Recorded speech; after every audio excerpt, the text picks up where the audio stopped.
Chapter 1097. Extorting a confession, rubbing, setting up an ambush, scattering flowers. Too many things had happened on this day. Li Zishuan had basically filled the entire day to the brim. Even his sleeping time had been arranged by him. It looked like he was racing against time. That's right. He was indeed racing against time. The Cui family had a rich heritage and many capable people. In terms of manpower, material resources, and financial resources, Li Zishuan was no match for the Cui family. If he couldn't destroy the Cui family in the shortest time possible and turn to a war of attrition, Li Zishuan would only be on the path of failure. In addition, as the ruler of a country, Li Er had many spies under him. It wouldn't take long for him to know that Li Zishuan had interrogated Wan Jinggang in the right marquis household. When that time came, Old Li would definitely come over to stop Li Zishuan's plan against the Cui family. Therefore, no matter what the reason was, Li Zishuan had to start this plan in the shortest time possible.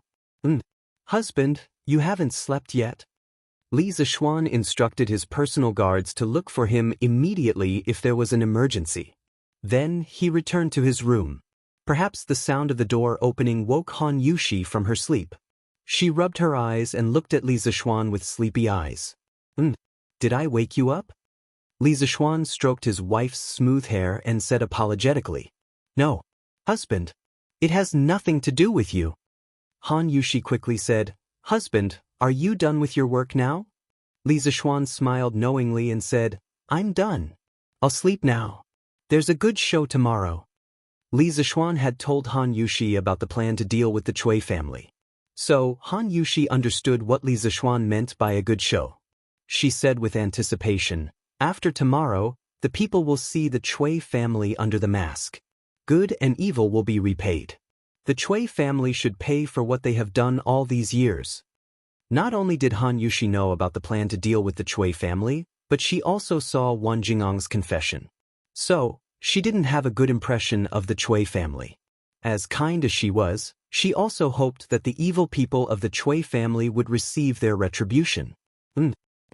Let's sleep early. Li Zishuan took off his coat, got into the bed, and hugged his wife. Very quickly, the two people in the bedroom fell into a deep sleep. Outside, Pang Feiji, the poor child who was handing out flyers in the sky, was still enjoying the cool breeze. The next day, the sun, the sky Chang, the sky, the sky, the sun, the sky. For the hardworking commoners, a new day of life had already begun. Mother, is it? What are you? It was fine yesterday. How could it possibly snow today? Mother, it's white outside just like snow. In a residential area in Chang and City, a little boy woke up early and found a lot of white paper in the yard. He shouted excitedly into the house and then rushed to the white paper in the yard. The father of the child. Come and see. There's a lot of paper in the yard. I don't know where it came from last night. A woman came out to take a look and exclaimed. Soon, a man in his 30s came out of the house. Father, mother, there are words on the paper. Also, I recognize the 3 words on it. Read, confession book. The little boy looked at the content on the paper and read it out loud proudly. A child at such a young age could read. It could be seen that this family was an intellectual family. Confession? Father, why do we have a confession? The woman was puzzled. Yulin, show father the paper. The man's expression changed. He quickly walked to the boy and took a piece of paper from the boy's hand. He began to read it seriously. Gradually, his face was filled with anger. But then, a trace of fear appeared on his face. Father, what's written on it? The woman saw the man's expression change several times and could not help but ask. Mother, quickly collect all the papers in the yard. If these things get out, our family will be in big trouble. The man said with difficulty. Husband, what happened? Don't ask. Go. Sigh. Forget it, I'll go myself. The man did not want to explain and went to the yard himself. Father, mother, come out and take a look. There's a lot of paper in our yard. At this moment, the words similar to what the little boy said came from the yard next door.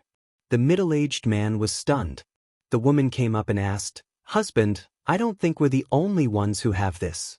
Master Wang's house next door should have it too. Are we still going to pick it up? He wasn't going to pick it up. Chung and city is going to change. The man muttered absent-mindedly. Bastard. This Madame Cui is really a good-for-nothing. But the Cui family likes to bully the common people and bully men and women. They should be struck by lightning. Bah. Yesterday, I saw the Cui family donate money to the Nuantang Foundation and thought they changed their mind. Now it seems that the Cui family is not good people. We should report them to the authorities and arrest them. They're worse than pigs and dogs.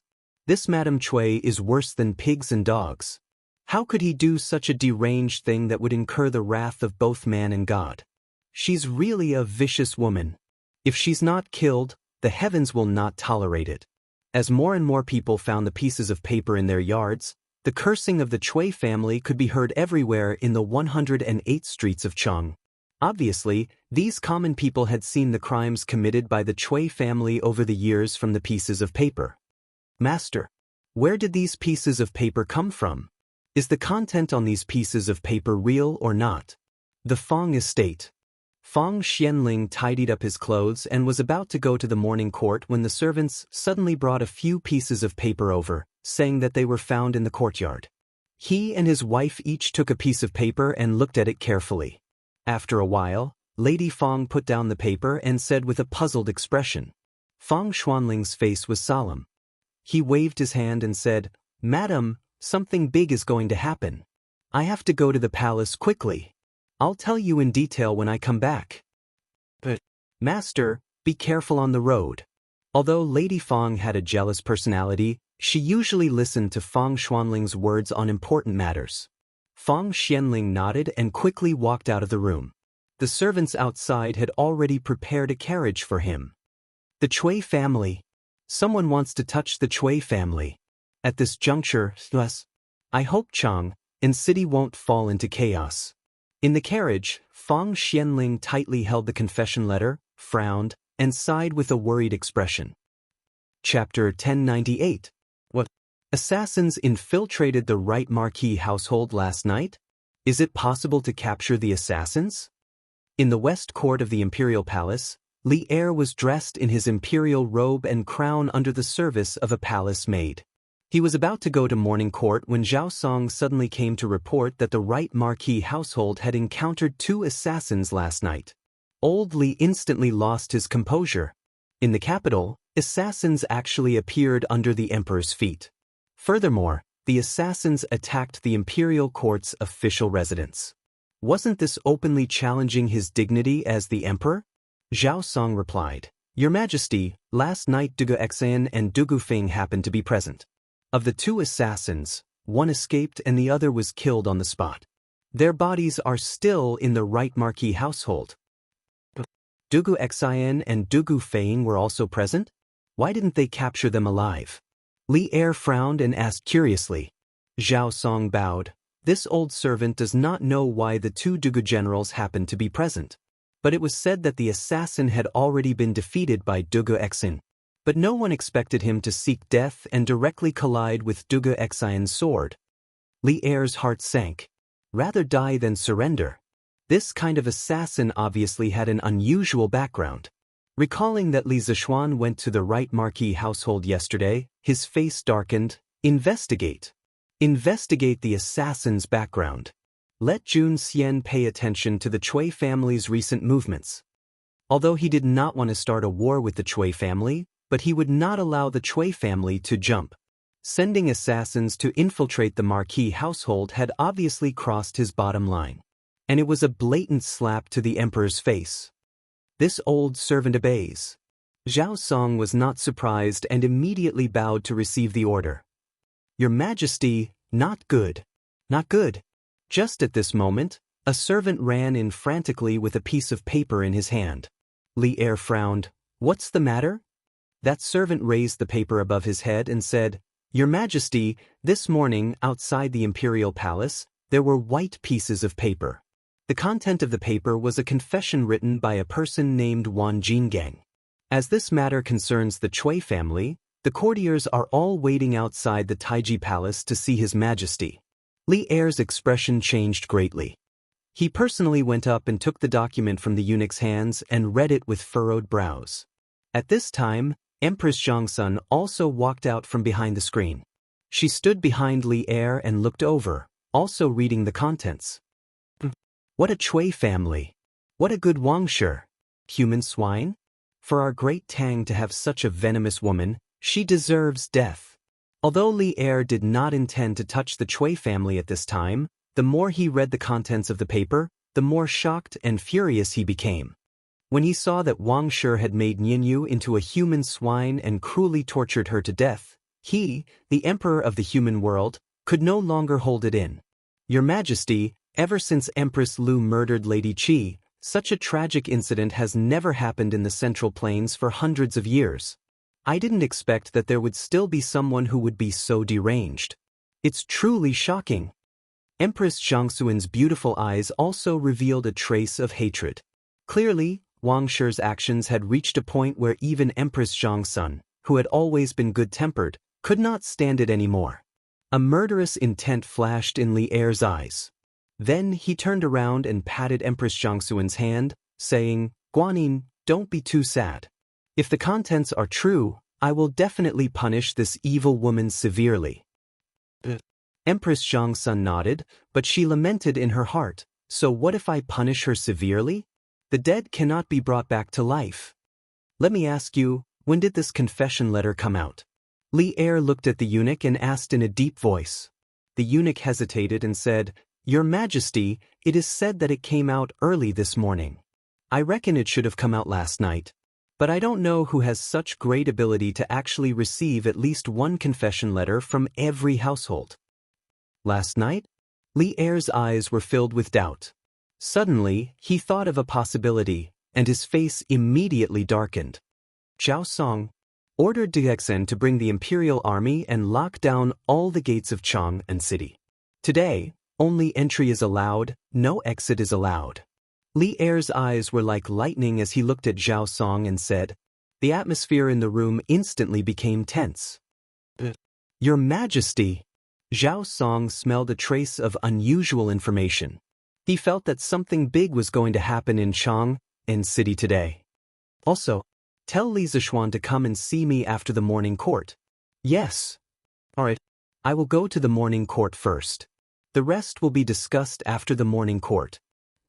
Outside Taiji Palace. Compared to the past, today was especially lively. Even the word lively was not enough to describe it. Perhaps, it was not an exaggeration to say that it was boiling. Preposterous. The Cui family has enjoyed 1,000 years of reputation, but they have committed countless evil deeds. If your Majesty cannot punish the Cui family severely, I, Wei Jing, will kill myself on the coiling dragon pillar outside the main hall today. Even though Troll Wei liked to scold people, he was a man with a strong sense of justice. Otherwise, he would not have donated so much money to the Nuantang Foundation a few days ago. He had almost sold everything he had. This morning, when he saw the confession letter in the courtyard, he was shocked. After the shock, he was filled with endless anger. He did not even bother to eat breakfast and rushed into the palace in a huff. Left Prime Minister Wei, please calm down. We still do not know if what is written on the letter is true or false. Let's wait for your Majesty's verdict before we talk about other things. An imperial censor saw that Wei Zheng was so angry that his face turned purple. He hurried over to calm him down. But, bullshit. This confession letter is full of facts. Every evil deed that the Cui family has done is recorded in great detail. Even Wan Jingong's signature has been copied. How can it be false? Besides, this Wan Jinggang is now being held by the right Marquis household. We will know when the trial begins. Cheng Yaojin spat a mouthful of old phlegm at the place where the imperial censor was standing and shouted at the top of his voice. He did not have a single good impression of the Cui family. He would not let go of this opportunity to beat a drowning dog. General Yuchi? This Wan Jinggang is really in the right Marquis household? Towards Cheng Yaojin, this shameless old man spitting at him, the imperial censor was of course cursing in his heart. However, he knew that he could not argue with this old hooligan. Thus, he found Yu Qijingde to ask. Yu Qijingde stroked his beard and said, "Jizhi is right. Wan Jinggang is indeed in the right marquis household. In a while, he should be handed over to the Supreme Court." This confession letter was also personally signed by him. Only, I do not know how it spread throughout the entire city. This last sentence was half true and half false. He knew that this was arranged by Li Zishuan. However, he did not understand how Li Zishuan was able to spread the confession letter to every corner of Chang and city in one night. At the same time, he did not expect that Li Zishuan would make a move on the Cui family so quickly. Chapter 1099. After Yu Qijingde admitted that the confession was written by Wan Jinggang, the officials outside the Taiji Palace were in an uproar. It's true? Under the glory of the heavens, such a dark and filthy thing actually happened. As an important official of the empire, I'm ashamed to face the people. Wei Jing opened his mouth and pounded his chest as he lamented bitterly. This Cui family is so despicable, they did so many filthy things. If we don't punish them severely, the people won't be angry. That's right. Later, we must ask the emperor to punish them severely. At this moment, no matter if it was the civil officials or generals, all of them were infuriated, and they gave the Cui clan the harshest condemnation. Many of the court officials that were attached to the Cui clan or related to the Cui clan in Qinghe didn't dare speak at this moment, and all of them wished for nothing more than to stick their heads into their clothes as they were deeply afraid of being recognized. Fang Xianling, Du Ruhui, Jiangsun Wuji, Xiao Yu, these civil officials couldn't help but look at each other. They all sighed in their hearts that today's court would not be peaceful. Duke of Yi, when did the right marquis mansion have the right to interrogate? Why didn't I know? Lu Dui, the minister of the Supreme Court, looked at Yu Qijingde with displeasure. This had nothing to do with personal grudges, it was just his duty. Interrogating criminals should be done by the Supreme Court. If the right marquis mansion did it, it would be overstepping their authority. You've misunderstood this old man. Ever since Wan Jinggang was captured and brought to the marquis mansion, no one has interrogated him. These things were voluntarily confessed by his conscience. If you don't believe me, you can go back to the Supreme Court and check his body. See if there are any traces of torture? Yu Qijingde laughed out loud. This, Lu Dui was suddenly choked. It's time for the morning court. Officials, go to the court. At this moment, the head eunuch came out of the palace and shouted to the civil and military officials below the stairs. The noisy officials immediately quieted down. They carried the imperial edicts and walked into the Taiji Palace. After a round of greetings, the morning court officially began. Without waiting for the officials to start, Li Er directly said, "Dear officials, you must have received Wan Jingang's confession this morning?"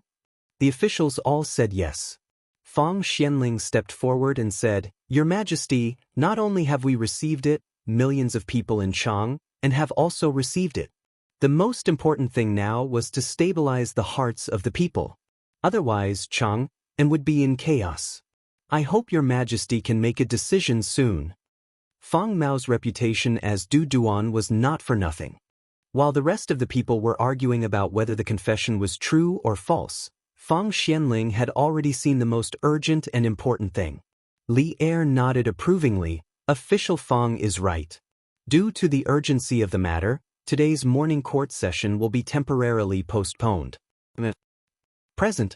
Immediately, a golden guard in bright armor entered the hall. Li Er said in a deep voice, "Go to the East House of the East County immediately. No matter what method you use, I'll give you an hour to invite Cui Junchuo and Wang Shi over." Now that things had developed to this point, even if he didn't want to touch the Cui family at this time, he had to.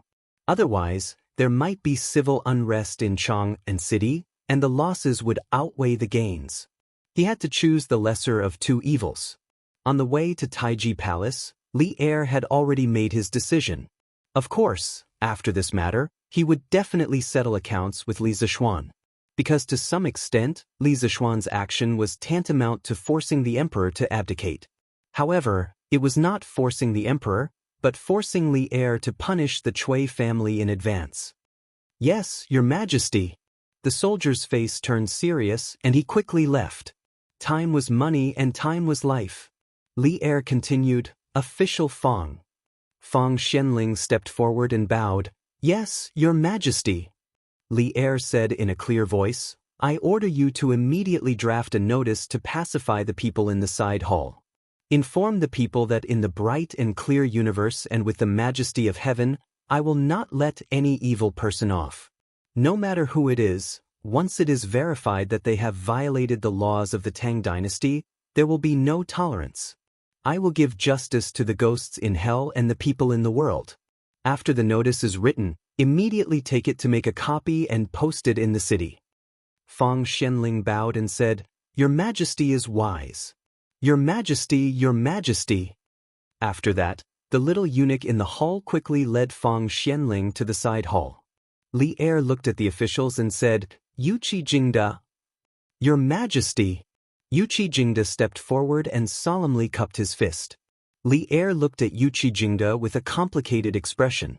Obviously, Yuqi Jingda's shadow was also in this action against the Chui family. Yesterday, he wanted to call the two soldiers who were present when Li Zishuan interrogated Wan Jinggang to the palace for questioning, but now it seemed that there was no need to ask. In the whole matter, even if Yuqi Jingda did not add fuel to the fire, he still turned a blind eye. Otherwise, how could Li Zishuan interrogate Wan Jinggang so easily? Is Wan Jinggang in the right marquee mansion now? Li Er put away his complicated thoughts and then asked. Yuqi Jingda replied, Your Majesty. Wan Jinggang is still in the right marquee mansion now. But last night, there was an assassin who wanted to kill him. Fortunately, Your Majesty had arranged for 300 archers in advance and the two generals of the Dugu family to arrive in time. Otherwise, the consequences would be unimaginable. Once this was said, the civil and military officials were shocked again. There was actually an assassin who dared to sneak into the yamen to carry out an assassination right under the emperor's nose. We already know about this matter. Jingda, you must investigate the identity of the assassin. If necessary, you can ask for help from the Supreme Court. Li Er furrowed his brows and ordered, Go and bring Wan Jinggang over right now. Let him confront the Chui family in a while. Your Majesty. Yuqi Jingda received the order and left. Where is Duan Jishuan? Your Majesty. A general in his 30s stepped forward and bowed with cupped fists. You are ordered to lead your subordinates, Zhou Xiao Wei, to patrol the city to prevent the people from causing chaos. Your Majesty. Duan Jishuan also received the order and left. Now that everything had been arranged, Li Er was slightly relieved. Next, he just had to wait for the Chui family to come to the court to confront. At the same time, outside the palace, the people were already in an uproar. Some people woke up in the morning and saw the confession letter in the courtyard. Although they were angry, they did not dare to voice out their anger because the other party was the Chui family. Hence, many people's first reaction was to hide the confession letter and not let the Chui family know that the confession letter came from them. But when they discovered that there were confession letters in other places, the anger that had been suppressed in their hearts for a long time finally did not need to be suppressed anymore. With the example of the people blocking the Chui family a few days ago, today, the angry people called their friends and headed towards the Chui family in groups of 3 to 5. They felt injustice for the wronged souls, so they wanted to eliminate the evil. Their hearts were filled with anger, so they wanted to destroy the Chui family, this place of hiding evil. Chapter 1100. Grand Duke Bad News. Bad news. Half an hour ago, Chui Manor. Old housekeeper Wang Yong held a few pieces of paper and hurried towards Chui Junchuo's room in the east courtyard. After Chui Junchuo let him in, he hurriedly said, What is it now? Chui Junchuo did not sleep well last night. When the sky was about to brighten, he barely managed to take a short nap. Now that his sleep was disturbed, he was a little annoyed. Wang Yong said, Grand Duke. Bad news. When the servants woke up this morning, they found that there were papers everywhere in the manor. And not only our manor, other families also have them. Chui Junchuo frowned and said with dissatisfaction, It's just a few pieces of paper, how can it make you so flustered? Grand Duke. This paper is Wang Jingong's confession. The old housekeeper's voice had a sobbing and sorrowful tone. Confession. These 3 words were like a bolt from the blue, striking Cui Junchuo until he could not find north. Wang Jinggang confessed? How is this possible? He has not been sent to the Supreme Court, and the right Marquis Manor does not have the authority to interrogate him. Could it be that he confessed without being pressed? Cui Junchuo stared and said in disbelief. It was just that he probably didn't expect that his unintentional guess was already close to the truth. Wang Jinggang was more or less confessing without being pressed. Grand Duke, I received news this morning that Mei Lian was captured in the right Marquis Manor last night, but he chose to commit suicide. This old servant guessed that Wang Jinggang might have known that Qi Li and Mei Lian tried to assassinate him last night, so he revealed the truth to the right Marquis Manor. The old housekeeper cupped his hands and said, Suicide? Cui Junchuo's eyebrows jumped and he rejoiced. But when he thought of the confession from the housekeeper, his mood instantly turned bad. Show me that confession. Taking the confession from the old housekeeper, Cui Junchuo frowned and looked at it carefully. After a while, he angrily snorted, Good Wang Jinggang. I really hate that I recruited this ingrate into the Cui family. The old housekeeper carefully said, Grand Duke, now that the confession is everywhere, this old servant is worried that as more and more people read the confession, there will definitely be many people coming to the Cui Manor to cause trouble. Furthermore, there would definitely be officials in the imperial court who would impeach the Cui family. You should have made plans earlier. Hearing this, Cui Junchuo's expression changed. If the old butler could think of it, how could he not? However, the current situation was extremely unfavorable to the Cui family. It could be said that the current situation was worse than the worst that he had expected. He didn't expect Wang Jinggang to confess so quickly. He also didn't expect Li Zishuan to make a move on the Cui family so quickly. He also didn't expect Li Zishuan to use such a method. This was forcing the emperor to destroy the Cui family. After a long time, Cui Junchuo let out a long sigh. Yes, what should he do now? The public was furious, and the officials in the imperial court were eyeing the Cui family like a tiger watching its prey. The Cui family was facing a great calamity, and they could only do their best to reduce the Cui family's losses. As long as we can leave behind a bloodline, the Cui clan will definitely rise again. The old housekeeper was shocked. He had never seen Cui Junchuo so dispirited. He hurriedly said, Grand Duke, why don't you and Madam leave Chang, and before the imperial edict is issued? After returning to Jianghu, you will be sick at home. I don't think the emperor will make things difficult for you. Once the storm is over, you will be safe and sound. Hand over the Wang family. Hand over the murderer. Hand over the Wang family. Hand over the murderer. Hand over the Wang family. Hand over the murderer. Cui Junchuo was very tempted by the old housekeeper's words. However, at this moment, there was a sudden commotion outside the Cui family's gate. Judging by the sound, there should be hundreds of people. Grand Duke, something bad happened. Something bad happened. There are many scholars and common people at the gate. A servant ran over in a panic and shouted as he ran. Grand Duke, it seems that the common people have already heard the news. You and Madam should leave from the back door. The old housekeeper's expression changed as he hurriedly advised. We can't leave. Now the Cui family's reputation has been ruined, and we have completely become a target of scorn. I guess we will be surrounded by the common people before we can even see the gate of Chang. Wang Yong, come with me to take a look. Cui Junchuo sighed deeply and shook his head. Yes, Grand Duke. Confession letter? Bastard. Damn Wang Jinggang. Damn a group of unruly people. In the backyard, Madame Wang, who had just woken up, couldn't help but fly into a rage when she heard about the confession letter and the common people at the gate. The servants were afraid and didn't dare to look at her. They didn't say a word.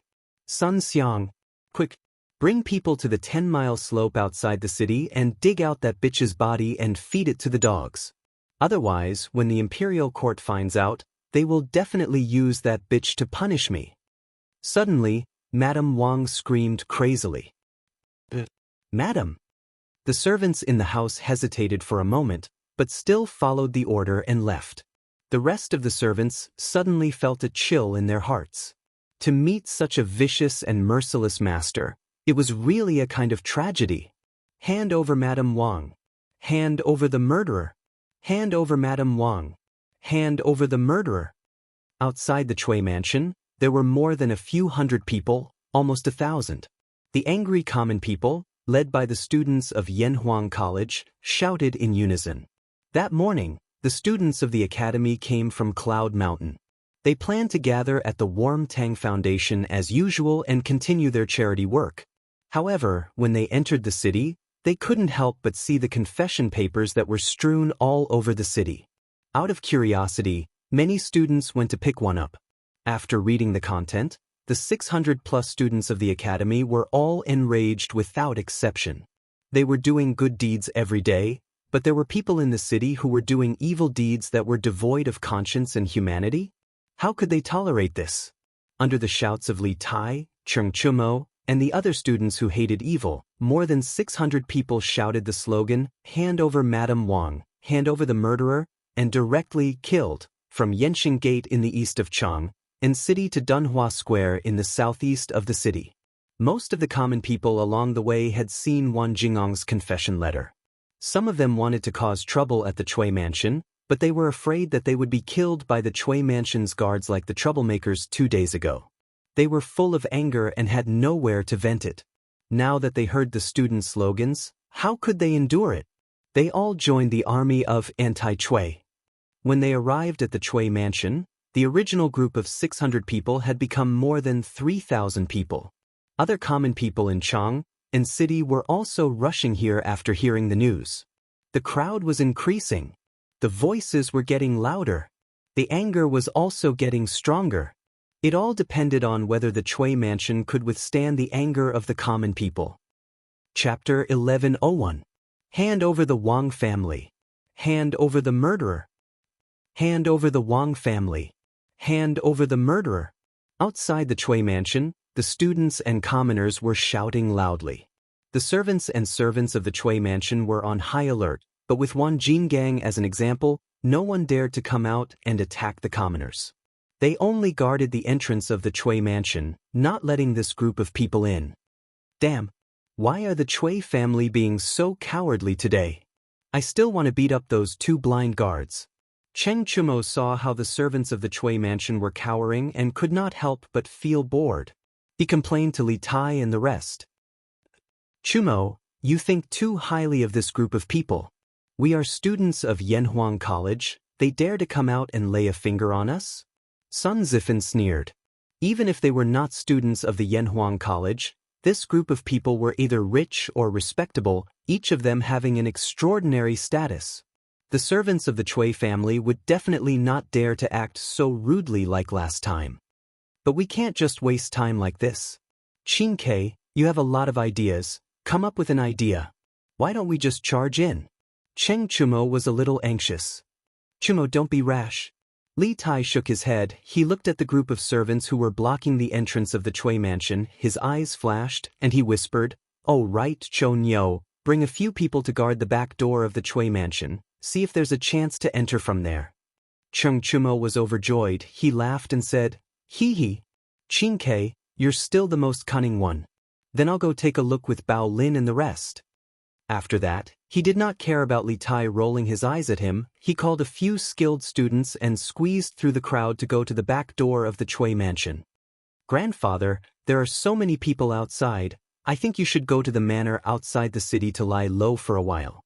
At the entrance of the Chui manor, Chui Junchuo peeked through the crack of the door and looked at the densely packed crowd outside.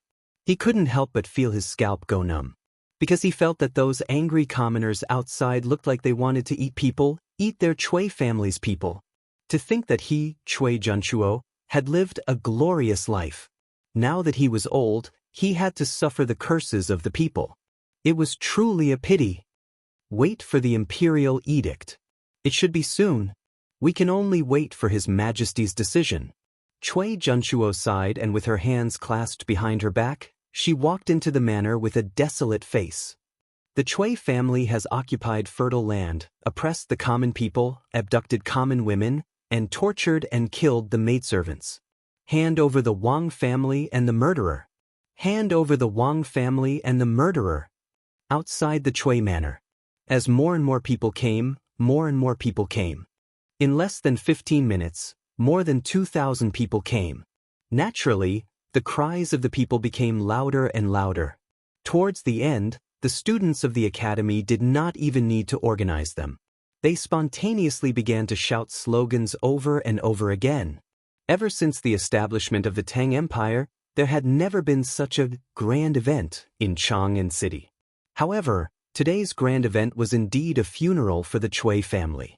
It was also a matter of life and death for the Chui family. You better behave yourself. Get over here. Don't even think about running. Come, kneel. Hey, McWay. At this moment, a group of people slowly squeezed from the back of the crowd. After a lot of effort, they finally squeezed into the group of Yanhuang College students. Chonyo, what are you doing? Li Tai saw Cheng Chumo, who had gone to the back door of the Chui manor to look for an opportunity, come over with 2 servants of the Chui manor. He could not help but ask with a puzzled face. Chinke, Ziffin, I just caught 2 sneaky and shifty-eyed servants of the Chui family at the back door. After questioning them, I actually got a big piece of news. Cheng Chumo made the 2 unlucky servants kneel down and then smiled proudly at Li Tai and the rest. What news? Li Ke asked. Cheng Chumo did not directly answer. Instead, he kicked the servant in front of him and said, Hey, Sun Xiang, right? This person in front of you is His Highness King of Han and this is His Highness King of Wei. Hurry up and tell them what your mistress wants you to do. Only then will you be safe. Otherwise, no one will be able to protect you. When he heard that the 2 young men in front of him were both kings, the servant was first afraid. Then he seemed to see some hope. The Chui family was now in a precarious situation. If he could cling onto the thighs of these 2 kings, he might really be able to survive. Thus, he quickly said, Young Master Cheng. Cheng Chumo nodded his head in satisfaction. Then, he turned around and looked at the people behind him. He used his internal energy and said loudly, Everyone quiet down. I just caught a servant at the back door of the Chui manor. Everyone quiet down and listen to what this servant has to say. Cheng Chumo's voice was mixed with internal energy and transmitted to everyone's ears. The noisy crowd immediately quieted down. Sun Xiang, mistress has always treated you well. How can you do something that betrays her? A servant guarding the entrance of the Chui manor couldn't help but shout at this moment. Noisy! Cheng Chumo dashed forward and gave him a big slap on the face. Receiving this angry slap, the servant spat out a mouthful of blood and was no longer able to speak. Sun Xiang, quickly say it. Cheng Chumo clapped his hands and said lightly. Sun Xiang shrunk his neck and looked at Cheng Chumo, this violent maniac, with some fear. Then he said, I'm a servant of the Chui manor. This morning, after mistress found out that the entire city was filled with Master Wan. No, the entire city was filled with Wan Jingang's confession. She was worried that the imperial court would find Miss Nianyu's body based on the clues in the confession. Thus, she ordered me to go to the 10-mile slope outside the city, to the 10-mile slope to dig out Nianyu's body and feed it to the dogs. Wow! After hearing this, the crowd was in an uproar. The people who were already angry became even angrier. When their anger couldn't be tolerated, they could only explode. She didn't even let go of a dead person. This mistress of the Chui family is so cruel. Beast! She's worse than pigs and dogs. Wang deserves to die. It's really intolerable that such a vicious woman is not killed. Kill Wang! Kill Wang! Thousands of people were about to riot in an instant. The servant guarding the entrance of the Chui manor suddenly felt the pressure. How can this Mistress Chui be so inhumane? Qing Ke, I can't stand it anymore. After hearing this, Li Ku gnashed his teeth. If it wasn't for his special identity as a prince, he would have already killed his way in. Nianyu, I'm Nianyu. Mother has let you down. At some point, an old woman and an old man squeezed to the front of the crowd. The old woman collapsed in front of the Chui manor and cried bitterly. Her sobs were like the wail of a dying beast. The people of Chang, and at the entrance of the Chui manor all shed tears. Evil woman of the Chui family, give me back my daughter's life. This old man will not rest until the Chui family is dead. The stooped old man beside the woman also sat down and said with a bitter expression. Chapter 1102. These two people seem to be Nianyu's parents. Look at them. Did they only know that their daughter was killed today? The sudden appearance of a couple in front of the Chui mansion instantly attracted the attention of the people. Old man, are you Nianyu's family? Di Jishuan was closer to the couple, so he squatted down and asked softly. I'm Zhang Debao, and Nianyu is my poor daughter. My Nianyu. The old man wiped his tears and said sorrowfully. Old man, didn't you know that your daughter was killed before? Di Jishuan saw that the grief on the old man's face didn't seem to be fake, so he was a little puzzled. Before the old man could say anything, the old woman interrupted and said sadly, in the past, the Chui family only said that our daughter died in childbirth because she was pregnant with Master Chui's flesh and blood, but who knew that she was made into a human swine by Madame Chui? My poor Yupa.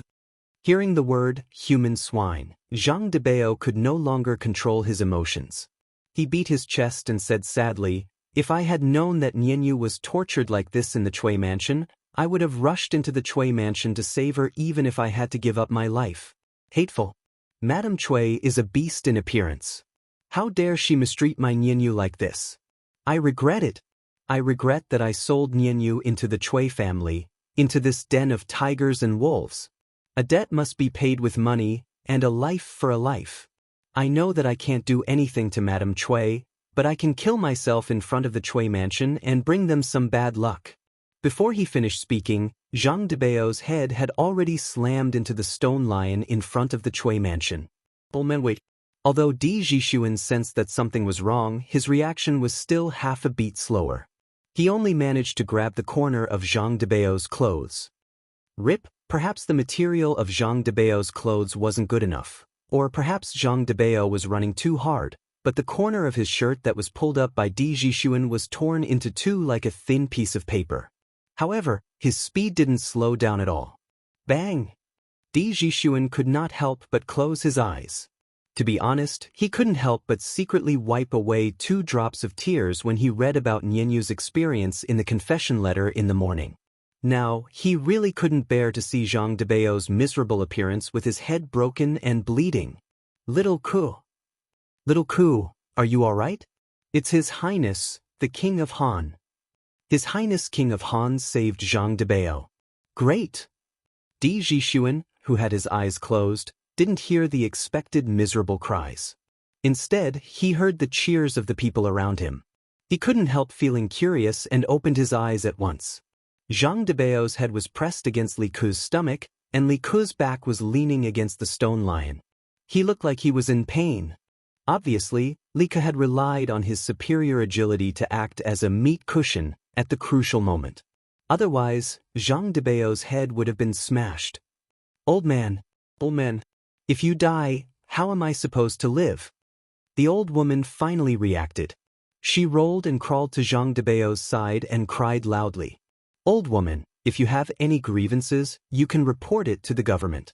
The government will definitely give you justice. But don't do such a thing that hurts your loved ones and makes your enemies happy. I believe that your daughter's spirit in heaven doesn't want you to do this. Li Ku grinned. Although he knew Kung Fu, he didn't learn external Kung Fu such as Golden Bell Shield or Iron Shirt. Just now, he almost vomited out the breakfast he had in the morning. Of course, the main reason was that Zhang Debao hit too hard in grief and indignation. At this time, Li Ku pressed Zhang Debao's shoulders and said solemnly word by word, "The government? Justice? How powerful is the Chui family? How can the government uphold justice for me? I don't expect it. Little Langjun, get out of the way. I am sorry for my Nianyu. Let me die." Zhang Debao shook his head gloomily. Old man, you can't die. What will I do if you die? The old woman cried. Li Ku frowned and said in a low voice, Old woman, I am the current king of Han, and this is His Highness King of Wei. Today, this prince promises you that this prince will help you get justice for your daughter. Anyone who violates the Tang Empire's law should be punished accordingly. The Chui family is no exception. That's right. Old woman, don't worry. I will help you get justice for Miss Nianyu. Li Tai also stepped forward and said. The old man and the old woman were shocked and hurriedly bowed to Li Ku and Li Tai. Greetings to your Highness King of Wei and King of Han. I just defended your Highness King of Han. I really deserve to die. Li Tai and Li Ku said, you don't have to be so polite. Then Li Ku said, old woman, look carefully. Today, I will get justice for you. As soon as he finished speaking, Li Ku turned around and stared at the group of servants that were guarding the entrance of the Chui estate as he said, all of you are clearly aware of the Chui clan's actions. Presently, there are only two paths before all of you. The first is to continue following behind the Chui clan and act as their accomplices, and the other is to abandon the darkness for the light and move aside immediately. Choose the first choice, death. The second choice, life. I will only give you half a cup of tea's time to think about it. What happened today was too shocking. Although Li Ku knew that Li Er didn't intend to hurt the aristocratic families, and he also knew that if he interfered in this matter with his identity, it would definitely bring criticism. But some things could be tolerated, and some things could not be tolerated. Especially Zhang Debao's words and actions before, which touched his heart, made him not want to care about anything else at the moment. He just wanted to help the maid he had never met before to get justice. As soon as his voice fell, the servants suddenly looked at each other. But even after half a cup of tea's time, they still didn't move. Perhaps they believed that the Chui family, which had been glorious for thousands of years, would not fall just like that. Li Ku sneered and shouted to the people behind him, good. Today, the lady of the Chui family, Wang Shi, is vicious and merciless. She cruelly killed the maid Nianyu and turned her into a human swine.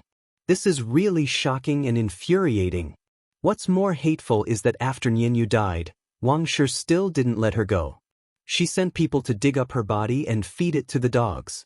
Such a wicked woman, who was born as a human, should pay with her life.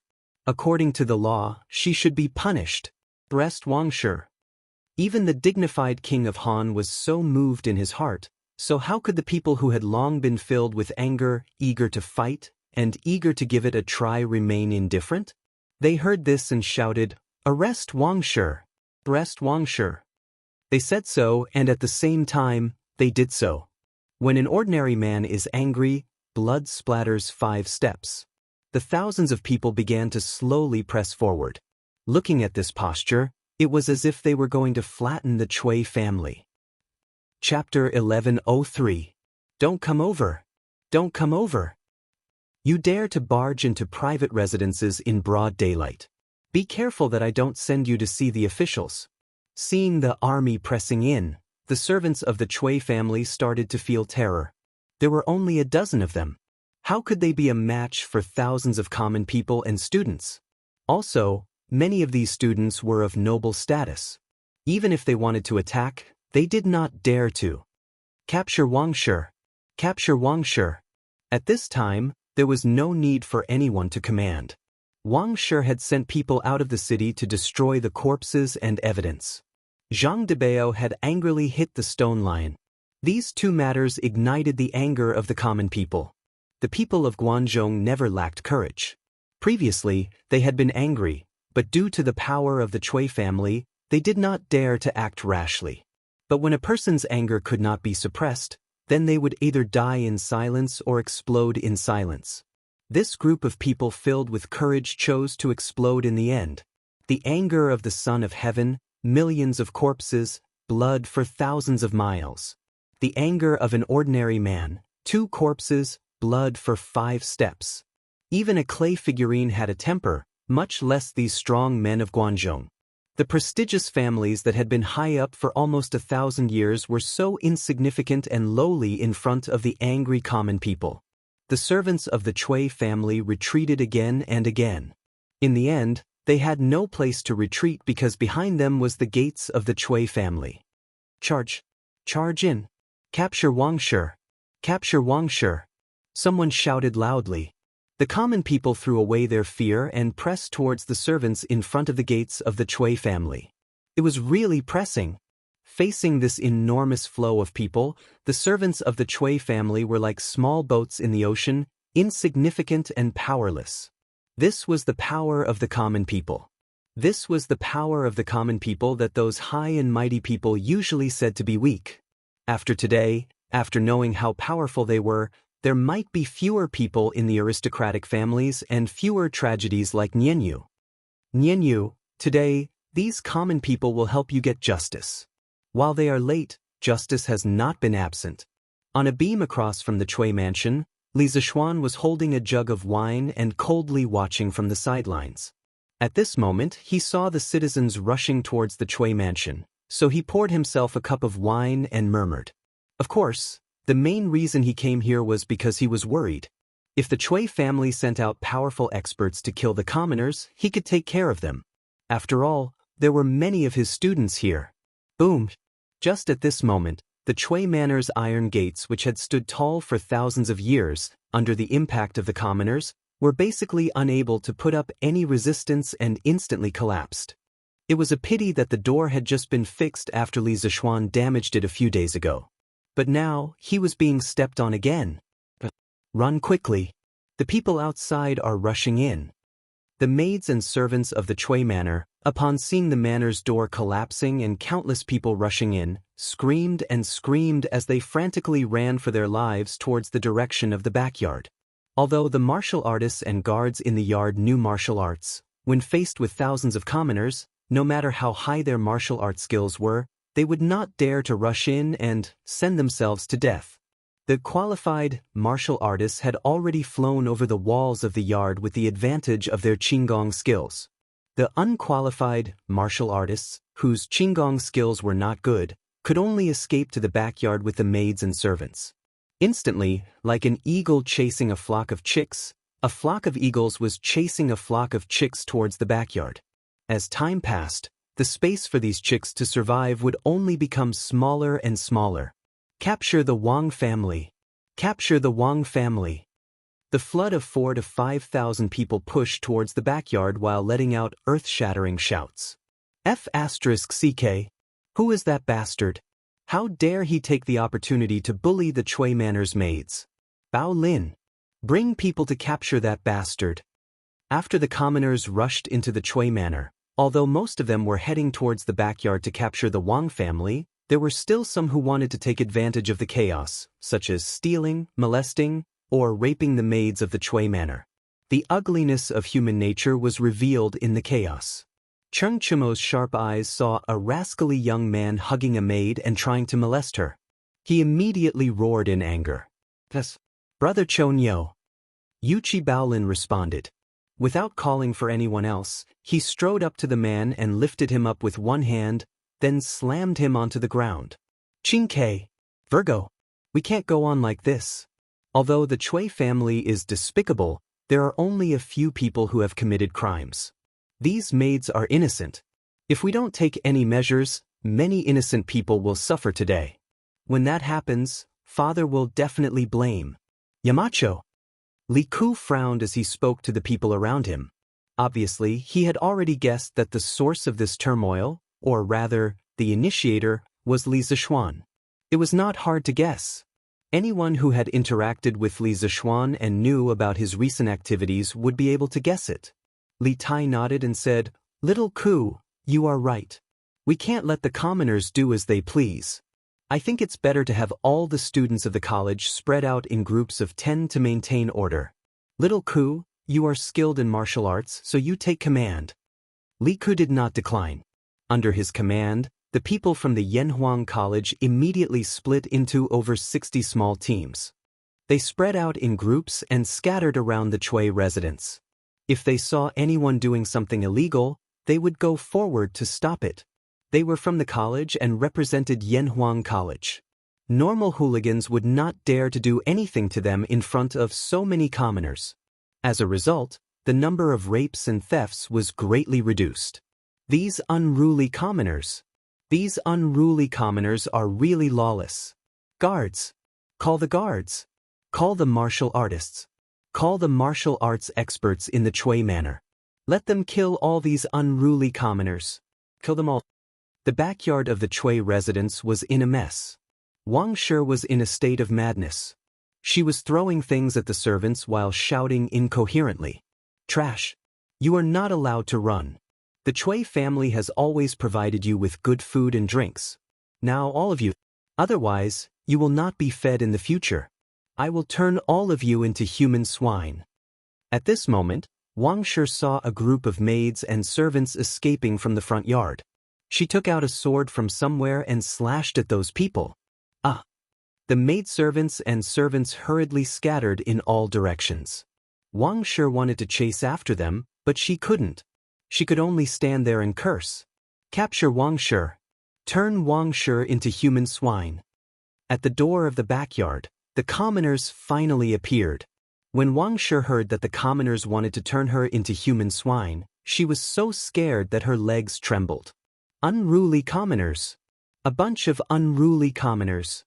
Guards.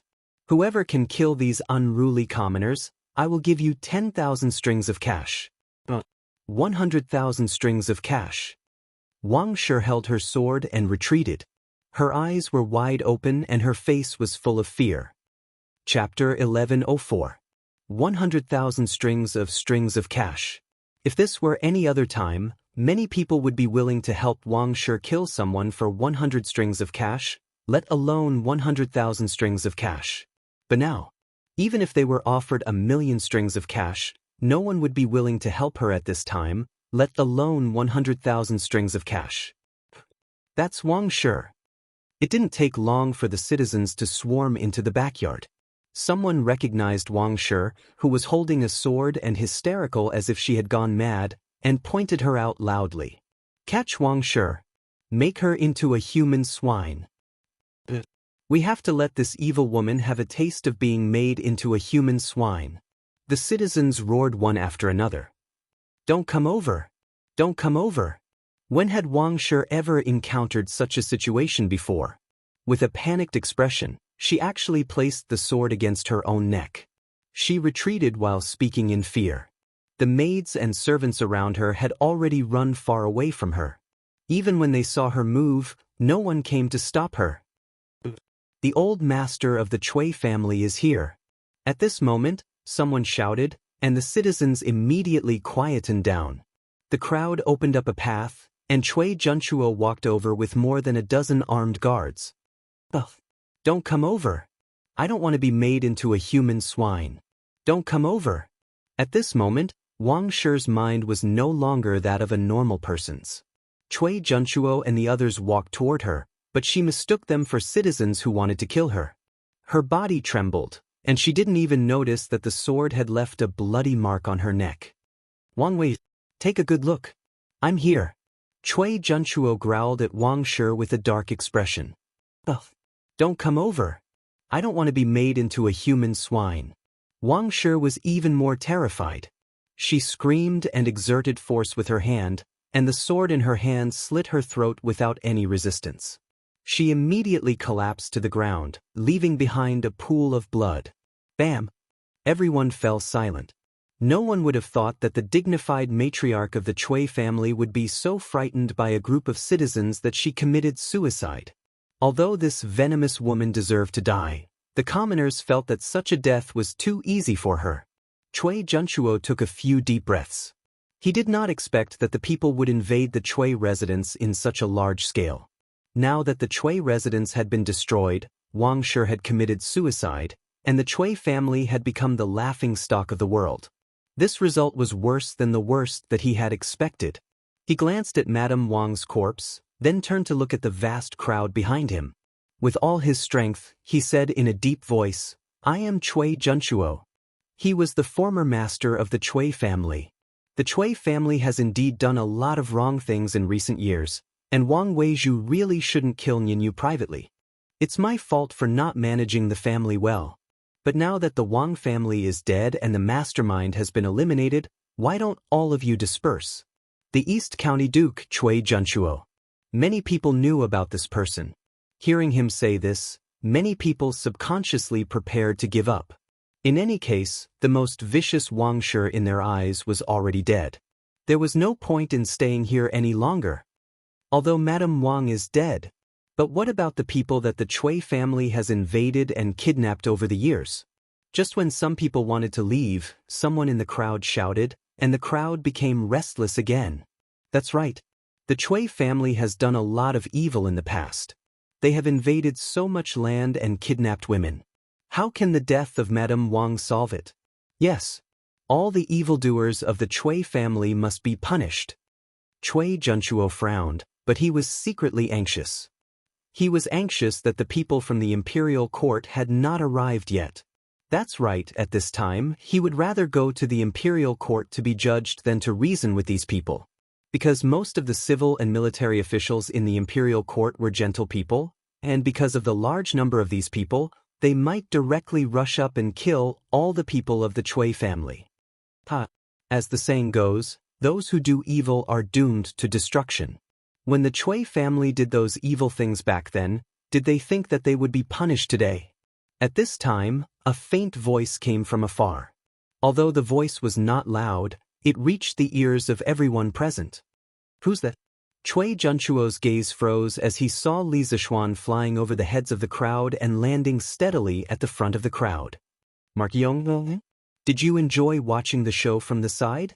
When enemies meet, their eyes are exceptionally red. At this time, Cui Junchuo of course hated Li Zishuan, but more than that, there was a trace of indescribable complexity. At first, he did not think that he would lose. Yesterday, he even had the thought of turning defeat into victory and retaliating against Li Zishuan.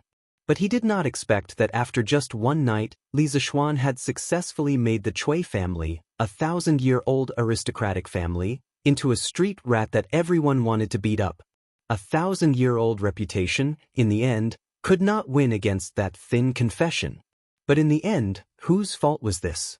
If the Cui family did not do those dirty things, even if Li Zishuan had a grudge with the Cui family, could he make up something out of nothing? A 1,000-mile dike, collapsed by an ant-hole.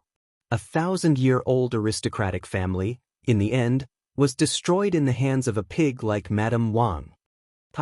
Watch the show? This marquis is not watching the show. This marquis is using this grand scene to pay tribute to Miss Nianyu in the underworld, to ask her to rest in peace. Li Zishuan stood with his hands behind his back and said in a low voice. At the same time, he was secretly sizing up Cui Junchuo. He had fought with Cui Junchuo several times, but it was always in the dark.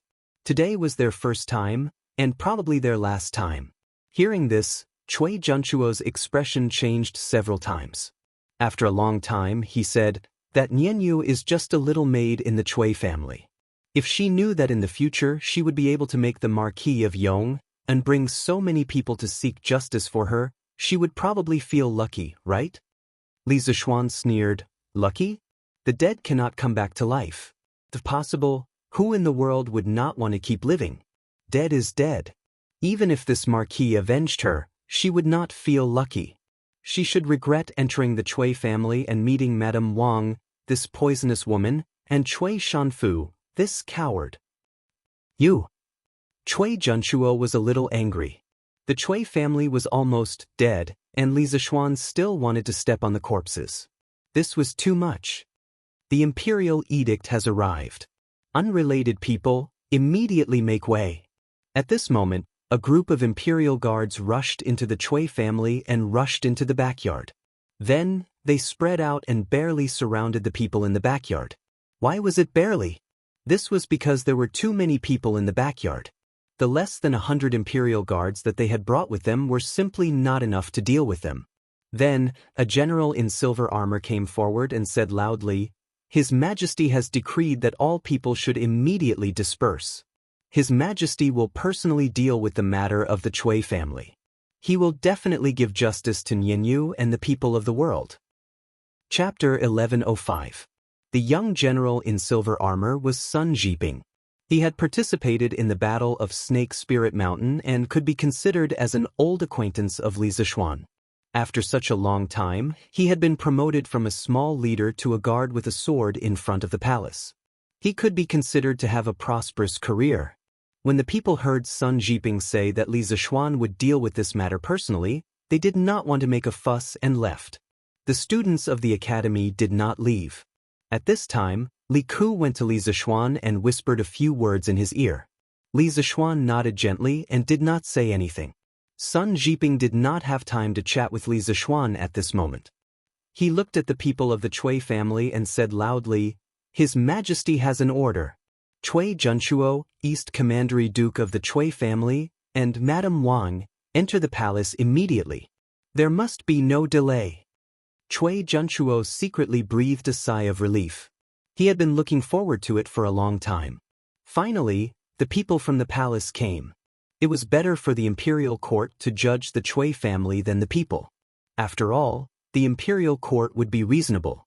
It was difficult to reason with the angry people. "General, Madame Wang committed suicide a quarter of an hour ago. I'll go with you." Cui Junchuo stepped forward and said. After that, he looked back at Madame Wang, who was lying in a pool of blood. Although this woman was really hateful and even dragged the Cui family into the abyss of public opinion, she was still the former Madame Wang of the Cui family. Saving some dignity for her was saving the Cui family's dignity. Sun Jiping frowned. He followed Cui Junchuo's gaze and saw a woman in gorgeous clothes lying in a pool of blood. There was a blood-stained sword beside her. After a moment of silence, he shook his head and said, "East Commandery Duke, it's not that I don't understand people's feelings, but His Majesty personally ordered me to invite you and Madame Wang into the palace no matter what. Guards, prepare an ox cart and carry Madame Wang's body into the palace." "Yes, General." After Sun Jiping finished speaking, 2 soldiers immediately stepped forward and carried Madame Wang's body. "General Sun, can you make an exception?" Cui Junchuo could not help but be angry. But after thinking of the Cui family's current situation, he restrained himself. Sun Jiping shook his head. His meaning was self-evident. Therefore, Cui Junchuo could only watch as the 2 imperial guards carried Mrs. Wang's body away. Blood flowed all the way. Most of the members of the imperial army had been on the battlefield before, so they didn't fear corpses and blood. However, the students of Yanhuang College were different. This was the first time most of them had seen a dead body, and it was the first time they had smelled such a thick stench of blood. Many of the students bent down and vomited. Li Zishuan did not say anything. He felt that there was nothing wrong with letting the students see the light of blood earlier. Perhaps some of them would have to go to the battlefield in the future. "East County Duke, please go ahead as well." After Wang Shi was loaded onto the ox cart, Sun Jiping pointed to a prisoner's cart next to him and said to Cui Junchuo. There was no other way. Lier had given him a strict order. There was only 1 hour in total. He couldn't possibly let Cui Junchuo run behind the horses, but, right? Or let Cui Junchuo ride a horse behind him. If the criminal got lost, how was he going to explain himself? After thinking about it, only the prisoner's cart was more reliable. It could guarantee the speed and ensure that the criminal wouldn't escape. Anyway, in Sun Jiping's opinion, the Cui family would definitely not be able to make a comeback this time. There was no need to be afraid of Cui Junchuo's identity. Cui Junchuo's expression changed. After hesitating for a moment, he finally sighed and walked toward the prisoner's cart. Before entering the prison carriage, he looked at Li Zishuan with a complicated gaze and said, "This old man never thought that there would be a day when I would become a prisoner. This old man also never thought that I would be defeated by you. Mao, I have underestimated you after all. You are the variable of the aristocratic families, and also the variable of the Tang Empire." Li Zishuan shook his head and said expressionlessly, "East County Duke, you are not a stupid person. You should understand that the Cui family's ending today is not because of me, but because the people of the Cui family don't know how to respect and do all kinds of evil." Hearing this, Cui Junchuo sighed and then got on the prisoner's cart. Sun Jiping waved his hand, and the imperial guards quickly left the backyard of the Cui family. At this time, he had time to say goodbye to Li Zishuan. "Marquis, His Majesty's order is urgent. I will chat with Marquis another day. I will leave first today." "General Sun, please wait." Li Zishuan smiled and cupped his fists in return. He pointed to the dozen or so commoners who were tied up in the corner of the courtyard and said, "These people are all criminals who took the opportunity to steal property and molest maids in the chaos just now. They have been tied up by my students. Now, I'll have to trouble General Sun to bring people to send them to the Supreme Court." Sun Jiping was a little surprised and said, "There is such a thing? Marquis, please help me catch these criminals. I will report it to His Majesty and ask for a reward for Marquis." Li Zishuan waved his hand and said, "No need. This has nothing to do with me. It was all done by the students of the academy. If you want to ask for a reward, you should ask for a reward for them. General Sun, you should quickly return to the palace and report." Sun Jiping suddenly woke up and quickly said, "Then I will leave 20 imperial guards to help Marquis take these criminals to the Supreme Court. I will take my leave first." But Li Zishuan nodded. Sun Jiping took Cui Junchuo and Wang Shi's corpse and rushed to the palace. Cui Junchuo, who was standing in the prisoner's cart, might be thrown vegetables or rotten eggs by the people on the road. Li Zishuan didn't care about this. What he needed to consider now was the problem of dealing with the aftermath. "Today, you all performed very well. If it wasn't for you stopping these people from doing evil, more innocent maids would have been harmed today. At that time, I would have become a sinner. I am very pleased that you all were able to plan and act according to the situation. I am very satisfied with this batch of students from Yanhuang College. You are the pride of the academy." Li Zishuan turned around and looked at the group of travel-worn youths. He thought that if it wasn't for them organizing at the last minute to maintain order, those ruffians who had mixed into the crowd would have taken advantage of the chaos to do whatever they wanted. Once those people lost the restraint of the rules, they could do anything evil. Therefore, he said to the students with a gratified face. He wasn't being modest, nor was he being pretentious. He was sincerely grateful to this group of students. Without them, today's good thing would have turned into a bad thing. He would also blame himself for the innocent maids for a long time. "Yamacho, you are too serious. These are all things that we should do," Li Ku said with a smile. "That's right. Yamacho. These are all things that we should do," the rest of the students said one after another. Today's experience filled them with a sense of accomplishment. They would probably never forget it for the rest of their lives. "Thank you, Marquis Yong, and thank you all young gentlemen." At this time, the Cui family's maids spontaneously came over and bowed to Li Zishuan and the students to express their gratitude. Chapter 1106. "All right, you can all go about your own business. I will personally send these rascals to the Supreme Court." In the backyard of the Cui residence, after receiving the heartfelt gratitude from the maids of the Cui residence, this group of young lads who were in the middle of puberty suddenly felt a little smug. Li Zishuan hurriedly waved his hand and chased them away. Yamacho, why don't we help you send these people to the Supreme Court?" Sun Zifan chuckled. Li Zishuan slapped the little fatty's head and said crossly, "I think you're just trying to slack off and not work, aren't you? Quickly go to the foundation and help." Yamacho, you are wrongly accusing a good person. I am just afraid that you will be tired," Sun Zifan shouted mischievously. The students laughed, but they still followed Li Zishuan's request and returned to the Warm Tang Foundation. Li Zishuan watched the students leave with a complicated gaze. He was about to order the guards to take away these rascals when the Cui residence's servants all knelt down in front of him. "Marquis, now that the Cui family is gone, please take us in, We are all able to endure hardships." The other servants were also eager to try. Li Zishuan's family treated the servants well. This was basically known by everyone in Chang. For these servants, to be able to enter the Li residence was tantamount to entering heaven. Li Zishuan frowned and said, "This Marquis's residence does not lack servants. Moreover, the Emperor has not made a decision on how to deal with the Cui family. You should wait a little longer. Even if the Cui family is really gone, you can go back to your hometown and find other ways to make a living instead of continuing to be servants. Now that the world is peaceful and the Emperor is very kind to the people, this Marquis believes that as long as you are hardworking, your life will not be bad." "But we are all slaves. How can we make a living? Everyone says that Marquis is unparalleled benevolence, I hope that Marquis can be kind and take us in." The crowd hesitated for a moment, and a slightly beautiful servant girl said pitifully to Li Zishuan. In ancient times, there were 5 types of household registration. The first was noble registration, usually for aristocratic families. The second was good registration, which was for ordinary people. The third was merchant registration, which, as the name suggested, was for merchants. The fourth was slave registration, which was the status of slaves. Once sold, they may be slaves for life, unless the master was generous and was willing to give the government a large sum of money. The fifth was cheap registration, which was for prostitutes, entertainers, and so on. And so on. Li Zishuan's frown deepened.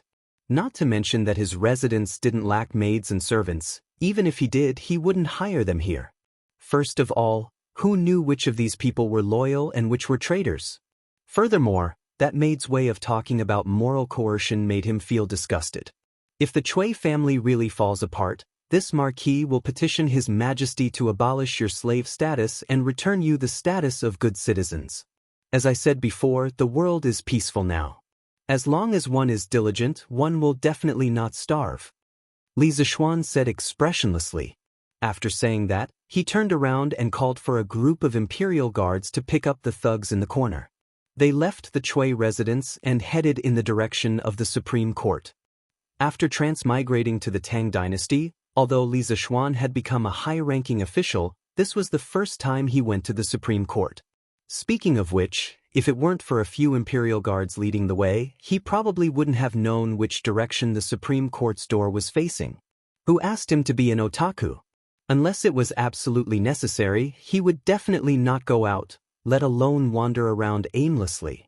If it was someone else who transmigrated, they would definitely tour the entire Jianghu city in less than a week. After all, this was a traditional Tang dynasty building. The Supreme Court was located in Yining Lane. Yining Lane was beside the Kaiyuan Gate, in the northwest corner of Jianghu City. The Cui family was located in the southeast corner of Jianghu City. From the southeast corner of Jianghu City to the northwest corner of Jianghu City, the journey was about 30 kilometers. Luckily, the imperial guards found a horse and a few ox carts from the Cui family. A group of people rode on the horses and tied the criminals to the ox carts. The speed was much faster than walking on foot. Otherwise, if they were to walk on foot, it would probably take half a day. Even so, Li Zishuan's group still had to spend nearly 2 hours to reach the Court of Justice in charge of the Great Tang's prisons, the Court of Judicial Review. If one were to compare it to the modern system, the Court of Judicial Review was equivalent to the Supreme Court. Normally, when there was a major case, the Supreme Court, Ministry of Justice, and the Censorate would send people to try it together. It was called the Three Departments Trial, but later on, it had a more popular name, Three Departments Trial. Greetings, Meng. Seeing Li Zishuan and the rest walking towards the Supreme Court, the 2 soldiers at the door hurriedly bowed. Although Li Zishuan did not know them, they recognized Li Zishuan. After all, this fellow was the man of the hour in Jianghu City this year. Is Lu Tingwei here? Or is Sun Shaoqing here? Li Zishuan nodded and asked. The current minister of the Supreme Court was Lu Dui, and the head of court was another title for the minister of the Supreme Court. Normally, people would not directly address him as the Minister of Court X, but as the head of Court X. This was because when the Supreme Court was first established in the Han Dynasty, the highest official in it was called the head of court. Although the title was changed to the Minister of the Supreme Court during the Northern and Southern dynasties, the Tang people were still used to calling him the head of court. This was a common knowledge that Li Zishuan had learned after being in the officialdom for so long. There were 2 Shaoqing in the Supreme Court. One was Sun Fujia, who was an old acquaintance of Li Zishuan. The other was Dai Zhou, who was promoted by Li Zishuan in October this year. Li Zishuan had never met him before, but he had heard of him in his previous life. Replying to Marquis, Lu Tingwei and the 2 Shaoqing are not in the office. They should still be in the morning court. The soldier cupped his fists and replied. They are still in the morning court? Li Zishuan could not help but mutter. It was almost 5 in the morning. According to the usual practice, the morning court should have ended by now. It seemed that today's morning court would be very lively. These people have committed the crime of theft and indecent assault. Lock them in the prison first. When Lu Tingwei returns later, I will explain to him in detail.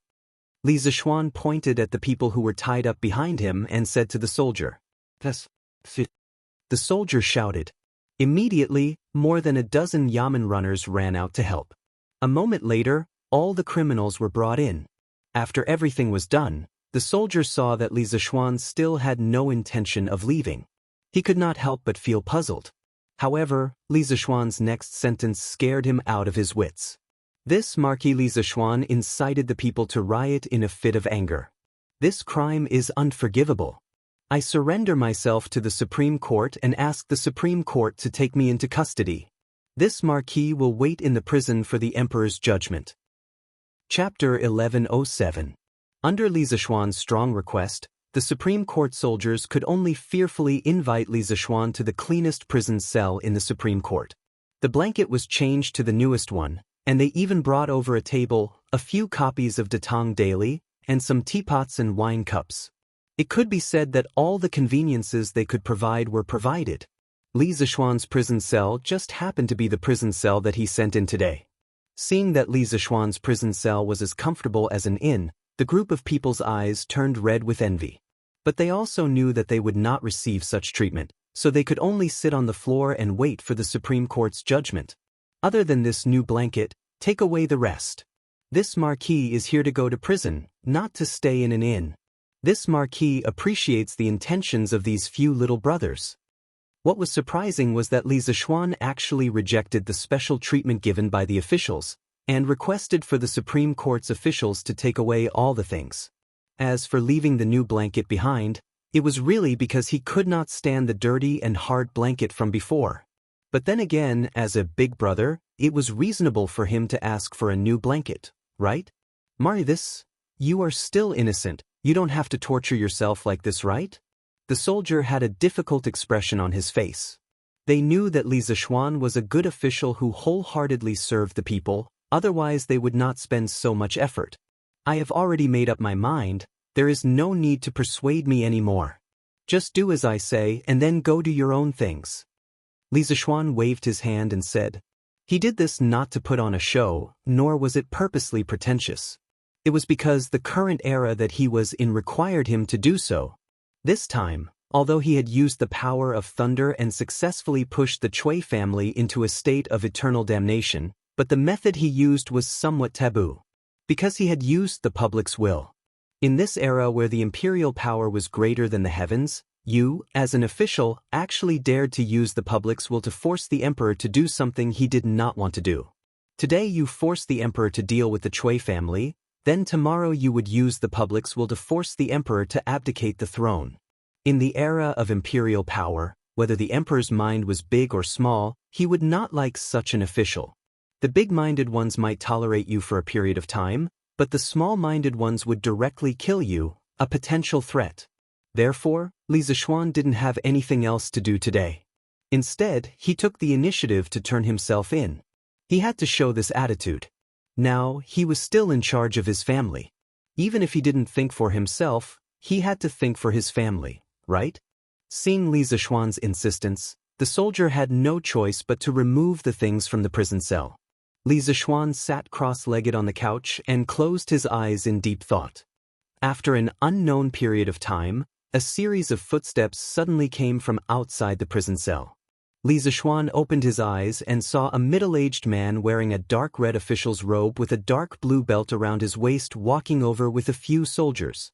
The man had a head full of black hair, a pair of indifferent tiger eyes, and a straight figure. He could be considered to have a dignified appearance. This official, Dai Zhou, greets the Marquis of Yongning. The middle-aged official asked someone to open the cell. Then, he cupped his hands and bowed to Li Zishuan, who was sitting cross-legged on the bed. Although he was older than Li Zishuan, his official position was lower than Li Zishuan's. Since he was in the officialdom, he should follow the rules of the officialdom. So it's Dai Xiaoqing. Nice to meet you. Li Zishuan stood up and cupped his hands in return. This Marquis's body is guilty, Dai Xiaoqing shouldn't be so courteous. Dai Zhou shook his head. Whether Marquis is guilty or not, His Majesty has yet to make a conclusion. But just based on the fact that Marquis is willing to seek justice for a maid he doesn't even know, this Dai Zhou still admires Marquis. This Dai Zhou dared to say anything. Now, the officials in the imperial court who had some brains basically knew that the confession letter was related to Li Zishuan. But Li Zishuan's methods were obviously taboo. Under such circumstances, Dai Zhou still dared to publicly praise him. If it fell into the ears of someone with ulterior motives, it might become a weakness. Dai Xiaoqing must be joking. This Marquis is young and impetuous. I don't know the severity of the matter. Fortunately, this Marquis didn't cause any big trouble. Otherwise, I'm afraid my conscience will not be at ease for the rest of my life. Li Zishuan shook his head and sighed with emotion. Then he asked, "May I ask Dai Xiaoqing how His Majesty dealt with the Cui family in the morning court today?" Dai Zhou replied expressionlessly, "Madame Wang killed people. Although she had committed suicide, her behavior was so vile that it angered people and gods alike. His Majesty ordered the Cui family to bury Madame Wang's body in the wilderness. They are not allowed to enter the Cui family's ancestral mausoleum, and they are not allowed to look for a place with good feng shui for her. East County Duke Cui Junchuo didn't manage his family well. He allowed his family to embezzle the land of the common people and allowed his family members to kidnap women. His Majesty decreed that he was stripped of his title of East County Duke and sent back to Jianghu. He was ordered to return all the land that he had embezzled in the past 10 years to the common people within a month. Those who kidnapped women must also be handed over to the local government within a month. In addition, His Majesty sent the left Prime Minister Wei Zheng to Hunan Province to thoroughly investigate all the officials who have covered up or colluded with the Cui family in Jianghu in recent years. He wanted to clean up the local government and return the common people to the common people.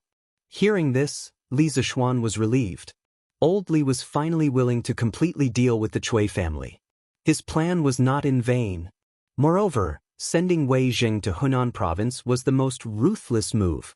Didn't your Cui family get wind and reign in Hunan Province in the past? Wasn't it all because the local government took care of you? Now I will remove those officials who took care of you. Let's see how you can continue to be lawless in Hunan Province. His Majesty is wise.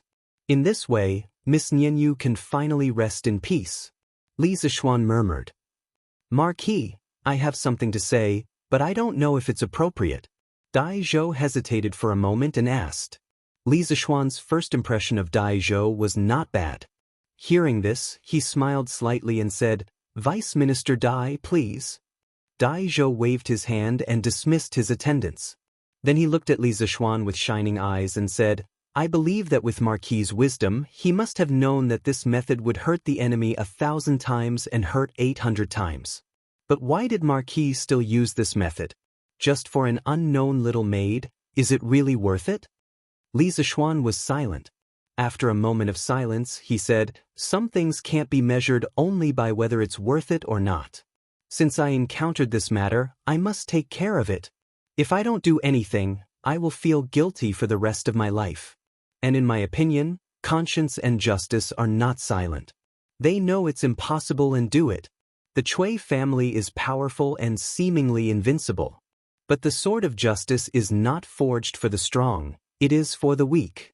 If I don't stand up today, there will be more wronged souls in the netherworld. I will never regret what I did today." Chapter 1108. The news of Li Zishuan being imprisoned in the Supreme Court quickly reached the palace and Li Er's ears. Who is he putting on an act for? Let's ignore him and see what tricks he has up his sleeves. Li Er's gaze was as cold as ice. After listening to Zhao Song's report, he paced back and forth in the main hall in frustration. His hands behind his back were clenched into fists and then completely unclenched in the next moment. He would never have thought that the high and mighty Cui family would collapse before the imperial power could even show its might. He did not feel the joy of getting rid of the aristocratic family. Instead, he felt some fear because the power Li Zishuan could mobilize was too terrifying. It was so terrifying that it could even threaten his imperial power. Or not kill. At this moment, Li Er's mind was filled with all sorts of thoughts. In the end, he waved his hand and said angrily. Zhao Song sighed in his heart and cupped his hands in acknowledgement. Li Zishuan disregarded his own glory and got rid of evil for the people. Zhao Song admired him from the bottom of his heart. However, in the end he ended up in prison. Zhao Song was both regretful and vexed. Vexed that Li Zishuan was so foolish. Yongle Lane, Li Mansion. Mother, why isn't brother back yet? Lunra is hungry. The whole family was waiting for Li Zishuan to return for lunch. However, after waiting for a long time, he was still nowhere to be seen. Lunra could not help but rub her stomach and said pitifully, "He should be back soon." Mrs. Li had been feeling uneasy since the morning. When she saw that Li Zishuan hadn't returned yet, the ominous premonition in her heart grew even stronger. She patted Lanra's little head and called out, "San Bao, didn't you say 4 hours ago that the Chui family's turmoil had ended? Why isn't Xian back yet?" San Bao said anxiously, "Madam, the Chui family's turmoil had ended 4 hours ago. However, the young master took a group of people to the Supreme Court. The Supreme Court is far away from Dunhua Square. The young master is probably still there." Madame Li nodded, but the ominous feeling in her heart did not dissipate. "Father, mother, not good. I found a letter left behind by my husband in the room." At this moment, Han Yushi hurriedly ran in with a letter in her hand and said anxiously, "Yushi, what happened to Xian? What does he mean by leaving a letter?" Mrs. Li immediately panicked. She subconsciously thought that something had happened to Li Zishuan. Li Jingma had always been calm. He patted his wife's hand and said, "Yushi, what did the letter say?" Han Yushi looked around and said softly, "San Bao, little he, you all go down first."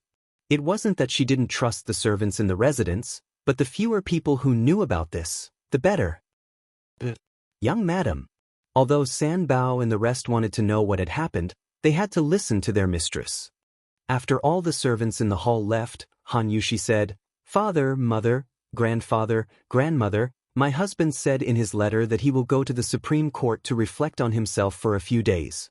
As long as we don't think about it, and don't tell anyone about it, he will be back in less than 10 days.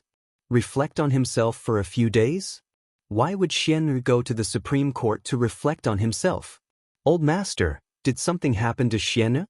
To ordinary people, the Supreme Court wasn't a good place to go. After all, most people didn't want to be involved in a lawsuit. Therefore, Mrs. Li was at a loss after hearing this. So, in the end, it's a loss of 800 to hurt the enemy. Yi Guizhong was old and experienced.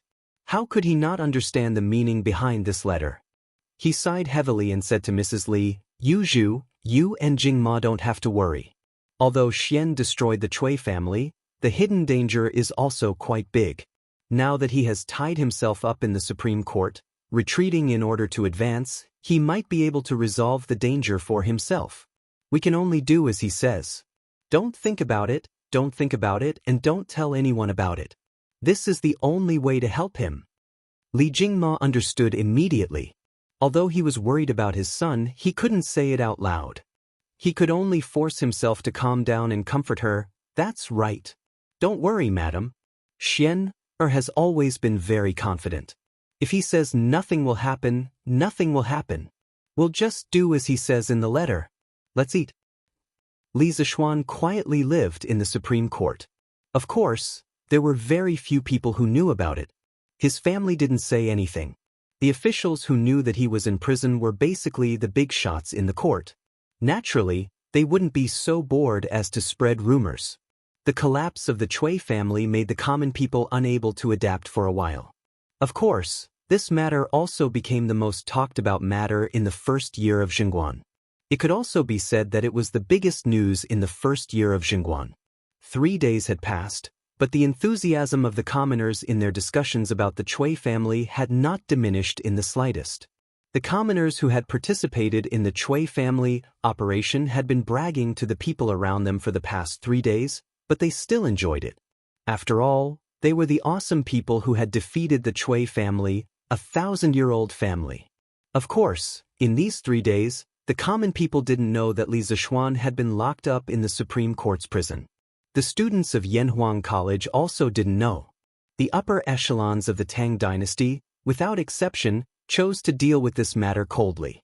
They chose the 3 no's policy: don't talk, don't ask, and don't say anything. The people of the Li family firmly followed Li Zishuan's 3 no's policy: don't think, and don't say anything. As a result, it was naturally difficult for others to know that Li Zishuan was in prison. However, it didn't mean that everyone didn't know. "Father, is our Yamacho locked up in the Supreme Court by you?" That night, Sun Zifan returned home and found his father. He asked angrily, "What's wrong with you?" When the students of Yanhuang College participated in the warm winter operation, in principle, the students who lived close to the school could go home at night. Sun Fujia raised his eyebrows and said in a deep voice, "Fen, where did you hear this news from?" Asking this meant that Sun Fujia tacitly agreed that Li Zishuan was in the Supreme Court. Sun Zifan couldn't help but open his eyes wide and said, "It can't be? Father? You guys really locked up Yamacho?" "No, Yamacho is such a good person, why do you guys want to lock him up?" Sun Fujia knew that he had misspoken and scolded with a straight face, "You're just a child, so don't interfere in this matter. It's because the Marquis of Yong and is too good a person that he has to stay in the Supreme Court's prison for the next few days. This is to help him get rid of a disaster. If you really want what's good for your Yamacho, then keep this secret for this old man. If this is made public, only death awaits your Yamacho. Do you understand?" Chapter 1109. An entire night had passed, but Sun Zifan's mind was still replaying the words his father said to him last night. He did not understand why good people had to go to jail if they were too good. He did not understand why he could not spread the news that Li Zishuan was in jail and get more people to help. He also did not understand why Sun Fujia refused his request to visit the prison. He didn't sleep much the entire night because the person he respected and admired the most was still locked up in prison. He felt very uncomfortable. "Chinke, you're right. The mountain elder was really locked up in the prison." Sigh. In the morning, Sun Zifan did not eat breakfast at home and went straight to the warm Tang Foundation. The students had just come from Yunshan and were eating breakfast there. He, Li Tai, and Li Ku squatted under a tree and ate steamed buns while speaking gloomily. "Don't worry. Yamacho will definitely be fine. My father will not do anything to Yamacho." Li Tai patted Sun Zifan's shoulder and said while chewing something in his mouth. Obviously, Sun Zifan had heard the news about Li Zishuan from him. "But I don't understand, why did my father tell me?" Sun Zifan hesitated for a while and finally asked the question in his heart. After he finished speaking, Li Tai and Li Ku were silent for a while. In the end, Li Ku said, "Zifan, your father is right. At this time, the fewer people who know that Yamacho is in jail, the better." But Li Ku paused for a moment and said, "Because with Yamacho's reputation among the people, if the people know about this, they might cause a huge commotion. At that time, Yamacho will become a treacherous official who forced the emperor to abdicate and will never be able to rise again." Sun Zifan could not help but be stunned. He was not stupid and quickly understood the crux of the matter. Then, a layer of cold sweat suddenly appeared on his back. He finally understood the seriousness of the matter and that his father did not lie to him last night. The fewer people who knew about Li Zishuan's situation, the better. Gulp. Sun Zifan nervously swallowed a mouthful of saliva and said in a low but serious voice, "Ching, little Ku, we have to think of a way to help Yamacho hide this matter. In the future, if the students ask where Yamacho is, we will say that Yamacho is in seclusion writing books." Writing books in seclusion. What do you think? Li Tai nodded and said, "Let's say that. But in my opinion, Yamacho will not stay in the Supreme Court for long. He will definitely be out in a few days." Sun Zifan sighed worriedly, "I hope so. Zhao Si, are you sure you want to go that way?" I'm not sure. Marquis, please allow me to think about it." "You wish. As the saying goes, do not regret your moves. With your chess skills, how can you play chess?" In the Supreme Court's prison, Li Zishuan and a soldier sat opposite each other. There was a chessboard on the stone table between them and they were playing chess. In the past few days, Li Zixuan had been either playing chess with others or writing books. Coincidentally, the reason that Sun Zifen had used to fool people had actually come true. Li Zixuan was really in seclusion writing books. He was writing the academy's teaching materials for next year. However, his seclusion was too unprofessional. Who would find someone to play chess with during seclusion? At this moment, the officer named Zhao Si opposite Li Zixuan looked like he was about to cry. He thought to himself, since you don't want me to regret my move, why did you ask before? Smith. Ha! I checkmate you. Li Zixuan's single carriage directly attacked the root of the problem, checkmating Zhao Si. Ah, checkmate again? Zhao Si scratched his head, looking depressed. He stared at the chessboard without blinking, thinking of a way to break the game. Li Zixuan saw this and laughed. Ha! No need to look anymore. You have nowhere to go. Give me the money. Zhao Si looked at it again, unwilling to give up. In the end, he still couldn't see a way out. He could only take out a copper coin from his pocket and put it in Li Zixuan's hand.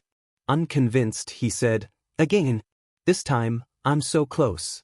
Next time, I'll definitely beat Marquis. 1 copper coin per game. Oh no, to be precise, if Zhao Si lost, he would give Li Zixuan 1 copper coin. If Li Zixuan lost, he would give Zhao Si 100 copper coins. In order to attract people to play chess with him, Li Zixuan set up a bet where one put in twice the effort and 100 times the return. In the past few days, he had actually won a few dozen copper coins. He was truly a heartless abuser. In his previous life, Li Zixuan was not a chess expert. It was mainly due to the influence of the elders in his village that he started playing chess when he was young. Later on, when he grew up, he knew how to use the computer. He also often went to penguin games to abuse or be abused by experts. Occasionally, he would study a few endgames online. To modern professional chess players, he was very noob. However, to the people of the Tang dynasty who had not experienced the information explosion era, he could already be called an expert. At least, it was not much of a problem for him to completely abuse the people in the Supreme Court prison. Scram, brat, you only have that little bit of skill, and you still have the nerve to show it off? Let me do it. Just at this moment, Dai Zhou silently arrived behind Zhao Si and fiercely kicked Zhao Si's butt as he said. This prison cell was very special. It was not locked, so Dai Zhou was able to silently walk in. Hey! This subordinate greets Dai Xiaoqing. Dai Xiaoqing, please? Zhao Si rolled and crawled up from the ground. Not only was he not angry, he even smiled cheekily at Dai Zhou. If this was in the modern world, he would definitely be a bootlicker. Magung, how about this Dai play a few games with you? Dai Zhou smiled. Li Zixuan had a good impression of Dai Zhou. This was a rigid but humorous person. Thus, he smiled and said, since Dai Xiaoqing is in the mood, how about we play a few games? Dai Zhou smiled even more happily. He did not clean up the chessboard, but said, then this bet, I wonder if you can raise it by 10 times? Li Zixuan was stunned. He could not help but laugh. Ha! Looks like Dai Xiaoqing wants to earn money from this marquis? But this game has not even started yet, and Dai Xiaoqing is so confident that he can win? Dai Zhou waved his hand. So what if I can't win? It's just 10 coins for a game. But if I win, this Dai can get 1,000 coins. This kind of deal is worth it. This Dai does not believe that I can't win 1 out of 100 games? This fellow did not hide his intention to earn some extra money from Li Zixuan. Hearing this, Li Zixuan felt both angry and amused. 100 games is definitely not enough. This marquis will play 3 games with Dai Xiaoqing. Li Zixuan smiled slightly. If he remembered correctly, Dai Zhou was a good official and an honest one. If this person really had the ability, Li Zixuan didn't mind losing some money to Dai Zhou to supplement his family. But if he really was a noob, then Li Zixuan wouldn't purposely go easy on him. Chapter 1110. In the Supreme Court's prison cell. The most popular Mark Yong, and was actually playing chess with the Supreme Court's newly promoted vice minister. They were even gambling. If news of this got out, it would probably shock everyone to the core. Dai Zhou sat opposite Li Zixuan. At this time, he had already put away his smile. After a moment of deep thought, he started with a move, horse 2 into 3. Li Zishuan was naturally not to be outdone. His counterattack was a pawn 2 into 5. Generally speaking, the openings of Chinese chess were similar. They could be divided into two types, the defensive type and the offensive type. For example, Dai Zhou's opening was, in a strict sense, a cautious defensive type, while Li Zishuan belonged to the aggressive offensive type. Li Zishuan relied on some of the combinations he learned from the internet in his previous life.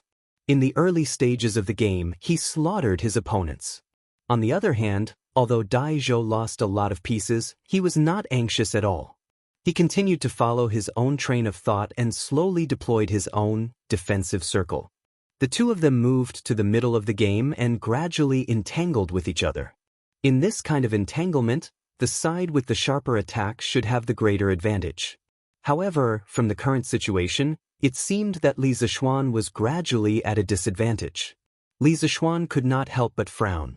He had underestimated Dai Zhou's ability. In terms of chess style, Li Zishuan's chess style was extremely bold and fierce. His footwork was wide, and it seemed like he wanted to fight to the death. He often liked to pursue thrilling situations in his games. From the standpoint of a bystander, watching his games was the most satisfying. To sum up his style of chess in one sentence, it could be called infinite scenery at the perilous peak. On the other hand, Dai Zhou's chess style was steady and his footwork was solid. Under his moves, the originally disadvantaged chess game was revived by him. Not only that, as the game progressed, he made the changes in the board very complicated. It was as if he had set up a Dragon's Gate formation. It was both real and fake, and it confused Li Zishuan many times. Time and time again, he set up ambushes to lure the enemy deep. Dai Zhou quickly killed Li Zishuan's carriage and horse. The scales of victory were slowly tilting towards his side. Gulp. Zhao Ci's eyes almost popped out of their sockets as he watched from the side. Such an exciting game made him feel like he was watching two peerless experts exchange blows. The flashes of swords, the neighing of horses, it was very intense. Only then did he realize that Li Zishuan hadn't used his full strength when they were playing chess. Thank you for letting me win. Marquis, you have lost the first round. Under Dai Zhou's careful planning, all the advantages that Li Zishuan had gained in the beginning were finally wiped out. Moreover, in the process, Li Zishuan suffered heavy losses. After the final battle, all the escape routes of Li Zishuan's commander were blocked by Dai Zhou. Finally, Dai Zhou raised his head and chuckled. He was as happy as a child in his 30s. One is a vice minister of the Supreme Court, while the other is a marquis of the current dynasty. Yet they are actually gambling and playing chess in this prison. If news of this were to spread, would you feel honored? Or would I feel honored? Unknowingly, Li Er was standing outside the prison cell with his hands behind his back. It seemed that he had been standing there for a long time. Beside him was Zhao Song, who was gasping for cold air. His forehead was sweating in the middle of winter. The three unlucky fellows in the prison cell quickly came over to greet him. Li Er directly said to Dai Zhou, "Minister Dai, you are in such a good mood. You can leave first. I will look for you later." Dai Zhou's forehead was full of sweat. He thought to himself that today was really an unlucky day. In his own territory, playing chess to earn some extra money, he actually met Li Er. How unlucky! Most importantly, he was about to get the 1,000 copper coins when Li Zishuan came. How should he ask Li Zishuan for money later? Your Majesty! Dai Zhou was thinking about how to get the 1,000 copper coins back. He saluted Li Er and left with Zhao Ci. At the same time, to prevent the other prisoners from affecting Li Er and Li Zishuan's conversation, he also ordered the prison guards to transfer all the prisoners in the nearby prison cells away. I heard that you were reflecting on yourself here. But now, it seems that you are living quite well here. Li Er stood in front of Li Zishuan and said expressionlessly. Li Zishuan smiled helplessly and sighed, 3 feet of land without any sunlight. I am just trying to find joy in hardship. Li Er's gaze froze and said, Are you blaming me? Then, do you feel wronged? Li Er's face was expressionless as he spoke again. Also no. Li Zishuan shook his head and said in a low voice, "Eating from the monarch and sharing the monarch's burdens is the duty of a subject. But what I did this time, not only did I not share your majesty's burdens, but I also added trouble to your majesty. If it was in any other dynasty, my head would have already left my body. How could I still have a place to play chess and write books like now? So, I do not blame anyone, nor do I feel wronged. Instead, I am filled with gratitude." Hearing this, the depression in Li Er's heart dissipated a little. With his hands behind his back, he paced around the cell and said, "Do you know that in these 3 days, the Empress has come to find me 3 times, Chang'e has come to find me 5 times, and Chengqian has come to find me 3 times. They were all speaking on your behalf. In the end, if I did not let you go, I would become a fatuous monarch in their eyes." Li Zishuan was moved. He hurriedly said, "I am grateful for the friendship of the Empress, the Crown Prince, and the Princess. But entering the prison to reflect on myself was my own choice. I feel very uneasy for causing trouble for your majesty. If I had known that you were such a troublemaker, I would not have placed you in the imperial court." Li Er shook his head and scolded unhappily. Then he did not speak again. At this time, he noticed a thick stack of manuscripts on the bed and asked casually, "What are these?" Li Zishuan cupped his hands and answered, "Your Majesty, these are the teaching materials of the academy for next year. I happen to have nothing to do in the prison, so I settled down to write books." "So many? You wrote all of them in the past few days?" Li Er's face was suddenly shocked. This was because even if 3 scholars worked together to compile this thick stack of manuscripts, they would not be able to write so much in 3 days. Subconsciously, he went forward and flipped through it to see if the contents were scribbled by Li Zishuan to make up the numbers. But when he opened it, the word "awkward" was written on old Li's face. This was because he had flipped through some of the contents in the 2nd volume of chemistry. He could not understand the equations in it at all. "I did not expect you to be so concerned about your academy. Even in prison, you did not forget to compile teaching materials." In order to hide the embarrassment on his face, Li Er hurriedly coughed and said, Chapter 11:11. "Your Majesty, what do you mean by my academy? That's your academy. You're the dean of the academy. I'm just a gardener, using the academy to realize my dreams. The one who really uses it is your Majesty, and the one who benefits is Tang Empire. When these seedlings of Yanhuang College grow up, they will definitely hold up the vast blue sky for Tang Empire." In the Supreme Court's prison, Li Zishuan cupped his hands and said to Li Er. He had no choice. Being born in such a feudal society, if he wanted to develop the academy well, he had to hug the thigh of the royal family. Li Zishuan didn't want to rebel against Li Er. This boss was too strong, and he couldn't do anything. Whoever didn't want to do it, he wouldn't do it anyway. Even in the modern world, if you want to do well, don't you need to hug the thigh of others? Li Er's gaze was deep. He was satisfied with Li Zishuan's attitude. Although what happened a few days ago made him angry, Li Zishuan still knew when to advance and retreat most of the time. "Brat, if you had always been so sensible, how could you have fallen to the point of being imprisoned? If it weren't for the fact that the Empress and Chang'e were pleading for you, I would have beheaded you long ago." Li Er said resentfully. Li Zishuan said with a smile, "Your Majesty is magnanimous and wise. Naturally, it's not something that ordinary people can compare to. I believe that under your Majesty's leadership, Tang Empire will definitely be able to catch up with the era of Qin Huang and Hanwu." Since old Li was willing to come to the prison, it meant that he had no intention of killing Li Zishuan. He was only here to find a way out. For the sake of his family, Li Zishuan was willing to give old Li a way out. Besides, he wasn't bragging. The golden age of Zhenguan in history was indeed catching up with the era of Qin Huang and Hanwu. Now that he, a transmigrator, joined, Tang Empire would only be stronger. When did you learn how to flatter? If Wei Xuanqing was here, he would definitely accuse you of flattering the emperor." Li Er pointed at Li Zishuan and said unhappily. However, the slight smile at the corner of his mouth showed that he did not reject this kind of flattery. "Brat, your intelligence is outstanding. In all of the great Tang, there's probably no one who can compare to you. But why was he so muddle-headed this time? I've repeatedly ordered you not to touch the Chui family, but you've caused me such a big mess in one night. You can't even bear it for a year or two. After rambling for a long time, Li Zishuan finally got to the point. Li Zishuan could not help but heave a sigh of relief. Anyone who had quarreled with friends before would know that under normal circumstances, if the other party didn't even pay attention to you after a quarrel or kept talking about other things, it meant that the other party was really angry.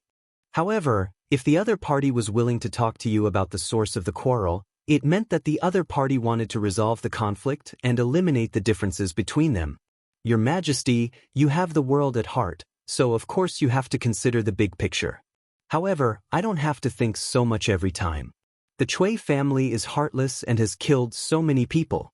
Since I've seen it, I can't stand it anymore. Otherwise, I'll definitely dream of the cries of the ghosts in hell. I know that I've let my emotions affect my decisions, but if I were given another chance, I would still do the same.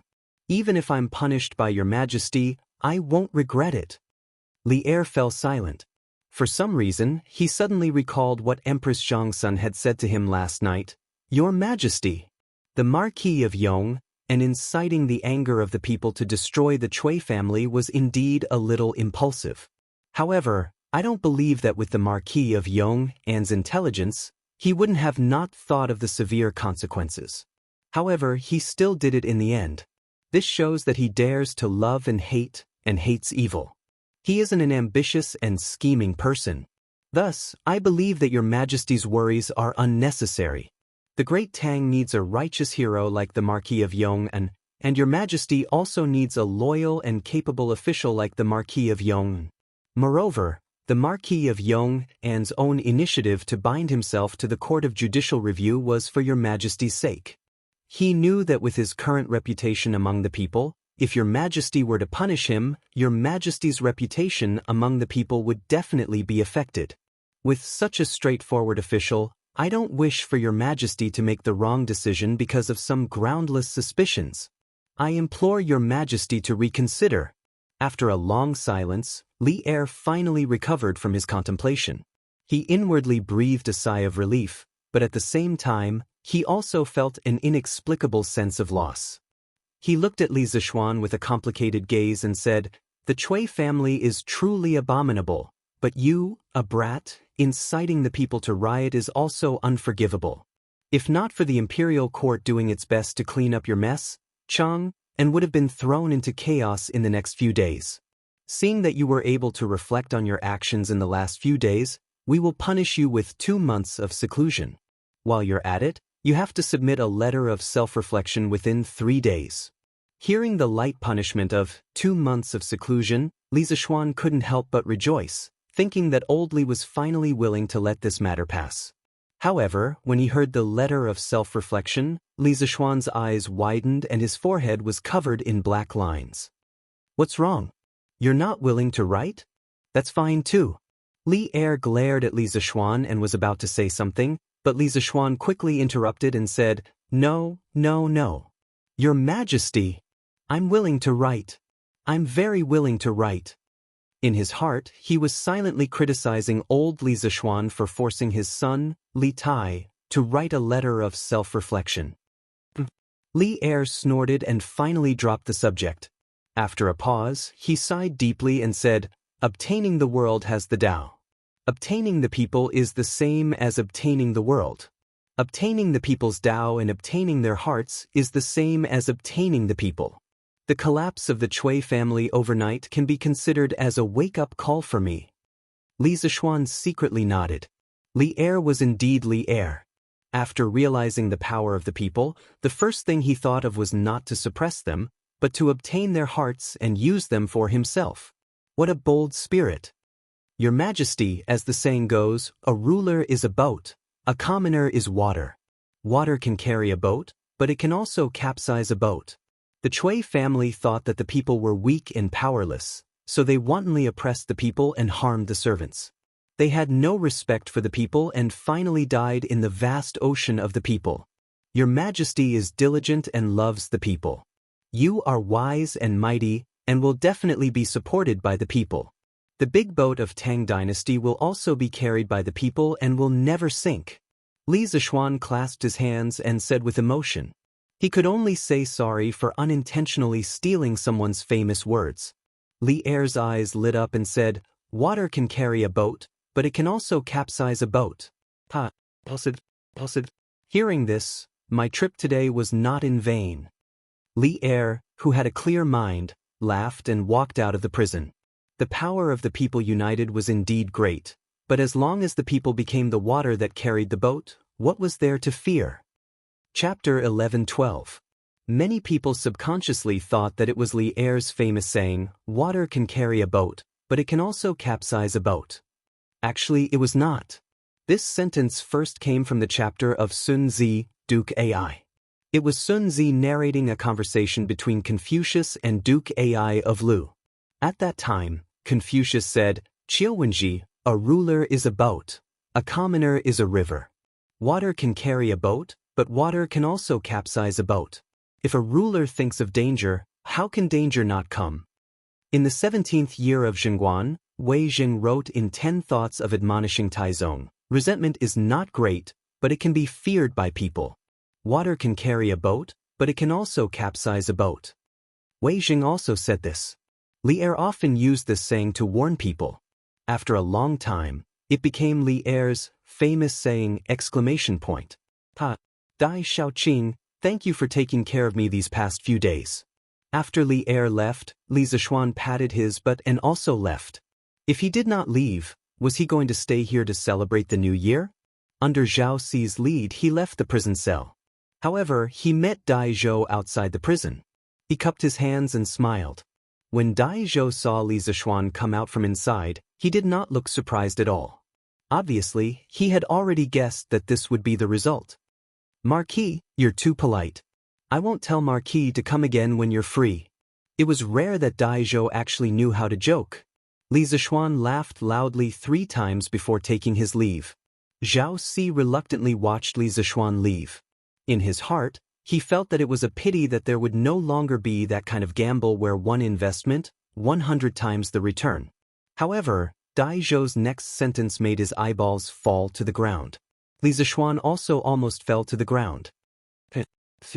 "You still haven't paid the previous 1,000 coins. Yongla Lane, Li Mansion."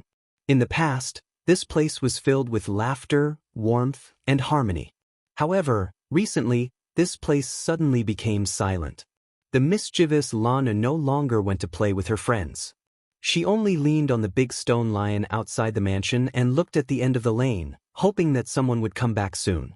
Although Madame Li was very worried, she could not show it in front of Yi Guochong and old Madame Yi. She could only force a smile. Han Yushi usually appeared to be very strong on the surface, but only Xiao He and Xiao Shi knew that every night, there would always be faint sobbing sounds coming from the bedroom. Although Li Jingma looked calm on the surface, he kept thinking about his son in his heart. He was very irritated. The servants of the Li residence felt the heavy atmosphere and worked even harder. Although they were wondering why Li Zishuan hadn't been home for the past few days, no one dared to ask. They could only pray in their hearts that their young master would be safe and sound. Because Li Er and Li is Li Er Shi. They were bound together for good or ill. 1 day, 2 days, 3 days, 4 days. This was the 4th day since Lan leaned on the stone lion and waited for Li Zishuan to come back. The stone lion was very cold in winter. However, the little girl was wearing layers of cotton clothes. She was like a stupid penguin. She did not feel cold leaning on the stone lion. Instead, she could relieve the tiredness of her feet. Lan, who had been disappointed for 3 days, did not have much hope today. She stared at the lane for a while. When she still did not see Li Zishuan, she pouted and looked up gloomily to read the magpies in the book. Magpies were resident birds in China. They would not move to the south to survive the winter. During the winter, they would often feed on a large number of animal carcasses. Sometimes, they would even tail the predators and pick up the leftovers. Today, on the ginkgo tree in front of the Li residence, there were 4 to 5 magpies chirping noisily. At Lan's age, she was at the age where she liked to play. She watched the magpies frolicking for a while and couldn't help but be engrossed in it. She didn't even notice that someone had walked past her. It's so cold. Lan, why aren't you in the house enjoying the heater? What are you doing out here? A familiar voice, a familiar loving tone. Lan Er was stunned. She looked in front and saw Li Zishuan standing in front of her with a smile. Surprise. Excitement. Grievance. Wow. Brother, you're back. Sob. Brother, you're finally back. Lan missed you so much.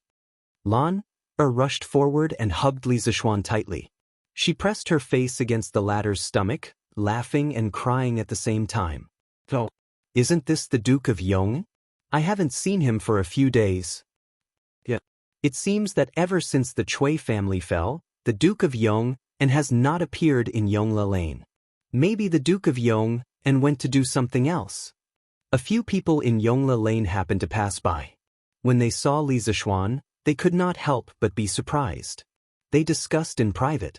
Seeing this, Li Zishuan quickly patted Lan Er's little head and said, Hee. Brother misses Lan Er too. Let's go. Let's talk at home. Brother, how many days has it been since you last bathed? You stink. Lan Er suddenly covered her nose and screamed as she retreated far away. Li Zishuan's face darkened. He almost vomited blood. When he entered the residence, his father, mother, maternal grandfather, maternal grandmother, and his own daughter-in-law naturally came forward to express their condolences one by one. Even Yi Fashion, a taciturn person, came forward to say, Cousin is fine now. This child had been helping out at the Warm Tang Foundation for a while. Later, when Li Chengqian sent some people from the Eastern Palace over, Yi Fashion saw that there was no shortage of manpower and returned. Today is a joyous occasion. Wang Zhong, tell the kitchen to prepare a big banquet. Everyone in the residence will have good meat and good wine at noon. The simplest way to express happiness was to share it with others. Li Jingma ordered simply. Old master. Wang Zhong relayed the news with a smile. Instantly, the servants were all jubilant. Not only because there was good wine and good meat, but more importantly, because their backbone had returned. That joyous and warm Li residence had also returned. The news that Li Zishuan had personally come to the Supreme Court's prison and pardoned Li Zishuan quickly spread through the upper circles of Cheng. This time, when Li Zishuan had voluntarily gone to prison, everyone in the imperial court had remained silent. This was because the problem of the people's hearts was too big. If it was not handled properly, it would bring trouble to oneself. Those who wanted to impeach Li Zishuan saw that the 1,000-year-old families had fallen under Li Zishuan's feet, and a layer of sweat had formed on their backs. Who would dare to impeach Li Zishuan? Troll Wei was not afraid of Li Zishuan's revenge. However, most of Li Zishuan's actions were commendable. He even secretly supported Li Zishuan in his heart to get rid of the Chui family. Why would he impeach Li Zishuan? As for the officials close to Li Zishuan, they all knew that the more coldly this matter was handled, the better it would be for Li Zishuan. Therefore, they did not prematurely plead for leniency. However, after only 3 days, Li Zishuan had personally come to the prison cell and released Li Zishuan. This greatly exceeded everyone's expectations. At the same time, Li Zishuan's imperial favor had once again refreshed everyone's understanding of him. Chapter 11-13. At the Qing estate. Chen Yaojin, Yuqi Jingda, Qin Qiong, Li Jing, and Niu Jinda were all gathered around a stove to eat hot pot. Unlike Li Zishuan's home, where the stove was stuffed under a perforated table to cook hot pot, Chen Yaojin felt that this seemed stingy, so he had someone place a large iron pot on the stove. The group of people gathered around the iron pot to eat, each person having a small table with cut vegetables and sauces on it. It could be said that it was both lively and warm to eat. I told you that this kid would be fine. Once His Majesty's anger subsides, he'll naturally be released. Halfway through the meal, Chen Yaojin laughed heartily as they talked about Li Zishuan. I wonder who was it a few days ago who was like an ant that had stirred up trouble, rushing to find His Majesty to reason with him. If second brother Qin hadn't held him back, who knows how many times His Majesty would have quarreled with him these past few days? Yuqi Jingda dipped his chopsticks into a large mouthful of mutton, dipped it in sauce, and happily ate a mouthful. He then took a sip of wine as he mocked. Speaking of which, right now, he was already infatuated with the way mutton was eaten. Recently, the servants in Yuchi-fu would often see their Lei-oi enter the kitchen, pung, pung, ping.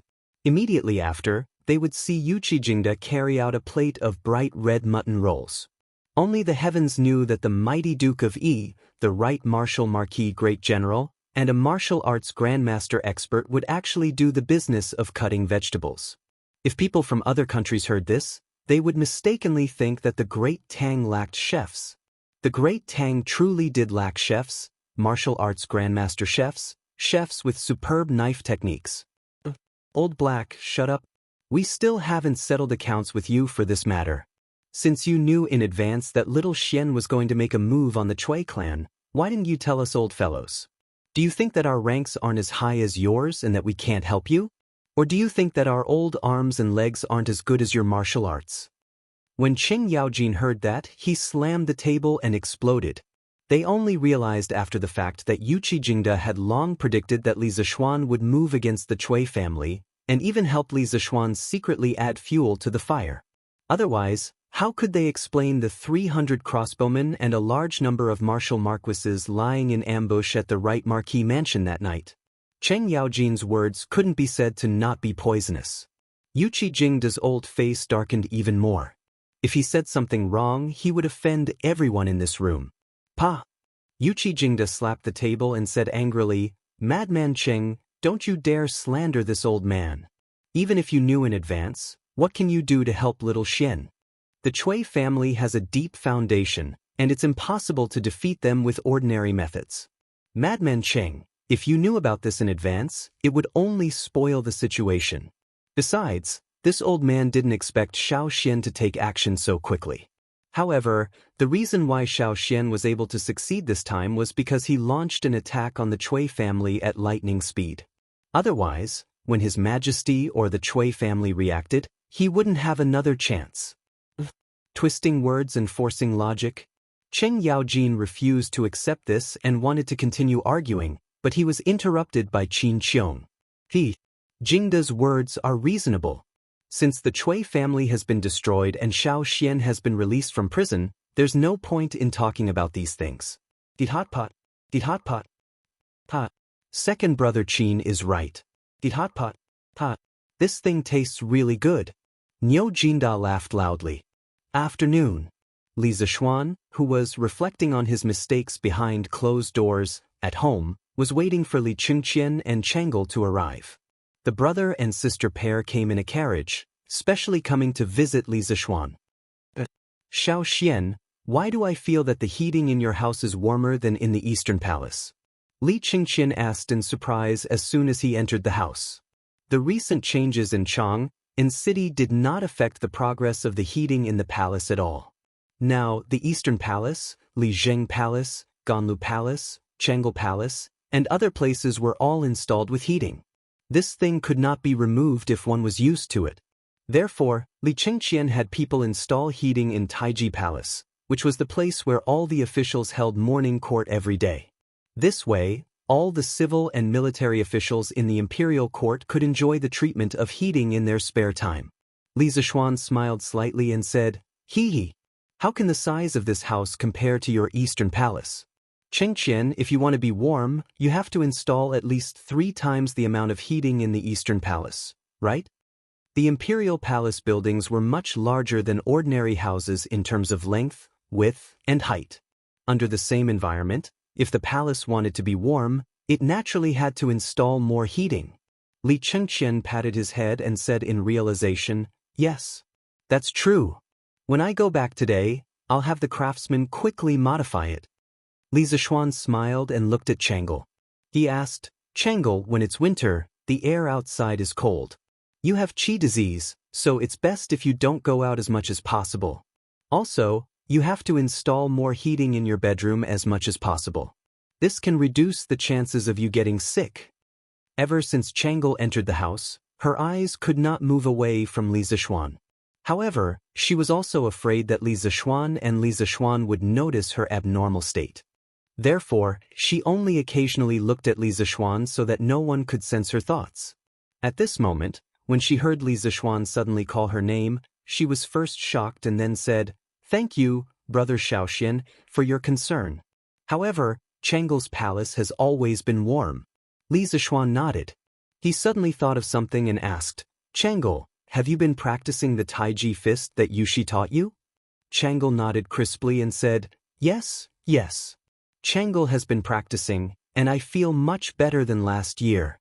Brother Xiaoxian, do you want to see?" Li Zishuan's forehead was full of black lines. Li Zishuan hurriedly shook his head and said, "No, no, no. Changle, you've been practicing.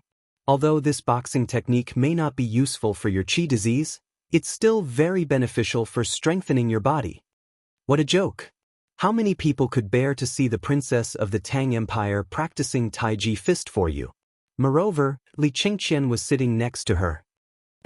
Changle was slightly disappointed. She really felt that her Taiji fist was good and wanted to show it. However, with her special status, it was indeed inappropriate to show it in this kind of situation. Glancing at Li Zishuan's handsome face, Changle suddenly said, "Brother Xiaoxian, next time don't quarrel with my father, okay? When you quarrel, Changle doesn't know who to help. Changle, don't talk nonsense." Li Qingqian hurriedly patted his sister's arm and said.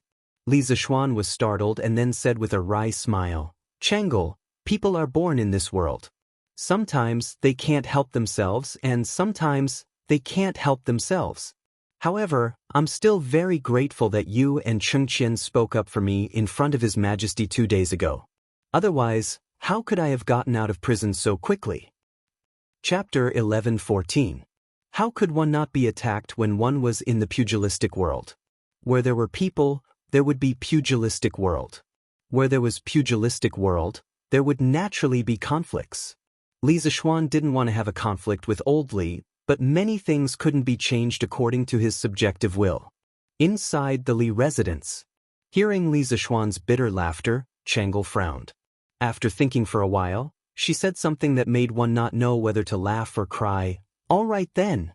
But Brother Xiaoxian, the next time you have a conflict with my father, remember to tell us in advance. That way, Brother Crown Prince and I can think of an excuse in advance and intercede for you in front of my father." Li Qingqian was speechless. Was his sister siding with her own family or someone else's family? Ahem. Changle, it's getting late. Let's go back. Otherwise, father and mother will be worried. He was determined not to stay here any longer. Otherwise, his sister might say something scary later. Although he wanted to stay and chat with Li Zishuan, he felt that the way Changle looked at Li Zishuan wasn't right. Brother Crown Prince, it's not even 5 p.m. yet. How is it too late? You haven't seen Brother Xiaoxian for so long. Don't you want to catch up with him?" Changle looked at the sky and said unwillingly. Li Qingqian almost vomited blood. He thought to himself, "You're the one who wants to catch up, okay? Why do you have to drag me into it?" Although he thought so, he couldn't say it out loud. After all, in front of outsiders, he had to leave some face for his sister, right? Changle is right. I do have a lot of things to talk to Xiaoxian about. Then let's stay for another half an hour.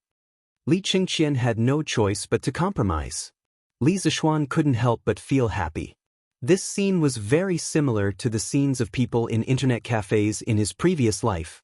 "Manager, give machine number 5 another 2 hours. This scene was too beautiful. Hee hee." Changle looked at Li Zishuan gratefully. Then she said to Li Zishuan, "Right? Brother Xiaoxian. The song, Dedication of Love, that was sung in Chang, in city last time was composed by you, right?" Li Zishuan nodded and said, "Yes. It's me." Changle's eyes were twinkling. "Wow. Was it really composed by you? This song is so nice."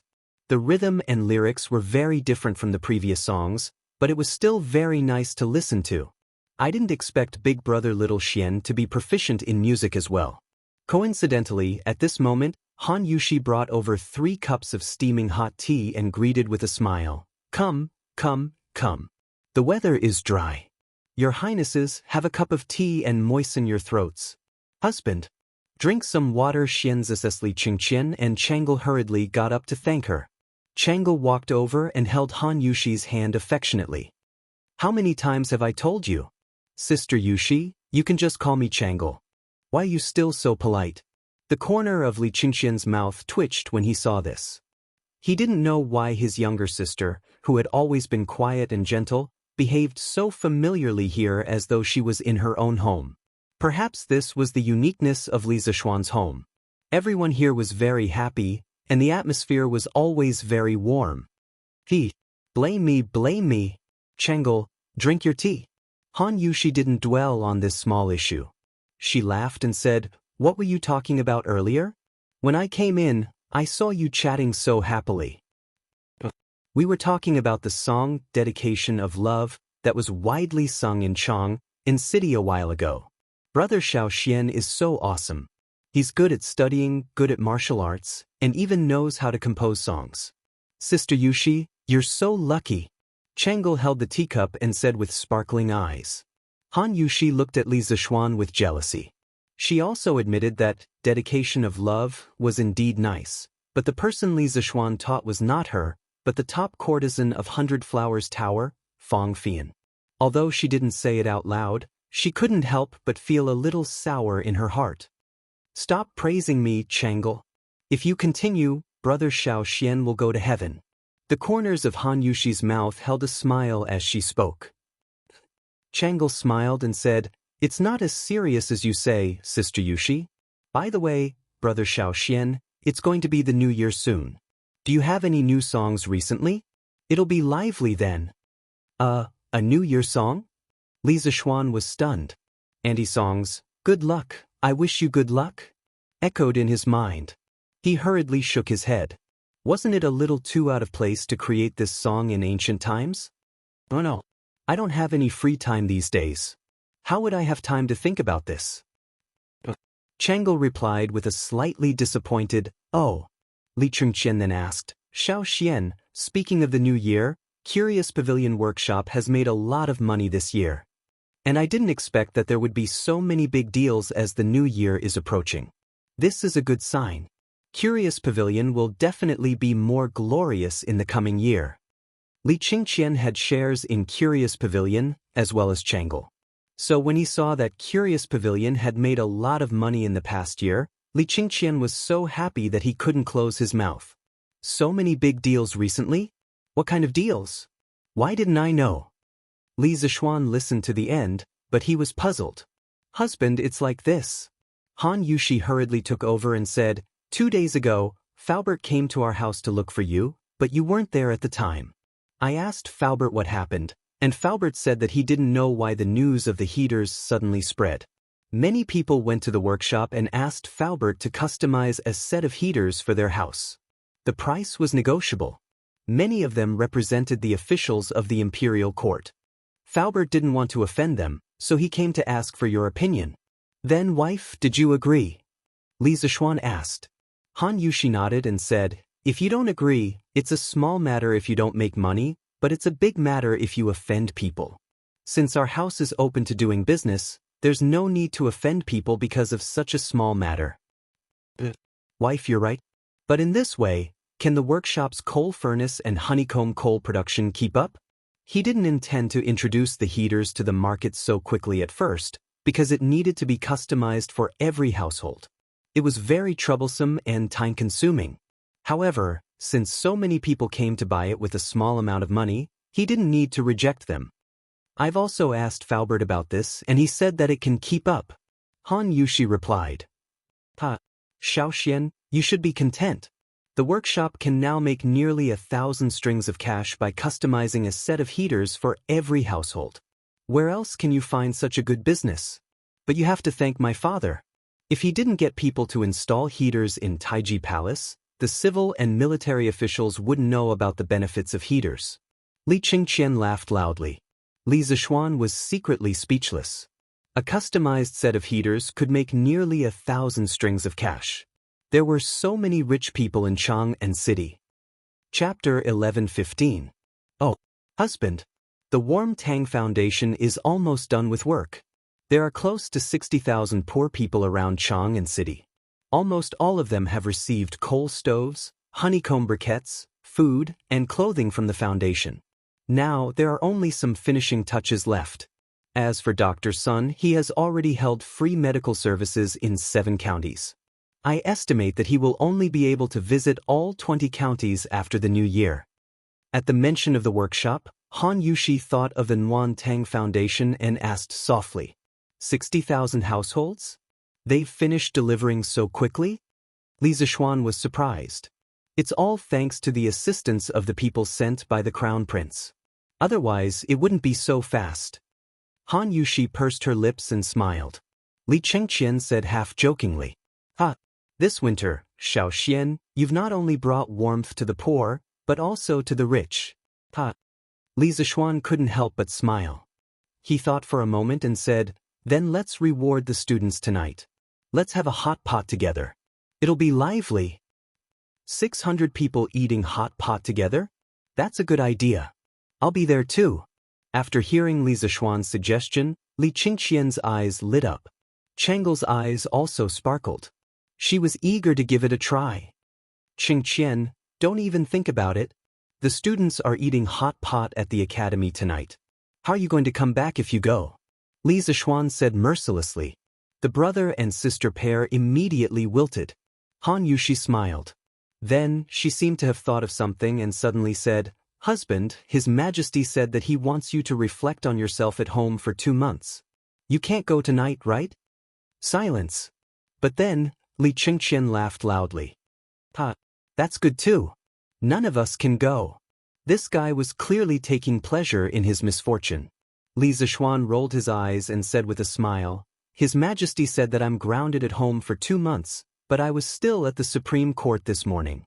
So strictly speaking, these 2 months should start from tomorrow. I can still go out tonight. Puchi. Changle giggled. Her delicate little face was like a blooming white orchid, fresh and refined.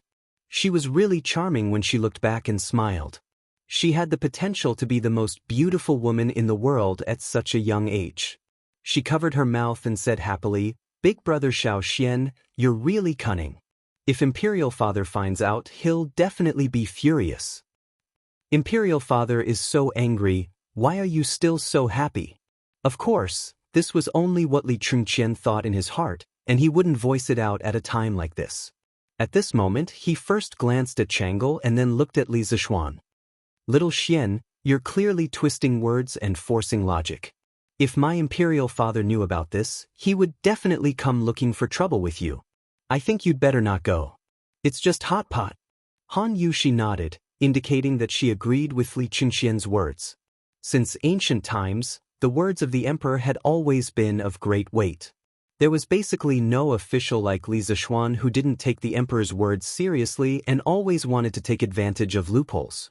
Han Yushi felt that if this went on, it wouldn't be good if Li Zishuan came to settle accounts at an opportune time. Li Zishuan glanced at Li Qingqian in annoyance. Suddenly, his eyes lit up and he said, Hey! His Majesty only ordered me to be grounded at home to reflect, but he didn't specify which home. I'll stay in Yunshan to reflect these 2 months. This way, it won't be considered disobeying His Majesty's imperial edict. He was so insistent on going to Yunshan to make hot pot for the students. First, it was to reward them. Recently, these students had been running around for Operation Warm Winter. Second, a few days ago, the people had caused a ruckus in the Chui family. If it weren't for the students maintaining order on the spot, many dirty things would have happened. At that time, not only would he be impeached by the officials, but he would also feel guilty in his heart. He had to thank this group of students. As soon as these words came out, Changle was stunned. There was such a quick-witted person in this world? Li Qingqian was stunned. How could there be such a shameless person in this world? The more Li Zishuan thought about it, the more pleased he became. He said, It's settled then. Wife, quickly have the servants in the residence prepare the ingredients. Tonight, the academy will have a hot pot feast for more than 600 people. Have Wang Zhong take out all the frozen mutton in the freezer. I'll cut the mutton. Han Yushi was stunned, then she nodded and said, Okay. Husband, please wait a moment. I'll go arrange it right away. Although the mutton in the freezer at home was reserved for the new year in a few days, Han Yushi saw that Li Zishuan was in high spirits and didn't want to dampen his spirits. At worst, she could just buy some more in a few days. Chengqian, Chang'e, have you eaten hot pot in the palace before? Yes, we've eaten. The siblings nodded fiercely. Not only had they eaten it before, they had eaten quite a bit. Then who cut the mutton in the palace? Li Zishuan was suddenly curious and asked. Li Qingqian looked a little embarrassed. He looked around and said, I heard Imperial Father say that Steward Zhao and the old consecrators in the palace took turns cutting it. The corner of Li Zishuan's mouth twitched. He didn't think that his initial worry would become a reality. Old Li was really deranged. For the sake of good food, he didn't even care about his face. Then I'll have to cut the mutton next. I don't have time to accompany you. You two can do as you please. Anyway, you two seem to be more familiar with this residence than I am. Li Zishuan waved his hand speechlessly. Then he turned and left to cut the mutton. Li Chengqian and Chang'e looked at each other, then followed Li Zishuan out the door. In the kitchen of the Li residence, the two of them witnessed the peerless swordsmanship of a grandmaster expert. Only then did they understand why the mutton they ate in the past had to be cut by Zhao Song or the imperial consecrators personally. It was because ordinary people couldn't possibly have such amazing and dazzling swordsmanship. After admiring Li Zishuan's peerless swordsmanship for a while, Li Qingqian saw that it was getting late. He quickly pulled Chang'e back to the palace. Everyone in the Li residence was busy. Madame Li and Li Jingma didn't have any objections to Li Zishuan treating the students to hot pot. In their opinion, their son had just been released from prison and should be celebrated. However, they were a little dissatisfied that Li Zishuan was going to Yunshan to do closed-door cultivation. It was almost the new year, and Li Zishuan was obviously going to Yunshan for the new year. However, the old couple still couldn't bear to leave their home in Chang'an City. However, these were all trivial matters. With Madame Li's love for her son, she was naturally obedient. As for Li Jingma, what choice did he have? At 5 in the afternoon, Li Zishuan and his family, along with dozens of servants, set off for Yunshan.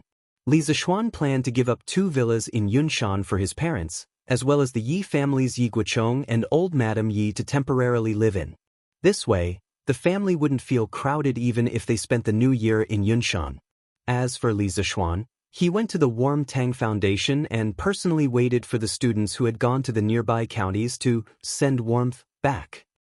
Chapter 11:16. Master! Yamacho, you're here? When Li Zishuan arrived at the Warm Tang Foundation, there were a few people lining up outside to donate money. In the courtyard, Iron Egg and Meng Wenhao led the 3rd Brigade to help with the donation collection. Seeing Li Zishuan, who had disappeared for many days, suddenly appear, Iron Egg and Meng Wenhao put down their work and came over to greet him with a surprised expression. How are you? Have you been busy recently? Li Zishuan asked with a smile. Meng Wenhao looked at Li Zishuan from head to toe and asked instead of answering, Yamacho, I haven't seen you recently. Are you alright? Iron Egg also looked over with a worried expression. Although he didn't know the inside story, he had vaguely sensed that something was wrong in the past 2 days. What could have happened to me? I've just been busy with writing books recently. Don't worry about it. Li Zishuan waved his hand and said lightly. Yamacho, you've really been writing books recently? What do you mean by really? Are you saying that it's fake? No, I thought Sun Zifan was lying to us. After all, that guy doesn't speak the truth. Meng Wenhao scratched his head suspiciously, then replied, We haven't been that busy recently because there aren't as many people coming to donate money as before. Maybe it's because it's almost the new year? The people are busy stocking up on New Year goods now. After the initial madness of the donation storm caused by the Warm Tang Foundation, people had gradually returned to rationality. Now, people had started to treat the foundation as a place of spiritual sustenance, such as a temple or a Taoist temple. If they wanted to do good, they would come here to donate money. Not only could they accumulate merit, but they could also seek peace of mind. Are there fewer people donating money? Li Zishuan muttered thoughtfully in a low voice. After a while, he asked again, Are there statistics of the foundation's donation consumption these days? It's done. Meng Wenhao nodded. He ran into the room and took out an account book. After turning to one of the pages, he said, "The Academy's Operation Warm Winter has consumed a total of 43,512 strings of cash so far. As for Dr. Sun, because he needs to consume a lot of herbs every day, he has consumed a total of 5,074 strings of cash. So the total is 93,586 strings of cash. These accounts have already been calculated by all the members of the 3rd Brigade. More than 90,000 strings of cash? Thank goodness! Even if Sun Simiao were to provide free medical services in all the counties around Chang and city, the total cost would only be around 200,000 strings of cash. The foundation can still afford it." Li Zishuan thought for a while and sighed. "When will the rest return?" Li Zishuan asked again. Iron Egg glanced at the door. "Should be soon?" Coincidentally, at this moment, the sound of footsteps came from outside the door. There were also some youths talking and laughing. We're really lucky today to have met such a big rabbit. He said, "Let's sneak to the west of the academy and roast the rabbit tonight." That's a good idea. The roast chicken from last time really makes me miss it. TSK. These 2 rabbit legs are mine. I was the one who injured the rabbit. Otherwise, you wouldn't have been able to catch up with Chu Mo. T. Even if you weren't there, I could still catch up with him. Needless to say, these were the bastards who had sneaked out of the academy to steal chickens during the military training. Li Zishuan's old face darkened. He secretly thought that this bunch of brats really didn't learn their lesson. They wanted to sneak out of the academy at night to barbecue again. Most importantly, these bastards didn't even call him along when they went out to barbecue.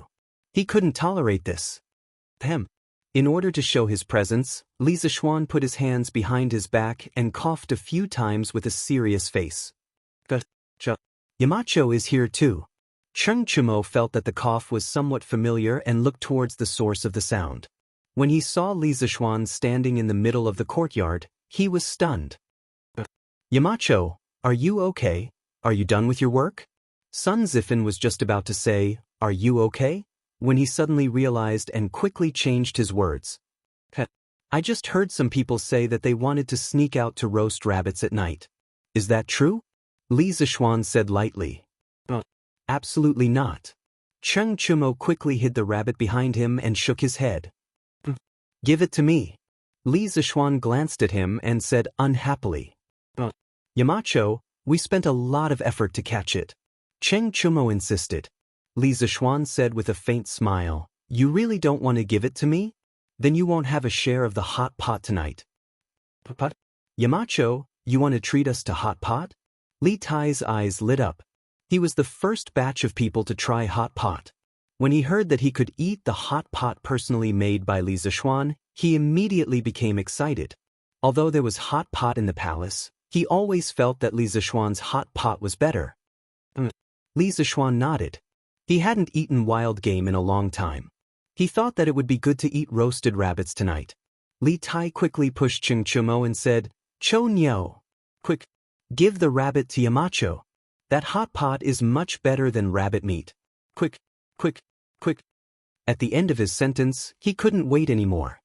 He directly snatched the rabbit that Cheng Chumo hid behind his back and handed it to Li Zishuan. "Chinke, what's hot pot?" Sun Zifan was puzzled. His father was a civil official and didn't usually hang out with Qin Qiong and the other generals, so he didn't know what hot pot was. "You'll know in a while." While they were talking, the academy students who went out had already returned. When they saw Li Zishuan, the academy students were very surprised and came over to greet him. Li Zishuan let Li Tai do a head count. When he knew that everyone had arrived, he gathered the students together and announced a piece of news that made everyone happy. Of course, Cheng Chumo was an exception. "This month, students, you've all worked hard for the Warm Tang Foundation. In order to reward everyone for their hard work, the Academy is holding a special banquet tonight and treating everyone to a new dish that you've never eaten before. Now, everyone, pack up and follow me out of the city. To the Academy." "Oh!" As soon as he finished speaking, there was a thunderous cheer. Who didn't know that Li Zishuan was very particular about food? Since Li Zishuan valued this new dish so much, they would definitely have a good meal tonight. Most importantly, their recent efforts were recognized by Li Zishuan. This was more important than anything else. In the noisy cheers, Cheng Chumo spat out a mouthful of blood. F***ck. This is too much. Too much. A rabbit was actually tricked by the mountain leader. What a loss. Li Zishuan didn't hear Cheng Chumo's complaints. When the cheers died down, he led the students out of the city. Yunshan Zhang should be almost ready by now. Chapter 11:17. Priestly, will there be any strong winds tonight? Li Zishuan asked as he bumped into Li Chunfeng when he arrived at the academy. He was just a fake Taoist priest and a fake astronomer. How could he know anything about the weather and the weather? Li Chunfeng thought that Li Zishuan was not good at this and did not suspect anything.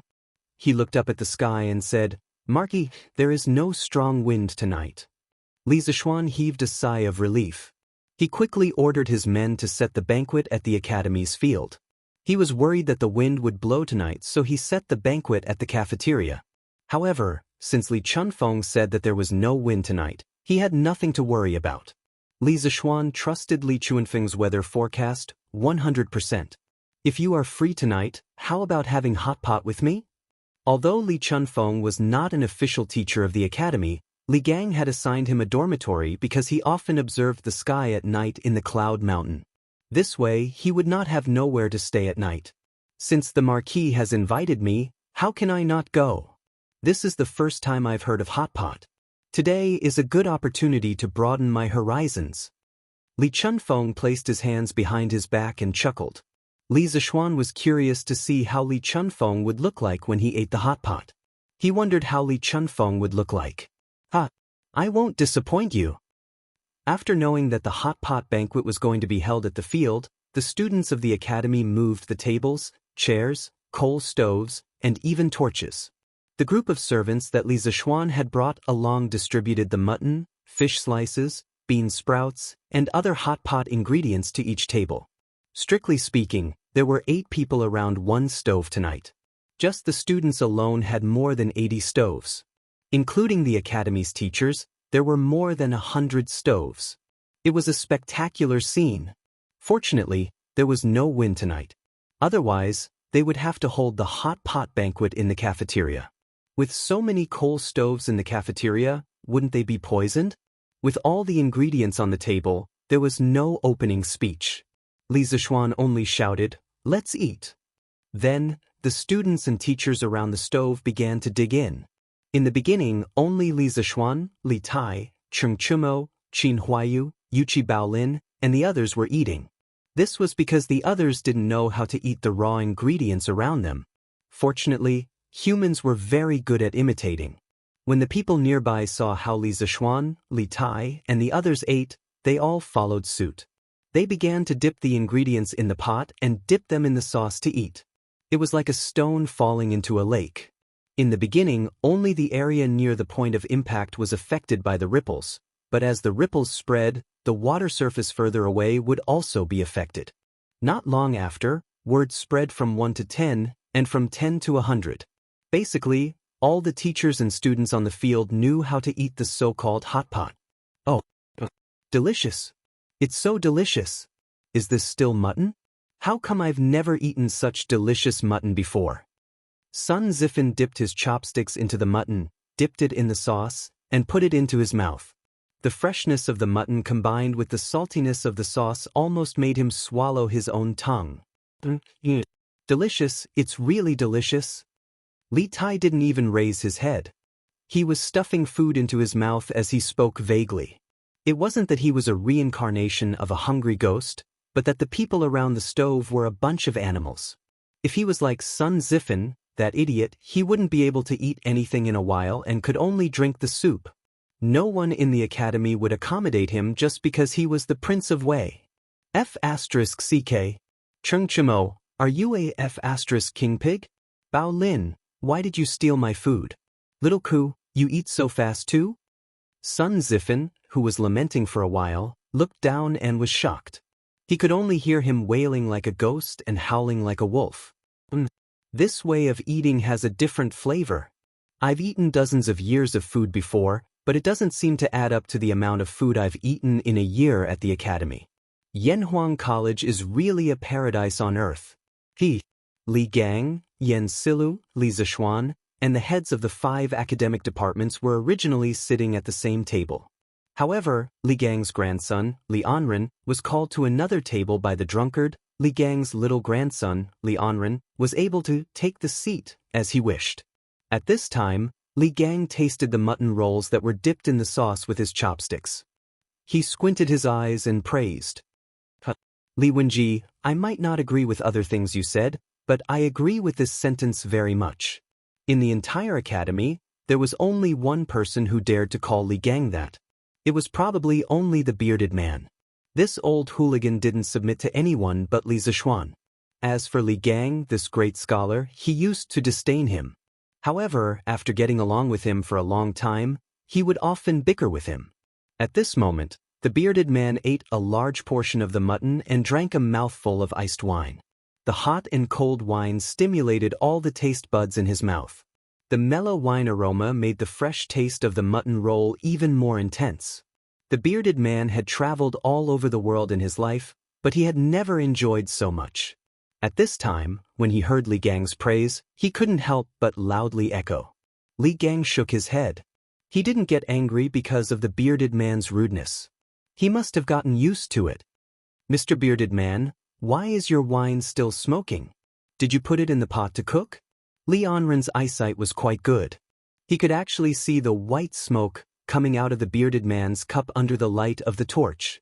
Hey, Anren, when you grow up, you must go to Yanhuang College. Don't be like your grandfather and spend your whole life studying. Do you understand?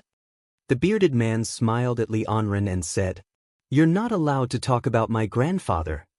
Li Anren pouted and said crisply, Hey! The bearded man shook his head. He pointed to the wine cup in his hand and said, Do you know why I told you to go to Yanhuang College? Do you see? When ordinary people see that my cup is smoking, they think that the things in the cup must be hot. However, the students from Yanhuang College don't think that way, because they know that an ice-cold cup will also emit white smoke in a hotter environment. You said that your grandfather's studies were superficial. Are there such things in it? Definitely not. The heavens took pity on him. The dignified pirate leader who traversed the 4 seas actually understood science. Li Zishuan, who was drinking a mouthful of wine, almost spat it out. If the pirate leader understood science, then those small island nations on the sea would have no way to survive. Wasn't this too cruel? Chapter 11:18. Come. Eat meat. There's still a lot of mutton left. During the meal, Li Zishuan kept persuading Li Gang, Yan Silu, and the rest to eat more mutton. As for himself, he only took a few bean sprouts. Ma Zhou was touched. He thought that Li Zishuan would leave the meat for them and only eat vegetables. Yamacho, you should eat some mutton too. There's still so much left. We can't finish it with so few people. Ma Zhou wanted to rinse the mutton with his chopsticks and put it into Li Zishuan's bowl, but Li Zishuan quickly stopped him. Hey. Stop. Brother Ma, I'm allergic to mutton. I can't eat mutton. So, to prevent me from getting sick, you must finish all the mutton on the table. If you don't finish it, you're not giving me face. In a moment of desperation, this guy started to talk nonsense. Yamacho, what's allergy? Ma Zhou said with a puzzled expression. Li Zishuan was stunned. He quickly explained, It's just that you're not used to it. You'll feel uncomfortable all over if you eat it. There's such a thing? Ma Zhou was even more puzzled. How could anyone eat mutton until they felt uncomfortable? Seeing old Ma's dumbfounded expression, Li Zishuan hurriedly called out, Mr. Li, Mr. Yen, Mr. Mo, hurry up and eat. And in Ren, hurry up and eat. You have to know that you can't eat this kind of tender mutton anywhere else. Although the few big shots of the academy felt that Li Zishuan was a little strange, they couldn't pinpoint what was strange about it. They could only eat as they were told. Young master, I've brought the things you wanted. Halfway through the hot pot, Sanbao came over and whispered in Li Zishuan's ear. I got it. Li Zishuan nodded and replied softly. The ears of the bearded guest, who was eating large chunks of meat and drinking large bowls of wine, trembled slightly, but he did not take any further action. After a while, Li Zishuan left the table without anyone noticing. But after a while, the teachers and students on the field smelled that something was wrong. Why did he say that he smelled something wrong? Because it smelled so good. What was that smell? It smells so good. Oh, it smells like barbecue. Yamacho is barbecuing meat. A group of people raised their heads and sniffed, trying to find the source of the fragrance. Someone shouted, and everyone's eyes instantly turned to Li Zishuan. Li Zishuan was leisurely barbecuing a rabbit on a square grill. He kept turning it while sprinkling salt, pepper, cumin, and other condiments on it. The rabbit's body was already golden brown, and drops of oil dripped from it from time to time, making sizzling sounds when they landed on the flames. Just looking at this rabbit was enough to whet one's appetite, not to mention the waves of fragrance that were constantly wafting in this direction. The teachers and students on the field all looked eagerly at Li Zishuan. *CK. That's my rabbit. Burp. Cheng Chumo sighed and couldn't help but burp. Who asked him to eat too quickly just now? He was completely full now. The greatest helplessness in life was when one's stomach was full when one encountered delicious food. Barbecued rabbit.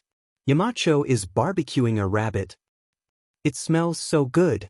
I didn't expect a barbecued rabbit to be so fragrant. Burp. It smells so good, but I'm so full. Barbecued meat was actually not a patent of modern people. Compared to modern people, the ancient people's love for barbecued meat could be said to be even greater.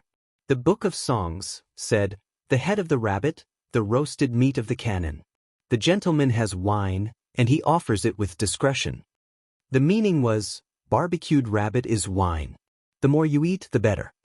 By the Han Dynasty, barbecuing had already become a culture. According to historical records, Emperor Gaozu of the Han Dynasty, Liu Bang, often barbecued deer liver raw to go with wine. Emperor Zhao of the Han Dynasty also once held a barbecue festival. As the saying went, if a worker wants to do a good job, he must first sharpen his tools. As early as the end of the Warring States period, cloud-patterned square grills specialized in barbecuing appeared. The grill that Li Zishuan was using now had a rough outline similar to the cloud-patterned square grill. San Bao found it in the workshop at the foot of the mountain. Although the barbecued rabbit was fragrant, the students' stomachs were already full. They could only snort the rabbit. Tsk, it should be about time. Under the watchful eyes of the crowd, Li Zishuan put the rabbit meat to his nose and took a sniff. He clicked his tongue and sighed. Everyone's face was full of black lines. They secretly thought that their Yamacho was too despicable. They clearly had better food, but they left it for last. Why are you all looking at me? Hurry up and eat. Whoever has leftovers on the table tonight will have to wash all the dishes today. Li Zishuan pointed at Cheng Chumo's table and said loudly. All the students were shocked. What a joke! How many bowls and chopsticks were there? Wouldn't it be tiring to wash all of them? So, *CK. Cheng Chumo. These dishes are clearly on your plate. Why did you put them in my bowl? *T. They were yours in the first place. There was a commotion from the crowd. Li Zishuan didn't pay any attention to these students. He carried the roasted rabbit and walked back to his previous table. I just finished barbecued rabbit. Mr. Li, Mr. Yen, Mr. Mo, Mr. Su, Mr. Xiao, Brother Ma. Do you all want some? Li Zishuan put the rabbit on an iron plate and took out a dagger from somewhere. He smiled and said to the people around the stove. Yamacho, you're really, burp, I'm not eating anymore. I really can't eat anymore. Ma Zhou wanted to say that Li Zishuan was despicable, but halfway through, he couldn't help but burp. He shook his head and waved his hand. Everyone else was speechless. Li Anren's little face was bitter. Brother Xiao Xian, this rabbit meat is really fragrant. But Anren's stomach is too full. Brother Xiao Xian, can you leave some for Anren to eat tomorrow? Li Zishuan laughed loudly and said, Good. I'll leave a rabbit leg for Anren. Yamacho, since you gentlemen have no more space in your stomachs, why don't I help you share the burden? Suddenly, The bearded guest came behind Li Zishuan with a wine bowl and said. He had been paying attention to Li Zishuan's movements. When Li Zishuan first started barbecuing the rabbit, he saw it and immediately slowed down his eating speed. In addition, his martial arts realm was the best in the world. Not to mention one rabbit, even if there were two, he could finish it. This time, it was Li Zishuan's turn to be helpless. He only wanted to be mischievous, but the bearded guest didn't let him be. How depressing. Since Mr. Zhang-san can still eat, then please. Li Zishuan invited with a smile. Then I'll drink a few cups with Yamacho. The bearded man laughed heartily, while Li Zishuan held his forehead with his hand, feeling a headache coming on. Chapter 11:19. The grand hot pot banquet for 100 people lasted until midnight before the students and teachers of the academy left. Everyone was very tired these days, but after eating this hot pot banquet, especially after receiving Li Zishuan's affirmation, the students suddenly felt less tired. They did not regret choosing to stay during the previous holiday because this winter holiday was very meaningful for many of them. Set a heart for heaven and earth, and set a life for the people. This was not only Li Zishuan's dream, but also their dream, and they had always been acting like this. They had walked a long way on this road, but there was still a long way to go. Fortunately, for everyone, they were not alone on the road ahead. They all had a group of like-minded companions to forge ahead together. When Li Zishuan returned to the courtyard, Han Yushi had already fallen asleep. As for the other two courtyards, when he came back and passed by, he found that the lights inside were already out. Presumably his father, mother, grandfather, and grandmother had already fallen asleep. After all, it was close to the end of the year, and he suddenly decided to spend the new year in Yunshan. His father and mother would definitely have a lot of things to arrange the next day. Li Zishuan did not wake up the two maids, Xiao He and Xiao Shi. He casually washed up and quietly went back to his room to sleep. 2 months. I can have another 2 months of holiday. Li Zishuan lay on the bed and looked at the ceiling. He could feel his wife's gentle breathing beside him and could not help but sigh in his heart. Being grounded for 2 months was torture for others, but for him, it was a holiday. Since Yanhuang College was established, he basically did not have a day of leisure. If he was not busy at the academy, he would be giving advice at the workshop. Now that he had 2 months of holiday, he should spend some time with his family. After all, he worked so hard to earn a family business, so that everyone in the family could live a carefree life and not be bullied by others. Imperial Palace, Lijing Palace.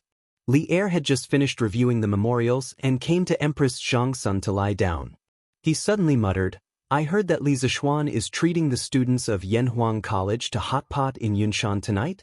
This stinking brat actually ignored my order of confinement. How preposterous! Empress Zhangsun was stunned.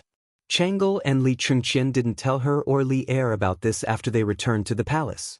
After being stunned for a moment, she said, Your Majesty, you only restricted the Marquis of Yong'an, but you didn't specify where. He had a home in Yongla Lane, and he also had a home in Cloud Mountain. So strictly speaking, he is not disobeying His Majesty's decree. Although she understood that Li Zishuan was not really angry, Empress Zhangsun still defended him because she knew that Li Zishuan's role in the Tang dynasty was irreplaceable. Li Er was amused. No wonder this brat dared to go to Cloud Mountain so openly. It turned out that he had such a plan. Maid Guanyin, look at how bold he is to play petty tricks in front of me. Empress Zhangsun covered her mouth and laughed. It's mainly because Your Majesty is broad-minded. Otherwise, the Marquis of Yong'an wouldn't be like this. This is the sign of a prosperous era. Let's not talk about it. Let me see if Maid Guanyin is broad-minded or not. Li Er suddenly laughed evilly. His hands and feet started to move, which naturally caused a wave of coquettish anger. Your Majesty! The next day, Li Zishuan originally planned to sleep in, but things like biological clocks couldn't be changed so easily.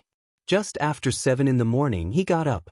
When he went downstairs, he saw his father, mother, and the 3 members of the Yi family all come over. Although their family lived in different courtyards, they still ate together. The distance between the courtyards wasn't far. Little Xian, Your Yanhuang College is really imposing. Previously, grandmother heard that you built an academy in Nanyang. She thought it was just a few straw huts, but how is this a straw hut? It's simply a paradise on earth. After dinner, I have to go to the academy to take a good look. Oh, right, does your academy allow outsiders to enter? Seeing Li Zishuan come down, old Madame Yi happily chattered. Yi Guozhong, who was beside her, was also moved. However, due to the restraint of an elder, he didn't say anything. He only stroked his beard and kept glancing at Li Zishuan. Li Zishuan couldn't help but laugh. Grandmother, the academy naturally doesn't allow outsiders to enter. However, since you want to go, you can go as many times as you want. Old Madame Yi was excited at first, but then she waved her hand and said, That won't do. Although grandmother can't help you much, I can't break the rules you set. Grandmother can just take a look from outside. Compared to those people in his previous life who liked to use connections to get in through the back door, this grandmother of his was really kind and reasonable. Li Zishuan couldn't help but sigh in his heart. Mother, the academy is on holiday now. You can go and take a look if you want. It's not considered breaking the rules. Yi Yuzhu hurriedly persuaded. Li Zishuan also nodded and said, Grandmother, my mother is right. The academy is on holiday now. You can go as you wish. Old Madame Yi then replied, That's good. Since it's not considered breaking the rules, I'll go and take a look today. After breakfast, the Yi family of 3 went to Yanhuang College accompanied by Mrs. Li. Li Zishuan wrote a note and handed it to Han Yushi. He said, Yushi, if you go to the foundation today, remember to hang this message outside the foundation's gate. Han Yushi looked at the content of the note strangely and was suddenly shocked. She said, Husband, this? Did His Majesty agree to this? Li Zishuan said proudly, Of course. Look at what you're saying, Wuf. If His Majesty didn't agree, how would your husband have the guts to make a private decision? Han Yushi patted her chest and sighed in relief. She said, Phew, that's good. I'm going to the foundation today, so I'll help my husband announce this announcement. Be careful, wife. Latest announcement. From this year onwards, the businessman who donates the most to the Warm Tang Foundation will be awarded the title of Righteous Businessman by the Imperial Court.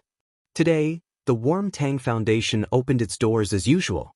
Although there were fewer people who came to donate money than usual, there were still some people. The people in line quickly realized that the foundation today was different from usual. There was an eye-catching sign at the entrance, and the words on the sign were as follows. Everyone was shocked. Righteous Businessman. The Warm Tang Foundation actually had the power to be recognized by the Imperial Court as a righteous businessman. This was serious news. Chapter 1120. Old Master. Old Master. Big news.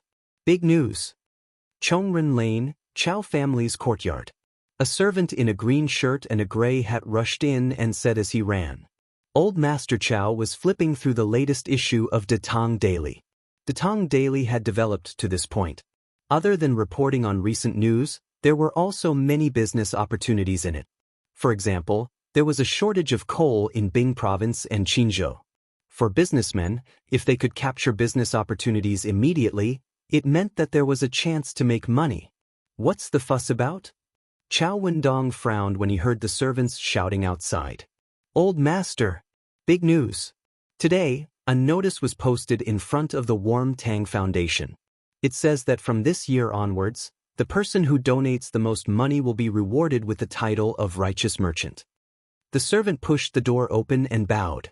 If the superiors were good, the subordinates would be even better. Chow Wendong had wanted the title of Righteous Merchant for a long time. The servants of the Chow family naturally paid attention to this news. Wasn't there a servant who came to report the news as soon as it was released? Chow Wendong slammed the newspaper on the table and stood up. What? The Yanhuang Chamber of Commerce wants to give the person who donates the most money the title of Righteous Merchant? The servant replied, Yes, old master. Chow Wendong's eyes widened and his breathing quickened. He said, Is the source reliable? The servant said confidently, Don't worry, old master. I personally saw the notice posted in front of the Warm Tang Foundation. It can't be fake. Huff. Chao Wendong took a deep breath. His eyes flashed and he immediately ordered, "Get the 7 shopkeepers to come to me immediately." Old master. Sigh. There's no hope for our Lin family this year. Some families were happy, while others were sad. When Lin Wenyuan of the Lin family heard the news, his face was full of worry. This was because the Lin family's money was all tied up in the Yanhuang Chamber of Commerce. Currently, there was not much money circulating in their accounts.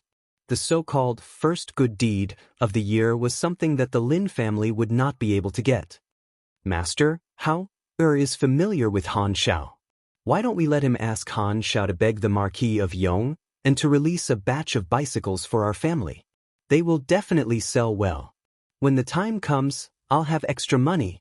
Madame Lin thought of an idea and said.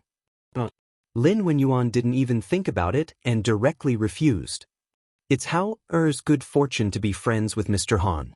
We can't ruin their friendship because of such a small benefit. Even if they had a batch of bicycles now, it would be too late. The Chao family is even more prepared. We can't compare to them no matter what. Now it seems that we can only fight for it next year.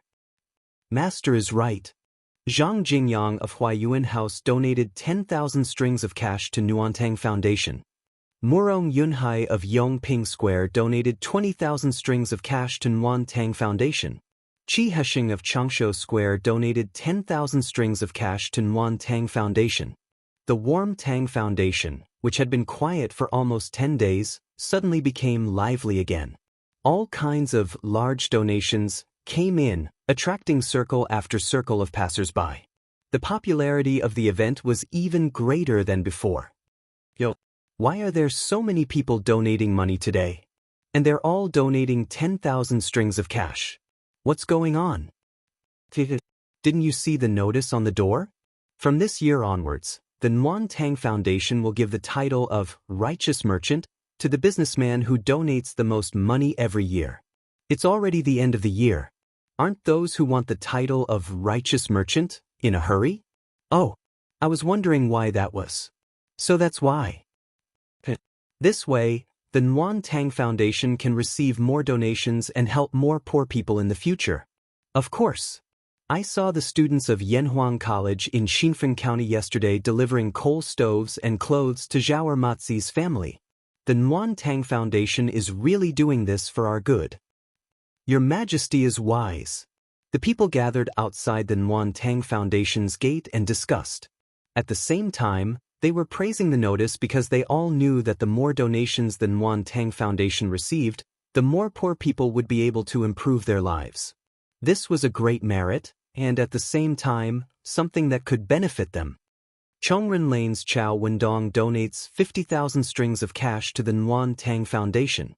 Suddenly, a clap of thunder blasted through the entire and E lane. Everyone was stunned. 50,000 strings of cash.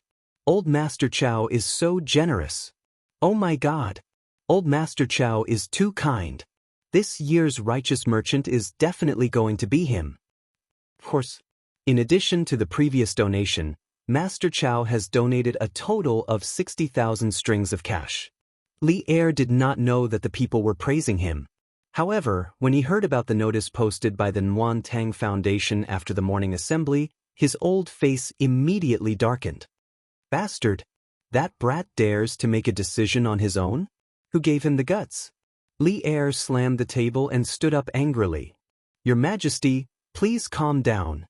Empress Zhangsun brought a bowl of lotus seed soup over and happened to see Li Er throwing a tantrum. She quickly came over to console him. Isn't that brat getting bolder and bolder?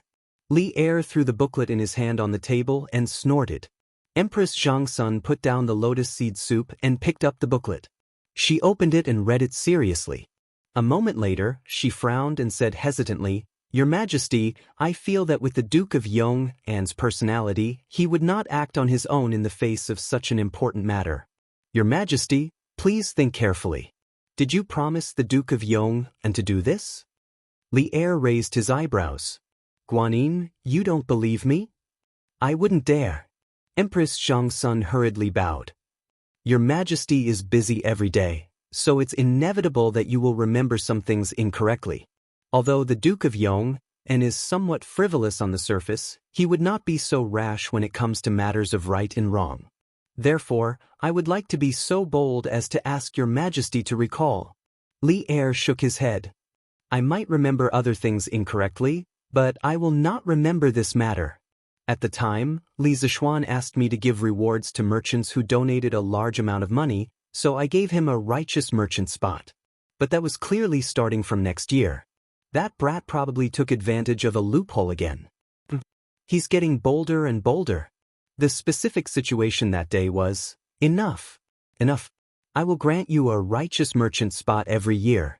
Your Majesty. Then does this year count? Scram. Li Er's original intention was to start from next year, but he did not expect that Li Zishuan would take advantage of a loophole again. Your Majesty.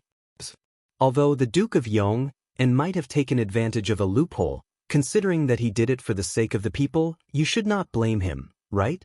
Empress Zhang Sun held back her laughter and persuaded. Chapter 1121. When the civil officials heard the news of donating money to be rewarded with the title of righteous merchant, their reactions were very big. In their eyes, this was no different from Emperor Ling of Han selling his official position. Although the so-called righteous merchant was not an official, simply judging the amount of donations to decide whether to give the title of righteous merchant would damage the credibility of the imperial court and indirectly raise the status of merchants. Therefore, many of the civil officials began to draft memorials at home, planning to ask Li Er to take back the imperial decree tomorrow morning. Yes, there were those who agreed and those who disagreed, but no one suspected that the Nguyen Tang Foundation was faking the imperial decree. Because in everyone's hearts, the Nguyen Tang Foundation would not be so daring, and Li Zishuan, who was behind the foundation, would not have the guts either. The mess that Li Zishuan made in the end still had to be cleaned up by Li Er. Otherwise, if Li Zishuan was accused of faking the imperial decree, the great Tang Empire would lose such a peerless genius forever. Husband, in just half a day this morning, the foundation received more than 100,000 strings of coins in donations. The power of this announcement is too great. Han Yushi said excitedly to Li Zishuan during lunch. Now, only the two of them were left at home. The others were still at Yanhuang College. They must have had too much fun in the morning and went to the college cafeteria for lunch. Of course. Li Zishuan said matter-of-factly as he ate. It's said that scholars value their reputation, while merchants value their profits. In fact, scholars and merchants both value their reputation and profits. Because with fame, profits will naturally come.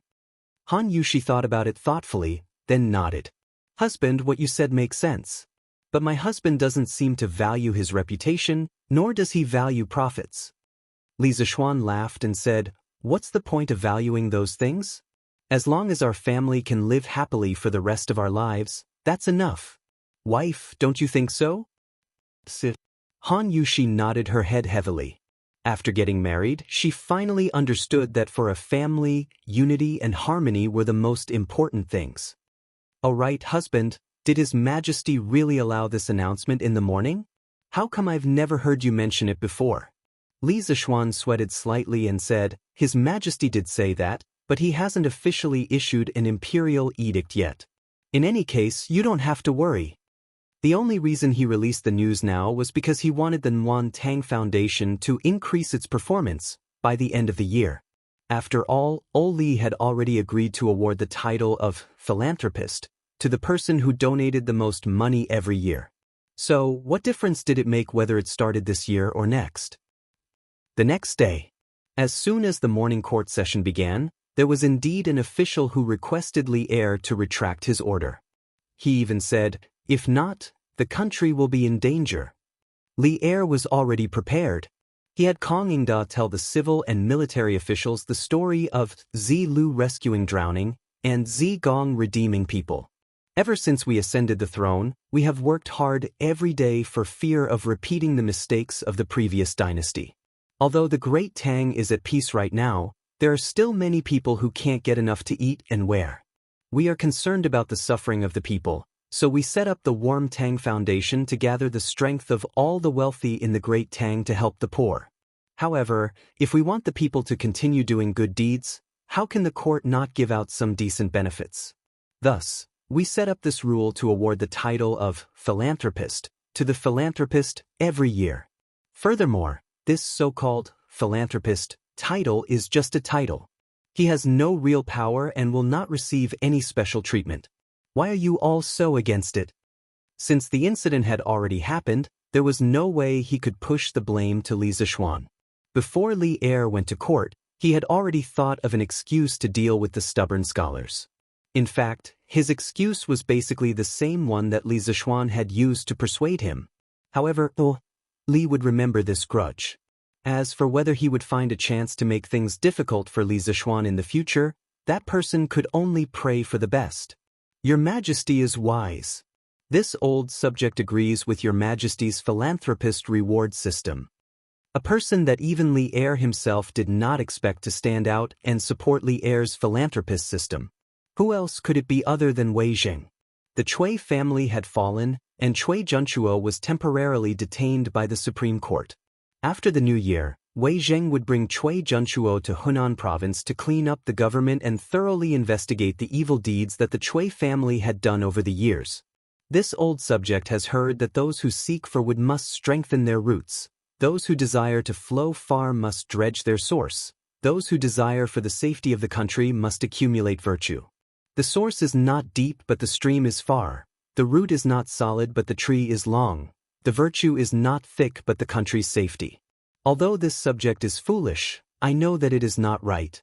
The emperor is the weight of the divine weapon, the vastness of the region, the height of the sky, and the boundless safety of the land.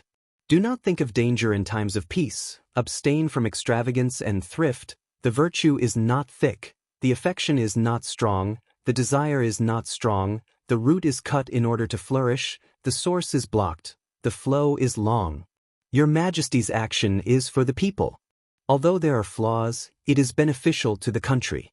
This old subject believes that Your Majesty's action is very good. You can even increase the quota of philanthropist merchants every year by 2 more. This way, the Warm Tang Foundation will be able to collect donations from all over the world and help the people of the world. In the future, even if there is a natural disaster in the Tang Empire, the imperial court will not have to exhaust the national treasury to help the people.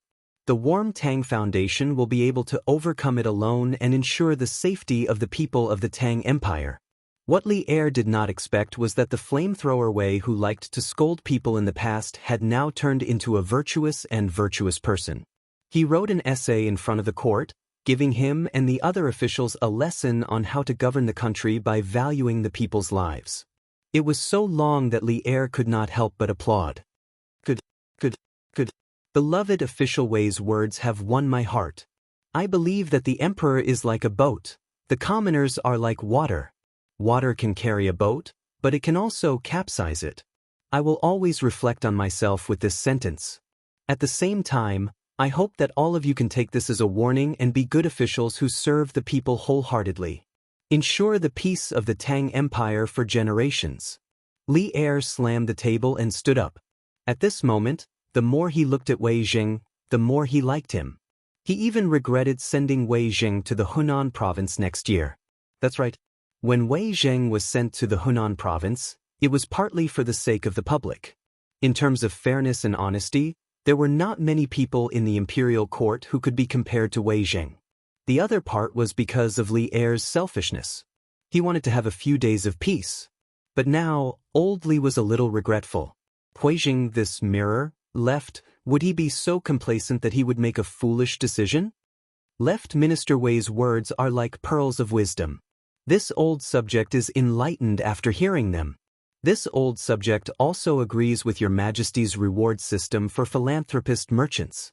Li Er's water can carry a boat, but it can also capsize it, shocked the officials. The civil official number 2, Fang Xianling, immediately stood up and clasped his hands. Seeing this, the civil official number 1, Zhang Sun Wuji, also stood up and said, "This old subject agrees." Since the 2 of them supported Li Er, the rest of the officials could not do anything even if they objected. In the imperial court, there were voices of seconding. Chapter 1122. If Li Zixuan had attended the morning assembly today, he would have screamed, F***CK, because Wei Zheng's 1,000-word proverb was basically the original text of the famous 10 Thoughts on Admonishing Emperor Taizong. However, the 10 Thoughts on Admonishing Emperor Taizong was written in the 17th year of Zhengguan. It could only be said that as a transmigrator, some things could be changed, but some things could not be changed no matter what. This was fate, and also the cycle of the heavens. In the afternoon, Li Zixuan, who was concentrating on his book at home, received an imperial edict from Li Er. From next year onwards, the Warm Tang Foundation's quota for charity merchants will be increased to 3. At the end of the imperial edict, there was even a warning for Li Zixuan to not play any more tricks. This made Li Zixuan speechless. He thought to himself, old Li's tolerance is only SOSO. This guy doesn't know that with his actions, any random dynasty or emperor would have died countless times. Young Master, Steward Fu is here. He's in the front hall.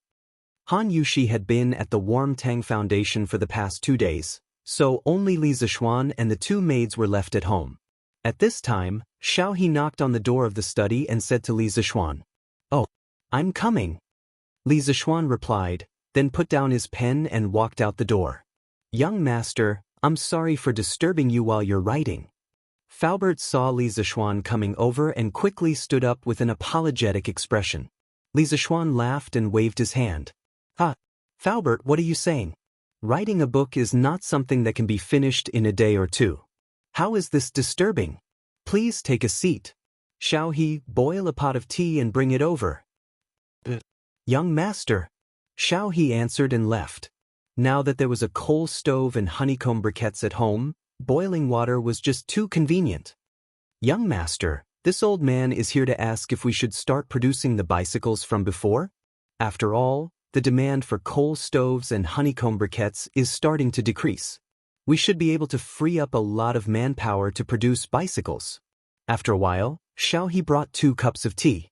Faubert stopped the small talk and got down to business. Li Zixuan was startled. After thinking for a moment, he said, "Since the workshop has enough manpower, we can naturally produce bicycles. But in this season, the people are usually so cold that they don't even want to go out. Will anyone be willing to buy a bicycle?" Faubert smiled and said, "Young Master, you don't have to worry about that. Just a few days ago, many of the old masters who came to the workshop to ask for custom-made heaters asked if the workshop sold bicycles. That's why we don't have to worry about selling this bicycle." Li Zixuan nodded and said, "If that's the case, then go ahead and build it. Now that the workshop doesn't lack iron, rubber, or sulfur, it's better to make a batch by the end of the year and let the members of the Chamber of Commerce make a profit." At this time, he remembered that he still had a group of hungry members of the Chamber of Commerce under him. A while ago, the coal stoves and honeycomb briquettes were beneficial to the country and the people. But to the members of the Chamber of Commerce, it was not beneficial. Only bicycles were profitable. But in order to carry out the warm winter operation, well, he let the workshop focus on producing coal stoves. This was considered as sacrificing the interests of the members of the Yan Huang Chamber of Commerce. Now was the time to compensate them. "But then I will make the arrangements later. The molds and materials are all ready-made. We should be able to produce a batch before the new year." Faubert nodded. "Faubert, how is Xiaobing doing over there? That kid should have sent you a message, right?" Li Zixuan smiled and asked. Hearing Li Zixuan mention his nephew, Uncle Fu's face was full of smiles. He replied, "Thank you for your concern, young master. That kid is fine. I heard that he used the money young master gave him to buy a house over there and bought a few acres of land. He said that he plans to let me retire in the future." Li Zixuan could not help but laugh. "From what I see, he wants to settle down there himself." Faubert was a little embarrassed. "I don't think so. He just wants to have a place to stay while helping young master." Li Zixuan shook his head and did not probe further.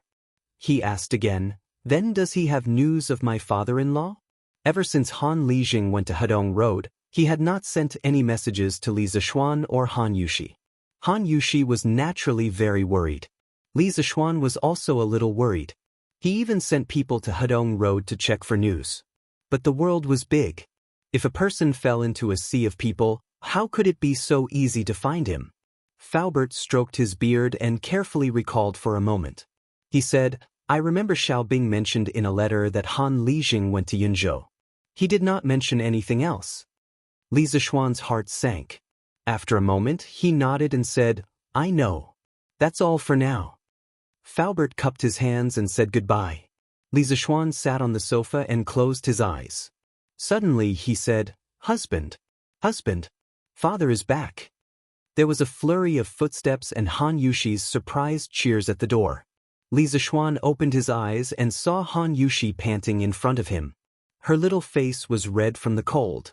The breath from her mouth formed clouds of white mist in the air. After a moment of shock, Li Zixuan said, Wifey, are you saying that father-in-law is back?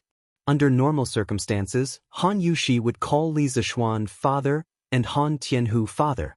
Li Zixuan was very sensitive to the key point in Han Yushi's words. Father is back. Han Yushi nodded happily. Li Zixuan heard and hurriedly stood up. He said, Where is he? Let's go and see father-in-law. At the same time, he finally felt relieved. As long as Han Lijing was fine, it was fine. Otherwise, his wife would cry to death. No need, Xiaoxian. I'm here. At this moment, Han Lijing appeared at the door and said. It turned out that Han Yushi had come to Yunshan with him.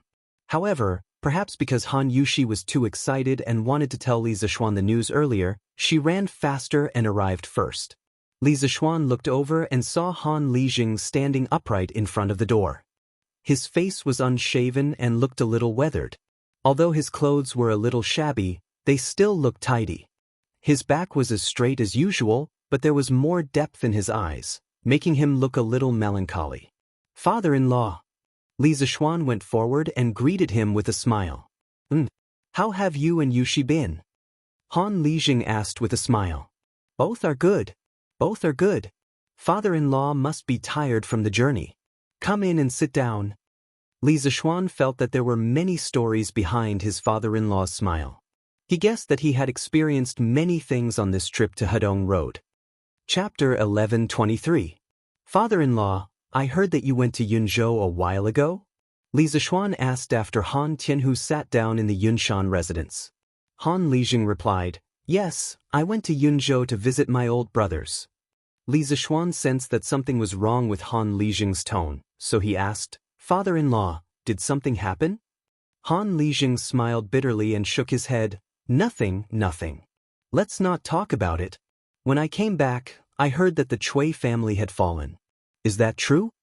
Li Zixuan saw that his father-in-law did not want to talk about Yunzhou, so he did not ask further. He nodded and said, Yes, that's true. Han Lijing sighed with emotion, then his expression changed. Xiaoxian, tell me honestly. Did you secretly add fuel to the fire behind the Cui family's incident?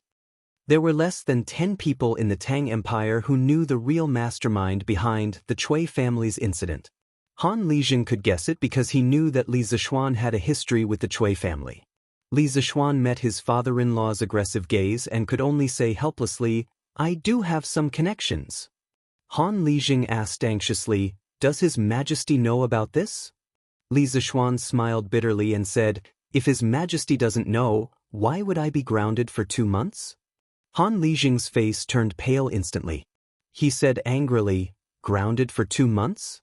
Xiaoxian, you're still not satisfied with being grounded for 2 months? What you've done is taboo. Luckily, His Majesty is benevolent and magnanimous. Otherwise, even if you had 10 heads, it wouldn't be enough to chop them off. Xiaoxian, I hope that you can think twice before you do anything in the future. Don't let your emotions affect your decisions. Now, you don't only represent yourself. Behind you, there's Yushi, your father, mother, and sister, and even the students of the academy. There's more than one solution to many problems. Being rash and impulsive will only lead to endless troubles. Imperial power was greater than the heavens. Little Xian, I've been there before.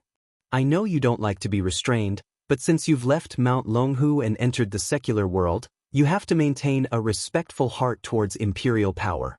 Otherwise, once His Majesty becomes suspicious of you, everything in the Li family, including the Yanhuang College, will be reduced to nothing. In the past, my father lost his respect for the imperial power and was momentarily blinded by greed. He rebelled with Yang Shengan, and in the end, his family was destroyed. Father-in-law hopes that you can take this as a warning and try not to let your emotions affect your decisions. Han Tianhu's personal experience had instilled in Li Zishuan the concept of imperial power is supreme. After Li Zishuan finished listening to his father-in-law's description, a layer of cold sweat formed on his back. At this moment, he finally understood that he was indeed a little too reckless and selfish back then. He had only considered the temporary satisfaction and comfort he would get by wiping out the Cui family, but he had not considered that his family and even his students would be implicated by his actions. Although it was refreshing to see injustice on the road and draw a sword to help, it would be fine if he had no attachments, but he still had a group of old and weak women and children behind him. His father-in-law was right. He had indeed lost his respect and acted too rashly. Father-in-law is right. I will take this as a warning and think thrice before doing anything in the future. Li Zishuan solemnly cupped his hands and said, he was not someone who could not listen to other people's opinions. Han Lijing's eyes were filled with both gratification and complexity. He sighed and said, I hope this incident will not arouse His Majesty's suspicion. Otherwise, little Xian, you will have a hard time in the imperial court in the future. Father-in-law, you don't have to worry. His Majesty has already punished me by grounding me for 2 months. Even if he is suspicious, at most, he will just strip me of my official title. At that time, I will be able to peacefully be a rich man and a teacher. Anyway, it had already happened. Li Zishuan was very open-minded. First, he did not rebel, and second, he did not usurp the throne. At most, Li Zishuan would just strip him of his official title and let him go home to farm. Throughout the entire Jingguan dynasty, except for those who rebelled, no minister had been beheaded because he angered the emperor. In this era, the monarch was quite tolerant of his ministers. It was far from the Qing dynasty, where one's entire family would be killed because of one wrong word. As long as he did not touch that red line, his life would not be in danger. Alas, this is the only way. I just came back. There are still many things to do at home, so I will go back first. Little Xian, take care. Han Tianhu let out a long sigh. He stood up and patted Li Zishuan's shoulder, then he was about to leave. Li Zishuan felt an inexplicable sense of heaviness. He always felt that after his father-in-law went to Yunzhou, he seemed to have changed a little. He had become more profound. Husband, father may be thinking too much. Don't take it to heart. Han Yushi saw Li Zishuan frowning and sitting on the sofa, lost in thought. She could not help but feel a little distressed. Li Zishuan sighed, took his wife into his arms and said, Wife, I am sorry. A while ago I was too impulsive. I only wanted to have a clear mind for a moment, but I neglected you all. I almost implicated the entire Li family into a sea of fire. In the future, I will not. Husband, don't say that. Before Li Zishuan could finish, Han Yushi placed her slender finger in front of Li Zishuan's mouth and said anxiously, Since this concubine is married to my husband, I am naturally willing to share honor and disgrace with my husband. No matter what my husband does, this concubine will support him. No matter what the consequences are, this concubine is willing to bear them with my husband.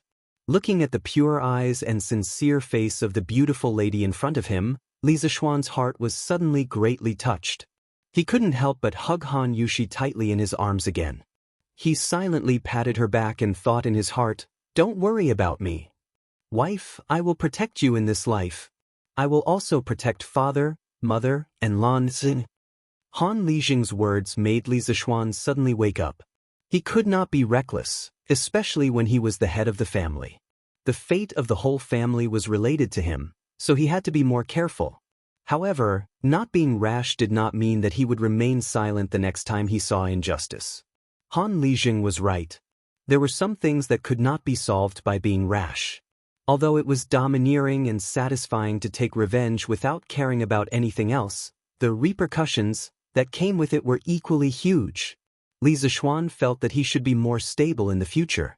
After all, this was a feudal society.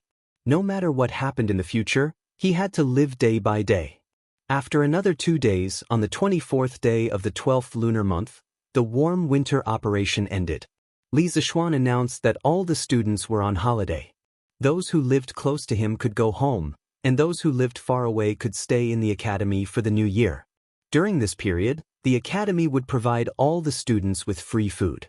Such attractive conditions made some of the teachers in the academy who lived close to Yunshan couldn't help but stay. After all, the food in the academy was completely comparable to the restaurants outside. Li Zishuan knew that he could not help but laugh. In addition to free food for the students who stayed for the new year, he also prepared something else. Chapter 11:24. As the end of the year approached, the atmosphere in the capital became more and more intense. On the streets of Chang and city, people could be seen purchasing New Year goods everywhere. The price of pork in the eastern and western cities quietly rose. Although it was cheap meat in the eyes of the rich, it was a supreme delicacy to the poor. Furthermore, Zuaishan restaurant had introduced a few new dishes that were related to pork. There were more and more ways to cook pork among the people, but they were not as delicious as Zuaishan restaurants. Even so, the pork dishes among the people were many times more delicious than before. Therefore, no matter if it was rich or poor, they would stock up on pork at home as the end of the year approached. As a result, the demand for pork in Chang and city naturally soared. It was difficult for the price of pork not to rise. However, with the previous example of cloth prices skyrocketing in Chang and city and cloth merchants being arrested, the peddlers did not dare to go overboard. The price of pork was still within a controllable range. In addition to pork, the sales of other goods were also booming, such as cloth, silk, jade Buddha, porcelain, and so on. All kinds of small items for children to play with also filled the streets and alleys. Jianghu merchants also hoped to take advantage of this annual festival to make a fortune. Although Yunshan city was far away from the bustling city, one could still feel the flavor of the new year. Li Gang had 2 sons. The eldest son was called Li Shaoji. He left behind Li Anren, who died a few years ago. The youngest son, Li Lian, had been an official in another city and had returned to Chang 2 days ago. The old man had lived in Yunshan city for a long time and was used to the elegant atmosphere here. He insisted on celebrating the new year here. Li Lian was not by his father's side all year round. Naturally, he had to stay by Li Gang's side to fulfill his filial piety. Therefore, he brought his wife and servants to Yunshan city. The couple had stayed in the Cloud Mountain courtyard for 2 days. They were actually reluctant to go back because the house and furniture in the courtyard were too comfortable to live in. As the end of the year approached, Li Lian's wife also began to arrange for the servants to buy New Year's goods. She and Li Lian were very respectful to Li Zishuan, the owner of Yunshan. Therefore, when buying New Year's goods, they would often come over to ask Li Zishuan or Han Yushi if they wanted to help bring anything. Sometimes, Han Yushi would go to the Chang and Warmtang Foundation and often use a carriage to give Li Lian's wife a ride. After a few exchanges, the 2 families quickly became familiar with each other, and there was a sense of closeness between them. Recently, Yen Lide had been coming to Cloud Mountain more frequently. In a few days, the officials of the imperial court would welcome a rare 7 days of annual leave. Yen Lide also planned to bring his family to Cloud Mountain for the new year. As a person grew older, he preferred peace and quiet. Therefore, at Yunshan, the Yen family's residence was also decorated with lanterns and colored banners to welcome the new year.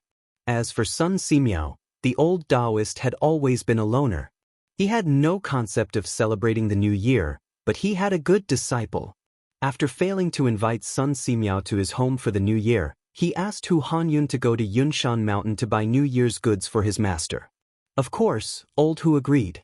Even Lu Yue, who had always been stingy, became generous at this time. She let Hu Hanyun carry the pork and fish bought at home to Yunshan Mountain as if they were free. Hu Jing and Hu Zhen, on the other hand, helped Sun Simiao tidy up the courtyard inside and out after the free medical consultation every day. The 2 of them claimed that they would definitely go to Yunshan during the new year to celebrate with Sun Simiao. As for the free medical consultation in the surrounding counties, They would definitely have to stop in a few days and could only continue after the new year. Yen Silu returned to Chang, and after the holidays. He still had a big family in Chang. Wang Ji was unwilling to go to his brother's house, so he stayed in the academy. He bragged to the bearded man all day long and drank some wine. He was quite carefree. Ma Zhou rented a house in Chang and city, so he had somewhere to go. However, he spent more time in the editorial department of Datang Daily recently. Mo Huai and Mo Lingwei went down the mountain and returned to their mansion in Plum Village, which was the house of Lu Shiren and his son. As for the rest of the Mo family, the civilian staff returned to their homes in Plum Village, while the military staff continued to guard the academy. This was because there were many scientific secrets in Yanhuang College. If they were stolen by someone with ill intentions, the loss would be huge. In fact, people like Ma Zhou, Wang Ji, Yen Silu, and Mo Huai were very likely to be evaluated as professors in the academy's teacher title evaluation at the beginning of next year. When that time came, they would naturally obtain a modern residence in Yunshan Mountain that everyone envied. Li Zishuan did not lack money or residences. He lacked talents. If there were 10,000 talents like Ma Zhou and Wang Ji, he would dare to take them all. Wasn't it just a house for each of them? In Li Zishuan's eyes, it was just a small amount of money. However, if he did this in the modern world, he would really be a super rich boss. Even the richest man in the country would not dare to play like this. Fei Ji, go and invite Mr. Li Gang over. Tell him that I've warmed a pot of good wine and invited him to taste it. Li Zishuan saw that the house was decorated with lanterns and colored banners, but he still felt that something was missing. Suddenly, he thought of something and gave the order. Pang Feiji immediately received the order and left. After half an hour, Li Gang's laughter came from outside. You must be lying to me. You said that you've warmed a pot of good wine? I'm afraid you have something to ask me, right? His voice arrived before his person. Although Li Gang was already over 80 years old, his voice was still full of energy. As soon as he finished speaking, the old man had already arrived at the door. Li Zishuan quickly stood up and greeted him. What are you talking about, old man? Look at this stove. Isn't there a pot of good wine that I've warmed for you? Oh, it really is. Judging from the smell, it doesn't smell like a gentle village, and it doesn't smell like drunken Immortal either. Why does it smell like herbs? Li Gang sniffed lightly, and his face was filled with confusion. Li Zishuan laughed and stretched out his hand. This is a medicinal wine recipe that I got from Sun Daozhang last month. Drinking it can strengthen the bones, strengthen the muscles, and nourish the blood. Moreover, the method of making this medicinal wine is quite unique, causing the taste of this medicinal wine to be even more unique. Mr. Li, would you like to try it? He wasn't making this up. The prescription for the medicinal wine was real. Originally, it was meant for his father, but Li Jingma felt that his body was still strong and didn't need to drink it. After drinking it a few times, he didn't drink it. Now, it was a good idea to give it to Li Gang. At his age, the old man's ability to produce blood was insufficient, and his muscles and bones were seriously aging. He needed nourishment like this. Yamacho, you've praised this medicinal wine as if it's the only thing in the world. How can I not give it a try? Li Gang sat down and smiled while stroking his beard. Suddenly, he changed the topic. Yamacho, why don't you tell me why you're looking for me first? Otherwise, I won't feel comfortable drinking this wine. Li Zishuan's old face, or rather his small face, immediately stiffened. Chapter 1125. Ahem. Mr. Li's eyes are as sharp as a torch, so I told you the truth. In the Yunshan residence, Li Zishuan coughed awkwardly before telling the truth. I wanted to ask for a few words from Mr. Li, but because I've been grounded at home by His Majesty, it's inconvenient for me to go out, so I had to ask Mr. Li to come over. Li Gang was speechless. Our residences are only a few steps away from each other. Even if you go out, do you think His Majesty will find trouble with you? Besides, there are no outsiders on Yunshan. Who would be so free as to inform His Majesty of such a small matter? Li Zishuan was sweating profusely. Who asked him to be well-meaning by his father-in-law 2 days ago? Naturally, he would be a little more careful when doing things. Ahem. Since His Majesty wants me to stay at home and reflect, then I must be sincere. Li Gang shook his head. He obviously didn't believe him, but he was too lazy to investigate further. At this time he said, in terms of calligraphy, I'm far inferior to Deng Shan, Chu Suiliang, and Bo Shi, Yu Shinan. Why would Yamacho come to me for help? What I seek is Mr. Li's artistic conception and also Mr. Li's spirit. Mr. Li has noble character and unquestionable integrity. I must hang Mr. Li's calligraphy at home and study it at all times. Li Zishuan flattered. In fact, this fellow wanted to take Li Gang's calligraphy and leave it as a family heirloom for future generations. Although Li Gang's calligraphy wasn't as famous as Yu Shinan and Chu Suiliang's, Li Gang's fame wasn't any less than those two. Besides, he was now grounded. How could he go out and ask Yu Shinan and Chu Suiliang to write for him? Sending someone to invite them to his residence wasn't realistic either. After all, their friendship wasn't that good yet. Yamacho, don't flatter me. What do you want me to write? Just tell me. When the time comes, don't complain that my calligraphy is ugly. Li Gang waved his hand and smiled helplessly. Li Zishuan nodded at Xiao He. The latter turned around and left. Soon, she returned with 2 rows of red papers in her hands. Li Zishuan said to Li Gang, it's going to be the new year soon. I want to hang 2 auspicious characters in front of the door to make it seem more festive. It's just that these characters are a little difficult to display, so I asked Mr. Li Gang to come and inscribe them. Li Gang frowned. What are you going to inscribe on Yamacho? I call this a couplet because it's going to be the new year soon. It's also called Spring Festival Couplets. Couplet? Yamacho, tell me about it. It could not be said that there were no couplets in this era, but there was no such thing as a couplet. In fact, long before the Qin and Han dynasties, people in our country had the custom of hanging peach talismans during the new year. The so-called peach talisman was to write the names of the legendary exorcist gods, Shencha and Yulei, on 2 peach planks and hang them on the left and right doors to exorcise ghosts and suppress evil. This custom lasted for more than 1,000 years. It was only in the 5th generation that people began to inscribe couplets on the peach planks. According to the records of the Song dynasty and the Shu family, Meng Chong, the ruler of Shu in the 5th generation, every year, scholars were appointed to write poems and inscribe peach talismans on the left and right of the bedroom door. At the end of the year, 964 AD, the scholar Xing Yinshuan wrote poems. Chang used his non-professional skills to write poems and wrote New Year's Celebration, Festivals Changchun.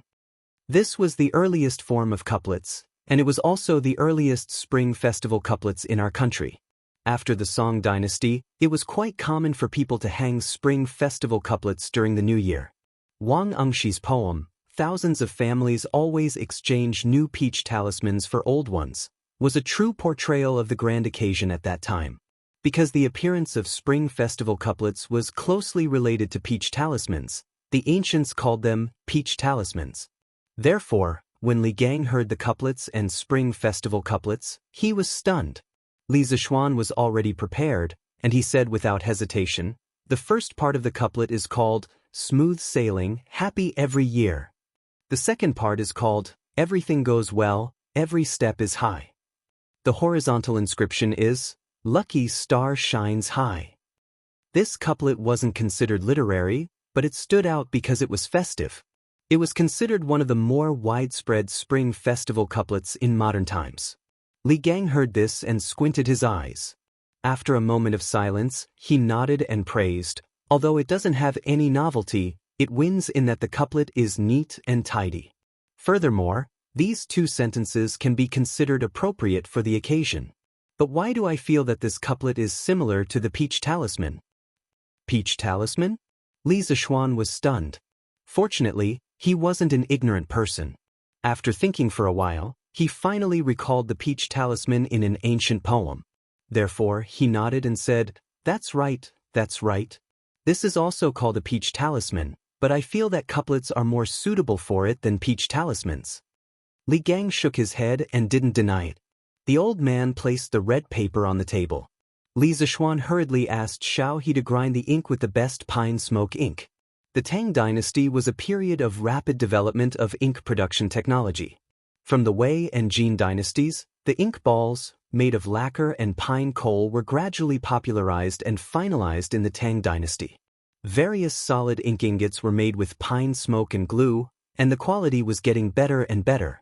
Famous inks such as Zhu Min, Li Yangbing, Shi Chao, Shi Tingge, and other famous inks made by famous artists such as Zhu Min, Li Yangbing, Shi Chao, and Shi Tingge were all tributes to the imperial family. Li Gang held the brush and concentrated. After a series of strokes, 16 large characters suddenly appeared on the paper. Li Zishuan looked at it and realized that Li Gang's handwriting wasn't as bad as the old man said. It was different from Chu Suiliang's calligraphy, which was long and flat, and was also different from Yu Shernan's calligraphy, which was dignified and full of spirit. Li Gang's handwriting was as smooth as jade, graceful and elegant. Perhaps his handwriting was just like his character, a gentleman like jade. Good handwriting. Good handwriting.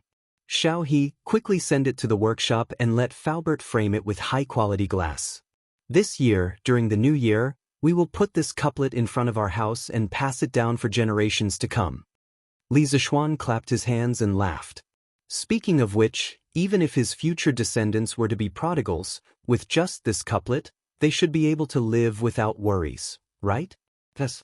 Young master. Xiao He responded. Then she and Xiao Shi carefully dried the ink on the red paper and brought it to the workshop. Li Gang couldn't help but laugh. He said helplessly, Yamacho, don't joke around. In terms of calligraphy, I am far inferior to Deng Shan and Bashi. I really don't understand why you want me to come and inscribe it. Li Zishuan waved his hand and retorted, Mister, you are wrong. In terms of calligraphy, there is no such thing as good or bad. At most, each of them has their own merits. In terms of speaking skills, Deng Shan and Bashi are no match for you, Yamacho. Li Gang smiled and pointed at Li Zishuan. Li Zishuan was helpless. He wasn't trying to flatter him just now. Forget it, let's not talk about that anymore. Mister, please sit down and drink. Now I can finally relax and drink. Li Gang joked again. Chapter 11:26. Feiji, go get these materials for me. After sending off Li Gang, Li Zishuan wrote and drew in the study for a while. Then he took out a list of materials and ordered Pang Feiji. Pang Feiji did not even look at it. He took it and cupped his fist. Yes, Marquis. Then he turned and left. Li Zishuan hurriedly called out to him, instructing him with a stern face, keep this list safe for this Marquis. If it's lost or seen by others, you won't be able to pay for it even if you use your life. Do you understand? Pang Feiji straightened his back and said seriously, Understood. I'll definitely keep it safe. Walking out of the courtyard, he took out the list of materials that Li Zishuan gave him. He was dumbfounded. This? What does Marquis want these things for? Is he keeping them for the new year? Previously, when Li Zishuan asked Li Gang to write couplets, Pang Feiji guessed that Li Zishuan was preparing for the new year even though he was not there. However, what did the things on the list have to do with the new year? Forget it. I don't care anymore. I just need to find these things for Marquis and make sure that no one else sees this list. Pang Feiji could not figure it out no matter how hard he scratched his head. In the end, he could only put the list back carefully and walk down the mountain. After instructing Pang Feiji, Li Zishuan returned to the study and continued writing. In fact, he had already written a portion of the second semester's teaching materials a few months ago. After so many days of seclusion, he was almost done with the second volume of teaching materials. Now, his main job was to proofread. The house was quiet. There were only him and two maids. Han Yushi went to Chang, and in the morning, the rest accompanied Yi Guizhong and old lady Yi to tour the academy. That's right. This group of people had been walking around the academy for a few days and they were still not tired of it. Li Zishuan sometimes did not understand. Wasn't it just a bunch of reinforced concrete buildings? Was it that attractive? This guy was just standing there and talking. He didn't even think about it. Yi Guichong and old Madam Yi were born and raised in the Tang dynasty. How could they not feel refreshed when they saw the tall cement building? It was like a modern person seeing an ancient house for the first time. It would be strange if they didn't find it novel. Bang bang bang. I've already found everything you need. After an unknown amount of time, Pang Feiji knocked on the door. Li Zishuan put down the document in his hand, raised his head and said, "Come in." With a creak, Pang Feiji came in with a gunny sack. Seeing this, Li Zishuan frowned and said, "You put everything in a sack?" Pang Feiji quickly put down the sack and opened it, saying, "No, no. Look, these are all wrapped in small packets of paper." Li Zishuan nodded in satisfaction. "All right, well done. Go guard the front yard. I'm going to the backyard to do something. Without my orders, no one is allowed to enter the backyard." Pang Feiji nodded and replied, "Yes." Then he couldn't help but ask, "Marquis, what are you going to do with these things?" After saying that, Pang Feiji immediately regretted it. In a big family, it was taboo to know too much. Li Zishuan wasn't angry. He raised his eyes and glanced at Pang Feiji. "You'll know when the time comes. Oh right, did you destroy the list just now?" Seeing that Li Zishuan didn't blame him, Pang Feiji heaved a sigh of relief. He then replied, "The list is here. I haven't destroyed it yet." Li Zishuan picked up the gunny sack with one hand and walked out of the door. He said calmly, "Remember to burn the list later." Pang Feiji was stunned. He then said, "Yes." However, Li Zishuan was no longer beside him. The latter had already gone to the backyard to do something. "Husband, I'm back." It was close to noon when Han Yushi returned from Chang'an City. Once she entered the house, she habitually shouted inside. However, there was no response from inside. At this time, Xiao He appeared out of nowhere and said, "Young mistress, young master is doing something in the backyard alone." "Then I'll go take a look." Han Yushi put down the package in her hands, then clapped her hands and walked towards the backyard. Pang Feiji, who was guarding the front yard, obviously heard it. However, he wasn't stupid enough to stop her. Although Li Zishuan had instructed him not to let outsiders into the backyard, Han Yushi was obviously not an outsider. "Wife, you're back?" In the backyard, Li Zishuan was using glue to make thick paper cylinders. The diameter of the cylinders was about a little thicker than a thumb, and the cylinders were about 20 centimeters tall. There were materials scattered all over the ground beside him. Li Zishuan, who was fiddling in the yard, heard the sound of footsteps and spoke without turning his head. Judging by the sound, this was the tacit understanding between an old couple. Speaking of glue, many people subconsciously thought that there was no glue in ancient times. In fact, there was glue, but it wasn't the modern chemical glue. The glue Li Zishuan was using now was fish gelatin. As the name implied, it was made from fish bladders. The fish bladders were steamed, boiled, pounded, and filtered before they were finally made into fish gelatin. When it was used, it was heated in water. After it was melted, it would be applied to the surface of the object. After it cooled and dried, it would be successfully adhered. In terms of viscosity, it was much stronger than most modern adhesives. Other than fish gelatin, there was also pig gelatin. It was made from pig skin. After boiling, it became something like glue. When it was used, it was also heated in water. It was used in the same way as fish gelatin. It could be said that the wisdom of the ancient people in terms of tools and materials wasn't as weak as most people thought. Husband, what are you doing?" Han Yushi saw the paper tubes lying on the ground and other materials scattered everywhere. She couldn't help but ask curiously. Li Zishuan thought for a moment and said, "Well, I'm making something similar to firecrackers. But it's not only louder than firecrackers, but also better looking than firecrackers. Wife, you just came back. Go and rest. I'll be done in a while." That's right, Li Zishuan wanted to make fireworks. At this time, the firecrackers wrapped in gunpowder with paper had not appeared yet. There were only firecrackers, or exploding rods. To put it bluntly, this thing was a bamboo rod. Because the bamboo rod was sealed in sections, when it was heated, the gas inside would expand. If it was heated for a long time, the bamboo rod would explode, so it was called a firecracker. Usually, during the new year, naughty children liked to play with this thing the most. They could often see naughty children on the street throwing bamboo rods into the fire in groups of 3 to 5. They mainly wanted to hear the sound. Official firecrackers with gunpowder were only recorded in the Northern Song dynasty. At that time, they were also called firecrackers. The fireworks that Li Zishuan was making now with the help of gunpowder were definitely not available in the Tang dynasty. Chapter 1127. Just after lunch, Lan impatiently urged him to hurry up. "Brother, set off the firecrackers. Lan wants to see firecrackers." The little girl was a little tired of accompanying her grandparents around the academy.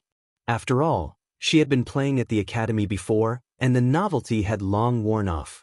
Therefore, she came back alone in the afternoon. During lunch, she heard from Han Yushi that Li Zishuan had made a big baby that was similar to firecrackers in the morning. The little girl was instantly excited. If it weren't for Li Zishuan watching her, she probably wouldn't even want to eat and would have gone to play with fireworks. Playing was a child's nature. Whether it was in modern times or ancient times, it was mostly like this. Especially things like fireworks and firecrackers, children loved to play with them even more. In his previous life, Li Zishuan still played with firecrackers during the New Year even when he was in high school. "Okay, I'll set them off for you. But Lan, you have to stand a little further away." Li Zishuan patted Lan's little head and said dotingly. The main reason he wanted the little girl to stand a little further away was that he wasn't confident in the fireworks he made. After all, he had only played with them in his previous life, but he had never made them. In the morning, he had only used the memory of dismantling a section of fireworks in his previous life to slowly fumble around and create an experimental product. He had no idea whether it could be fired or whether it would explode on the spot. Yes, Lan will definitely stand far away. In order to see Li Zishuan set off firecrackers, Lan was willing to agree to anything. "Okay, you go to the front yard first. I'll go to the backyard to get something," Li Zishuan said as he stood up. Of course, such a dangerous experiment had to be as far away from home as possible. Otherwise, if he were to test the fireworks in the backyard and blow up the house, he would be heartbroken. Yes, Lan responded, then pulled Han Yushi's hand and said, "Sister Yushi, can you go too?" Lan is scared alone. Plup. Li Zishuan, who had just walked to the backyard door, almost fell to the ground. "You're scared? If you're scared, you won't cry and shout that you want to play with firecrackers." "But then I'll go with Lan." Han Yushi nodded and agreed. Actually, she really wanted to go. However, when she thought about how she was already married, it would be inappropriate for her to watch these children's games. Now that Lan had invited her, she decided to go with the flow. "Wife, stand back a little more." "Brother, you're already so far away, why are you still standing back?" Yes, it was still not enough. A little further. In front of the Yunshan villa, Li Zishuan was holding a plate of experimental fireworks. This experimental product was made by connecting 9 fireworks together with a lead wire. The 3x3 arrangement made its chassis very stable. Li Zishuan took a shovel and dug a shallow pit. He buried 1/5 of the firework in the soil to ensure that it wouldn't tilt during the process of being set off. After that, he repeatedly urged Lan and Han Yushi to retreat. To be honest, Li Zishuan didn't care about the small amount of gunpowder in the fireworks. However, it was a completely different story for his wife and sister. If it exploded on them, they would be scalded at the very least, or even disfigured at the very least. "Brother, this should be enough, right?" Lan shouted at Li Zishuan impatiently with her hands on her hips. She felt that Li Zishuan was making a fuss over nothing. Even if this firecracker was more powerful than the ones she used to play with, it shouldn't make them stand so far away. The little girl even doubted that she would be able to hear the firecracker clearly later. "Okay, remember to cover your ears." After visually estimating the distance, Li Zishuan shouted at his sister. Lan curled her lips and didn't move. Li Zishuan smiled and thought to himself, "Little girl, you still don't believe me. You'll regret it later." At that moment, he didn't waste any more time talking nonsense. He stretched the match beside him towards the lead wire of the fireworks. The fuse was made from a small amount of gunpowder wrapped in straw paper, which was extremely easy to ignite. The moment the burning match in Li Zishuan's hand touched the fuse, a spark immediately appeared and a burst of sizzling sounds could be heard. Under such circumstances, it wasn't the time to act cool.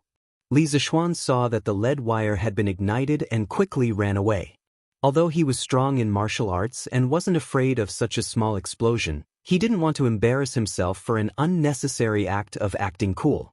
If that happened, he wouldn't be acting cool, he would be an idiot. Bang! In the quiet sky above the cloud mountain, there was a sudden deafening sound. In this era, there weren't many tall buildings to block the sound, so the loud sound could be heard from afar. After the loud sound, it didn't stop. The next loud sound followed. At this time, Lan was already screaming in fear. The little girl reacted at that moment and quickly covered her ears with her small hands. Then she glared angrily at Li Zishuan as if to say, "Why didn't you tell me that the firecracker was so loud earlier?" Li Zishuan didn't notice his little sister's angry and resentful gaze. He was looking up at the results of his experiment that he had painstakingly worked on for the entire morning. TSK, the height is okay. It's just that the sound is too loud. I have to reduce the amount of gunpowder. Also, the flame isn't bright enough. Maybe it's because it's daytime now. I can try again at night. Li Zishuan looked up and whispered softly, "Brother, this firecracker is amazing. Do you have more?" 9 fireworks were released very quickly. It was the first time Lan had seen fireworks that could shoot up into the sky and explode. Although she was scared half to death at the beginning because she was caught off guard, she got used to it and the fear in her heart was immediately replaced by excitement. "Lan, weren't you scared just now?" Li Zishuan said with a smile that wasn't a smile. Lan was embarrassed. Just as she was about to say something, the few of them heard the sound of something breaking through the air not far away. Then, they saw a bearded man and a white-haired old man rushing towards them. It was Mo Zhong and the bearded man. "Yamacho, we just heard 9 loud sounds coming from here. What happened?" Mo Zhong stopped in front of Li Zishuan and asked anxiously. Li Zishuan was stunned for a moment. Then he said embarrassedly, "Nothing happened. I was just setting off firecrackers just now." Firecrackers? This time, it was Mo Zhong's turn to be stunned. He was the head of the Mo family. What kind of new things had he not seen before? Why hadn't he seen any firecrackers that were so loud?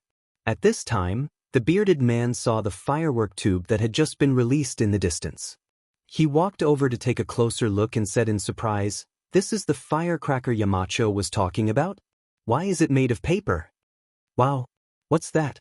What was that sound just now?" It was Cheng Chumo holding a football and running over with a group of students. He screamed as he ran.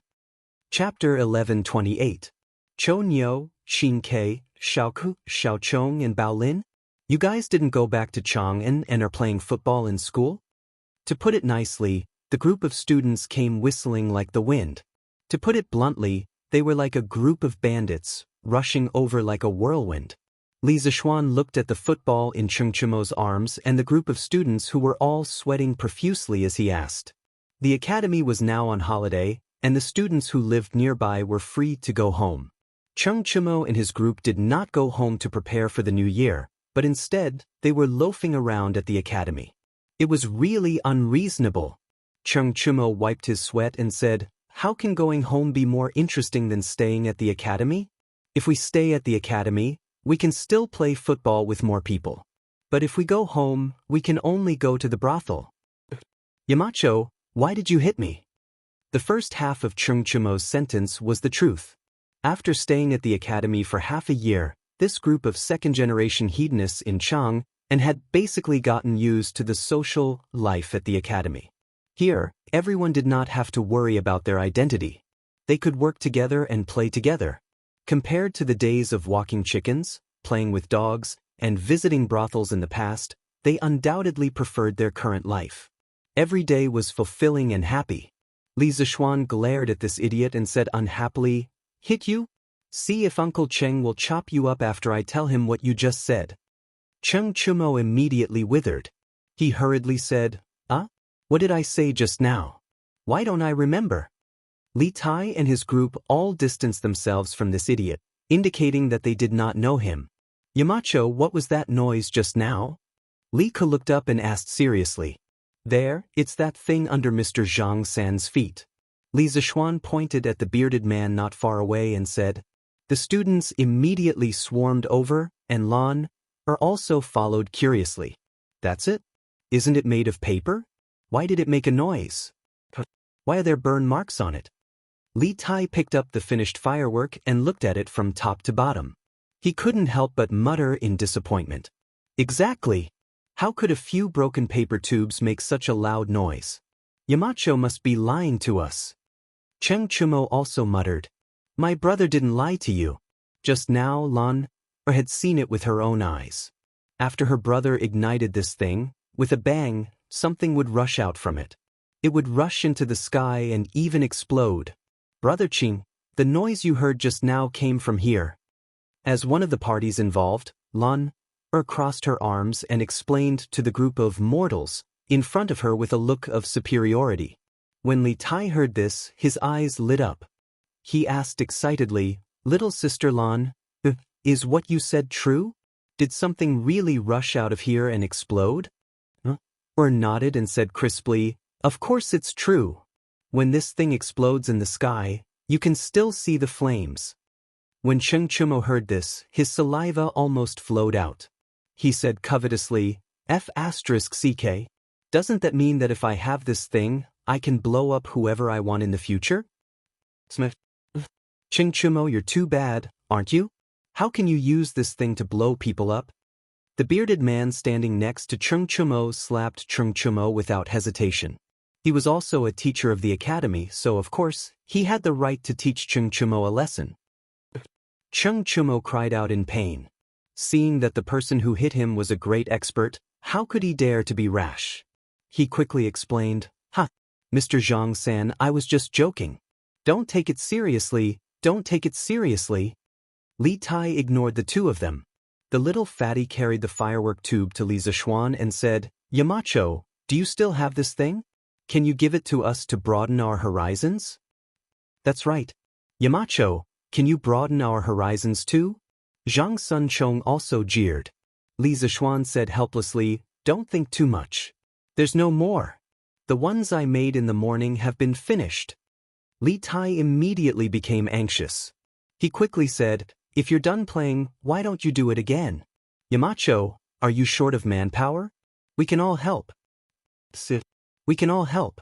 The rest of the students immediately said in unison. At the end of the day, they were still a group of brats.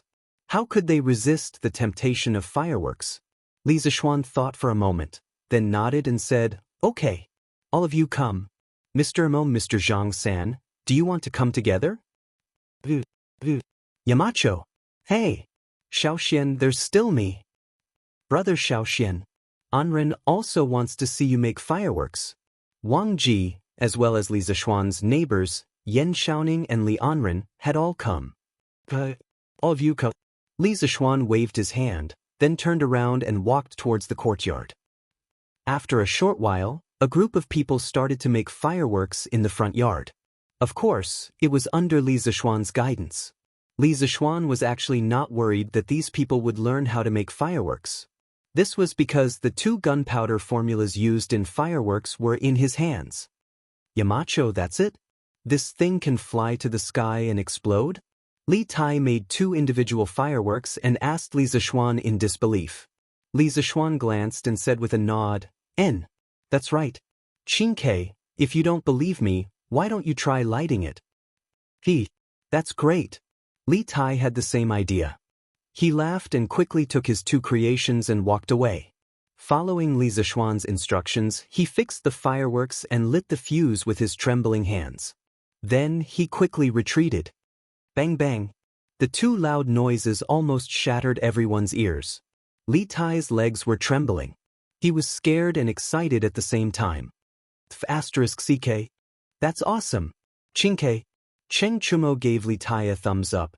Then he ran to Li Tai with his creations and asked, Qingke, Help me take a look. Is this okay? Li Tai roughly looked and said, It should be okay. But I'm going to set off the firecrackers too. Cheng Chumo smiled proudly. He hugged the 2 fireworks and walked towards the place where Li Tai had buried the bomb. Get ready to cover your ears. I'm going to set it off. Cheng Chumo laughed heartily as he turned his head and said to the crowd. The students stopped what they were doing and covered their ears. Only then did Cheng Chumo turn around, but when he saw who it was, he turned pale with fright. Holy shit! How did it light up? It turned out that when he turned around to talk to the students, the fire in his hand accidentally touched the fuse. At that moment, he couldn't care less about anything else. He scampered off. But as luck would have it, when he was running, he brought along the soil next to his feet.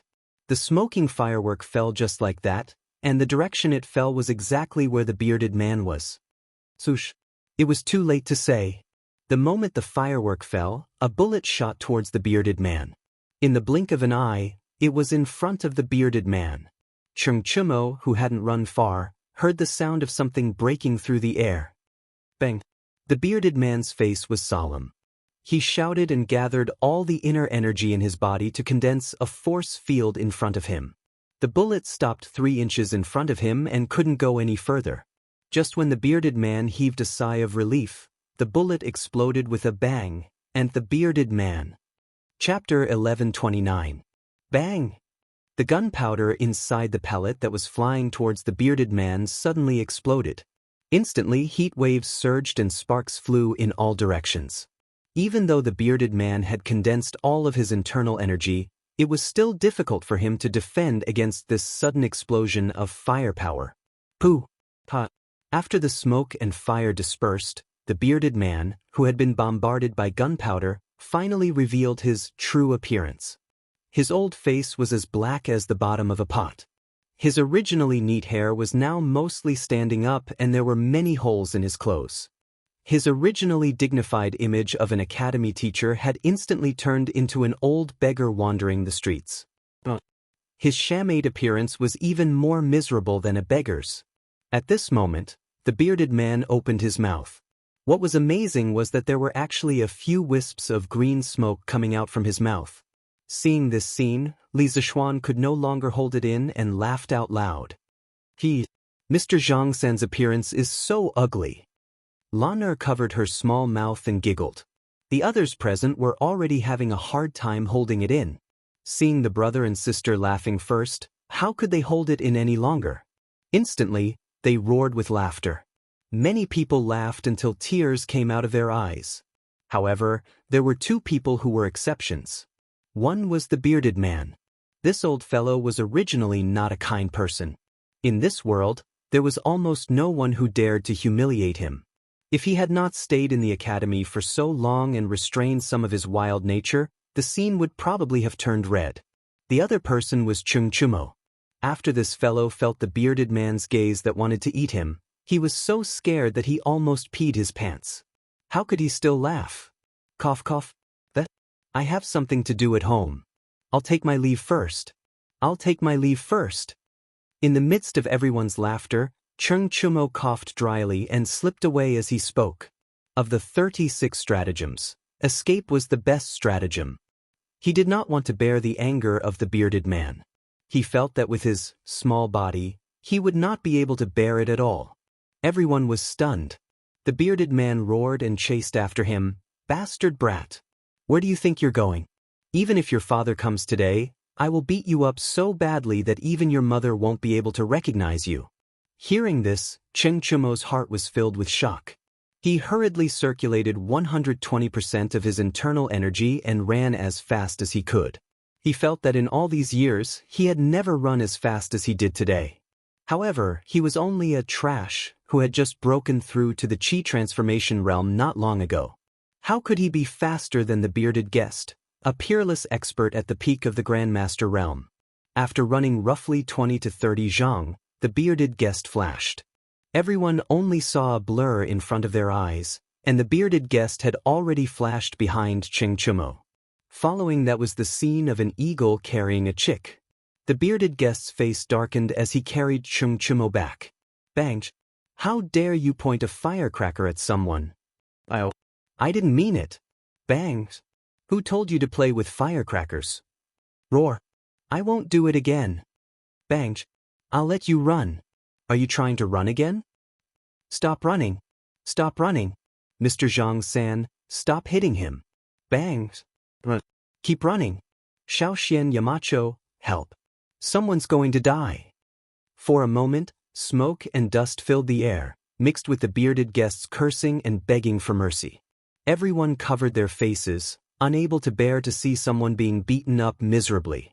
After a long time, the dust settled. The bearded man clapped his hands and swaggered off.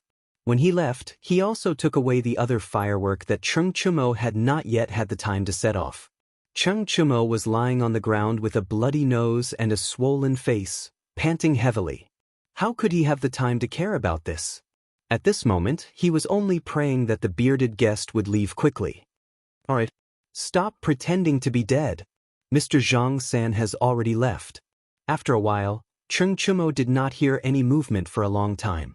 Just as he was about to get up to investigate, he felt someone kick him beside him. Then he heard Li Zishuan's voice. Gone? He's finally gone. Xiaoxian, help me up. My waist is about to break. This idiot was still complaining that Li Zishuan did not save him earlier. He did not even call him Yamacho, and directly called him Xiaoxian. Li Zishuan was not in the mood to bicker with this idiot. He went forward and pulled Cheng Chumo, smiled and joked, Cheng Chumo, you've got guts. You did something that we didn't dare to do today. How was it? Did you feel good blasting Mr. Zhang-san with firecrackers? Ha! Everyone burst into laughter when they heard that. Cheng Chumo spat out a mouthful of bloody saliva with a black face. The bearded guest had just attacked in anger. Although he did not have the intention to kill, his punches still hit him hard. But you guys are too King mean. None of you came to help me when I was being beaten up. Cho Nyo, it's not that we don't want to help you. We just don't want to help you get beaten up. Li Ku said humorously. Ha! Everyone laughed again. Cheng Chumo realized that he could not stay here any longer. The smiles of the people here were full of malice. *CK. I'm going back to the dormitory to change my clothes. What a bunch of heartless friends. Cheng Chumo complained. When he passed by the place where they made the fireworks, he bent down and picked up the 2 fireworks made by Sun Zifen, then ran away. *CK. Cheng Chumo, you be *starred, you stole my firecrackers. Put them down. Sun Zifen was shocked and angry. This idiot was obviously unwilling to let Cheng Chumo steal the fireworks that he worked so hard to make.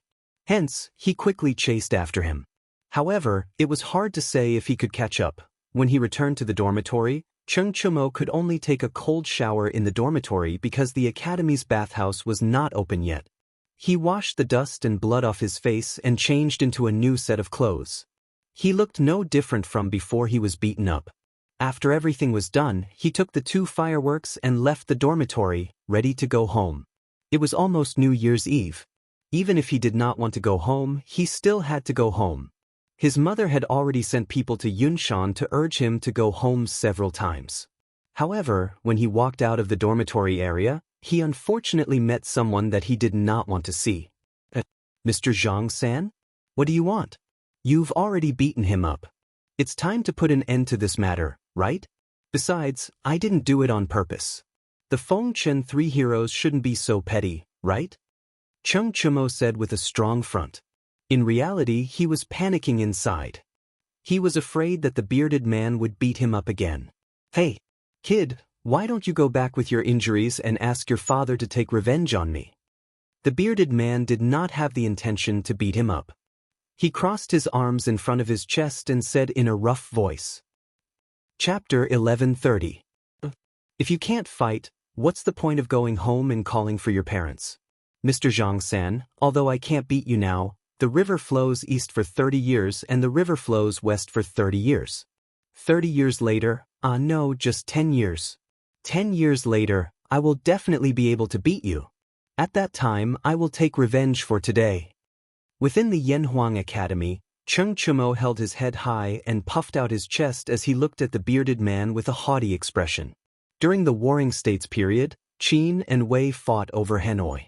Wuxia helped Wei to take over Hanoi. 30 years later, Baiqi helped Qin to take back Hanoi. Folk songs spread everywhere. The river flows east for 30 years and the river flows west for 30 years. Wuxia and Baiqi rise, the heavens make a mystery. So, this saying was not invented by Dope. Actually, this fellow knew his own situation. Even if his father Qing Yaojin was willing to come to Yunshan to take revenge for him, he would definitely not be a match for the bearded guest. Moreover, the bearded guest had Li Jing and Hong Funu backing him up. If they really fought, the Qing family might not be able to survive. Moreover, after Qing Yaojin found out about his actions, he would only scold him with "serves you right." He would not come to Yunshan to vent his anger on the bearded guest, okay? When it came to his father's nature, Cheng Chumo was quite sure of it. Not bad. Good ambition. People who practice martial arts should not be afraid of losing and not admit defeat. I admire you very much. Next semester, you will follow me for special training. Maybe 10 years later, you will really have the strength to fight me. Kid, what's with your expression? The bearded guest looked at Cheng Chumo with admiration. However, he immediately realized that the latter's expression was not right. That expression was as if he had eaten shit. No, nothing. I'm flattered. Yes, I'm flattered. To be able to receive guidance from Mr. Zhang San is this junior's honor. Cheng Chumo quickly changed his expression and said flatteringly. The bearded guest nodded with satisfaction. He smiled and said, That's more like it. You may leave now. Cheng Chumo felt as if he had been pardoned. He cupped his fists and immediately slipped away. The fat beating from an hour ago did not affect this guy's speed at all. F***CK. Why am I so F***king unlucky today? For no reason at all, a great expert insisted on exchanging pointers with me, and for some inexplicable reason, I was taken in as half a disciple by that guy. I don't want to be forced to learn martial arts from that bearded man. It's over. Damn it, there's no way I can pass the next semester. If I had known earlier, I wouldn't have acted tough earlier. After descending the cloud mountain, Cheng Chumo rode on his horse and ran wildly while cursing to himself. Actually, this guy did not know how lucky he was. In this world, he was the first person who dared to use a firecracker to blast the bearded guest alive and kicking. If it was another person in another situation, that person's life would probably be gone. But now, he was only beaten up by the bearded guest without pain or itch. In addition, the bearded guest's martial arts cultivation was definitely one of the top 5 in the world today. It was even possible that it was one of the top 3 existences. Who knew how many martial artists in the Jianghu yearned to receive his guidance? But Cheng Chumo did not know how lucky he was. If this news were to spread, he would probably drown in the spittle of others. Ayo! Chumo, you're finally back. Is the Cloud Mountain so good that you don't even want to return home? When Cheng Chumo returned home, his mother immediately went up to him. She was both happy and complaining. Mother, your son has been revising at the academy recently. Cheng Chumo, this guy, was good at lying. In order to prevent his mother from nagging, he did not even care about his integrity. Bullshit. Where did the wound on your face come from? How could Qing Yaojin not know what kind of character his son had? He scolded him in a bad mood. Then he swept a glance at Cheng Chumo's face and asked immediately. Cheng Chumo was stunned. He did not expect that his father would still see through him even though he had cleaned it up so neatly. At this moment, his mind was spinning rapidly as he frantically thought of an excuse in his head. Then he heard Qing Yaojin say, "You little brat, stop making up lies to deceive your father. Quickly tell me, did you fight with someone? And you didn't win? You're really embarrassing your father." No one knew a son better than his father. Cheng Yaojin made a wild guess and guessed pretty close to the mark. Cheng Chumo's face suddenly became a little flustered. "No. I didn't fight, father. This is because I was accidentally hit by a ball when I was playing football with someone yesterday." Bullshit. What kind of wound is on your face? How can I not see it? If you don't tell me the truth, do you believe that I won't beat you up? Cheng Yaojin angrily said with a face of disbelief. Seeing this, Cheng Chumo immediately became terrified. He quickly said the truth. Father, don't. I'll say it, okay? This wound is… At this time, Cheng Chumo could not care about anything else. He could only briefly explain what happened in the afternoon to Cheng Yaojin. Firecracker? What kind of firecracker can injure Zhang Zhongjian? Cheng Yaojin was shocked when he heard it. He was not shocked that Cheng Chumo was beaten up, but that a small firecracker could actually injure a peerless expert like the bearded guest. When Cheng Chumo heard it, he felt even more hurt. Although he did not expect his father to help him vent his anger, but he should at least show some concern, right? Father, this firecracker is not an ordinary firecracker. It is a new toy that little Xian made. It can fly into the sky and explode. Actually, Mr. Zhang San did not suffer any injuries. His face was only blackened by the explosion and his clothes were torn. That's still very powerful. Do you still have that firecracker? Let me see it. Cheng Yaojin was very interested in the thing that could injure the bearded guest. His eyes lit up as he looked at his son and asked, No more. It's finished. Cheng Chumo quickly shook his head and could not help but tighten his sleeves. Cheng Yang narrowed his eyes and snorted, Really no more? His tone carried a hint of danger. Knowing that his father was an old hooligan, Cheng Chumo clenched his teeth and quickly took out a firework from his sleeve. He handed it over and said, Father, I only made 2 in the afternoon. One was placed in the academy. There's only one left. Rather than being searched by the old hooligan, he might as well take the initiative to hand over one. This way, he could still keep one. How do you play with this thing? Cheng Yaojin took the firework and laughed. Cheng Chumo pretended to be depressed and replied, Father, if you light the string below, this paper tube will shoot out a small ball that will explode. Understood. Men, quickly bring a match. A moment later, Cheng Chumo's horrified roar came from the Cheng residence's courtyard. *CK. Father, you can't hold this thing in your hand. Immediately after, there was a deafening explosion. Bang. Unfilial son. Stop right there. Chapter 1131. Cheng Yaojin beat his son when he had nothing to do at home. Li Zixuan was thinking about how to improve the fireworks on Yunshan Mountain. After dusk, the sky gradually darkened. Under Lan Er's instigation, Li Zixuan set off another plate of fireworks. With the dark night sky as the background, the fireworks shot into the sky and emitted extremely bright flames. Lan Er was extremely excited. Her small hands were red from clapping. Li Zixuan, on the other hand, was somewhat dissatisfied. This was because although these fireworks were indeed very novel to the ancient people, to a modern person like him, the color was somewhat monotonous. Modern fireworks were not only colorful but also varied in forms. When they bloomed in the night sky, they would always dazzle people. Li Zixuan's first-generation fireworks, to put it bluntly, were just a few enhanced versions of skyrocket cannons. Bang bang bang. Oh! A burst of fireworks and explosions came from the west side of the academy, as well as the cheers of the students.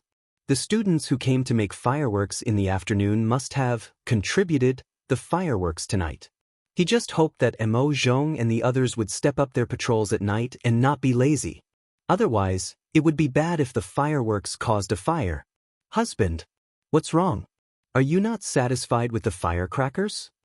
Han Yushi asked tentatively when she saw that Li Zixuan's expression was not right. What she didn't expect was that this random guess was right. Yes, I'm not satisfied. Li Zixuan replied dispiritedly. Huh. Han Yushi was dumbfounded and said, Husband, this firecracker is already very powerful. And I have never seen firecrackers that can fly so high and so loudly. What else are you not satisfied with, husband? Lan Er's eyes lit up. Children could be very greedy sometimes, especially when it came to fun. Brother, is there something more fun to this firecracker? Li Zixuan chuckled and rubbed Lan Er's little head. Of course there's something more fun. Actually, my brother calls this thing fireworks. According to my original idea, after it explodes in the sky, it should look like a flower, and not just a ball of yellow light like now. But this is fun. This is fun. Brother, can you make a real firework for Lan to play with? Lan cried out excitedly when she heard that. Han Yushi's face was full of disbelief.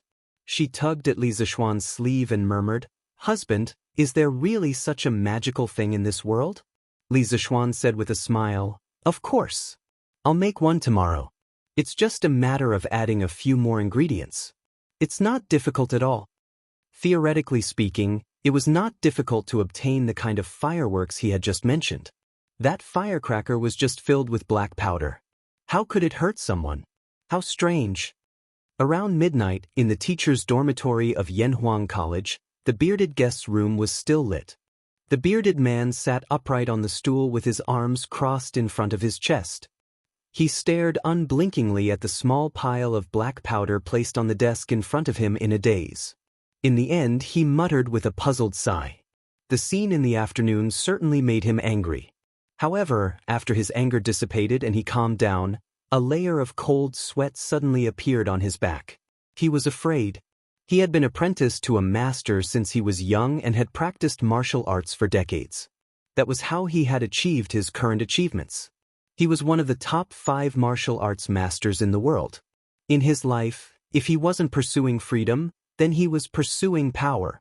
However, the thing he had pursued his whole life was almost broken because of a small toy. How could he not be shocked and afraid? If this continued, wouldn't it mean that in the future, even a martial arts master who had practiced martial arts for decades would not be a match for a firecracker child? Wouldn't that be the biggest joke in the world?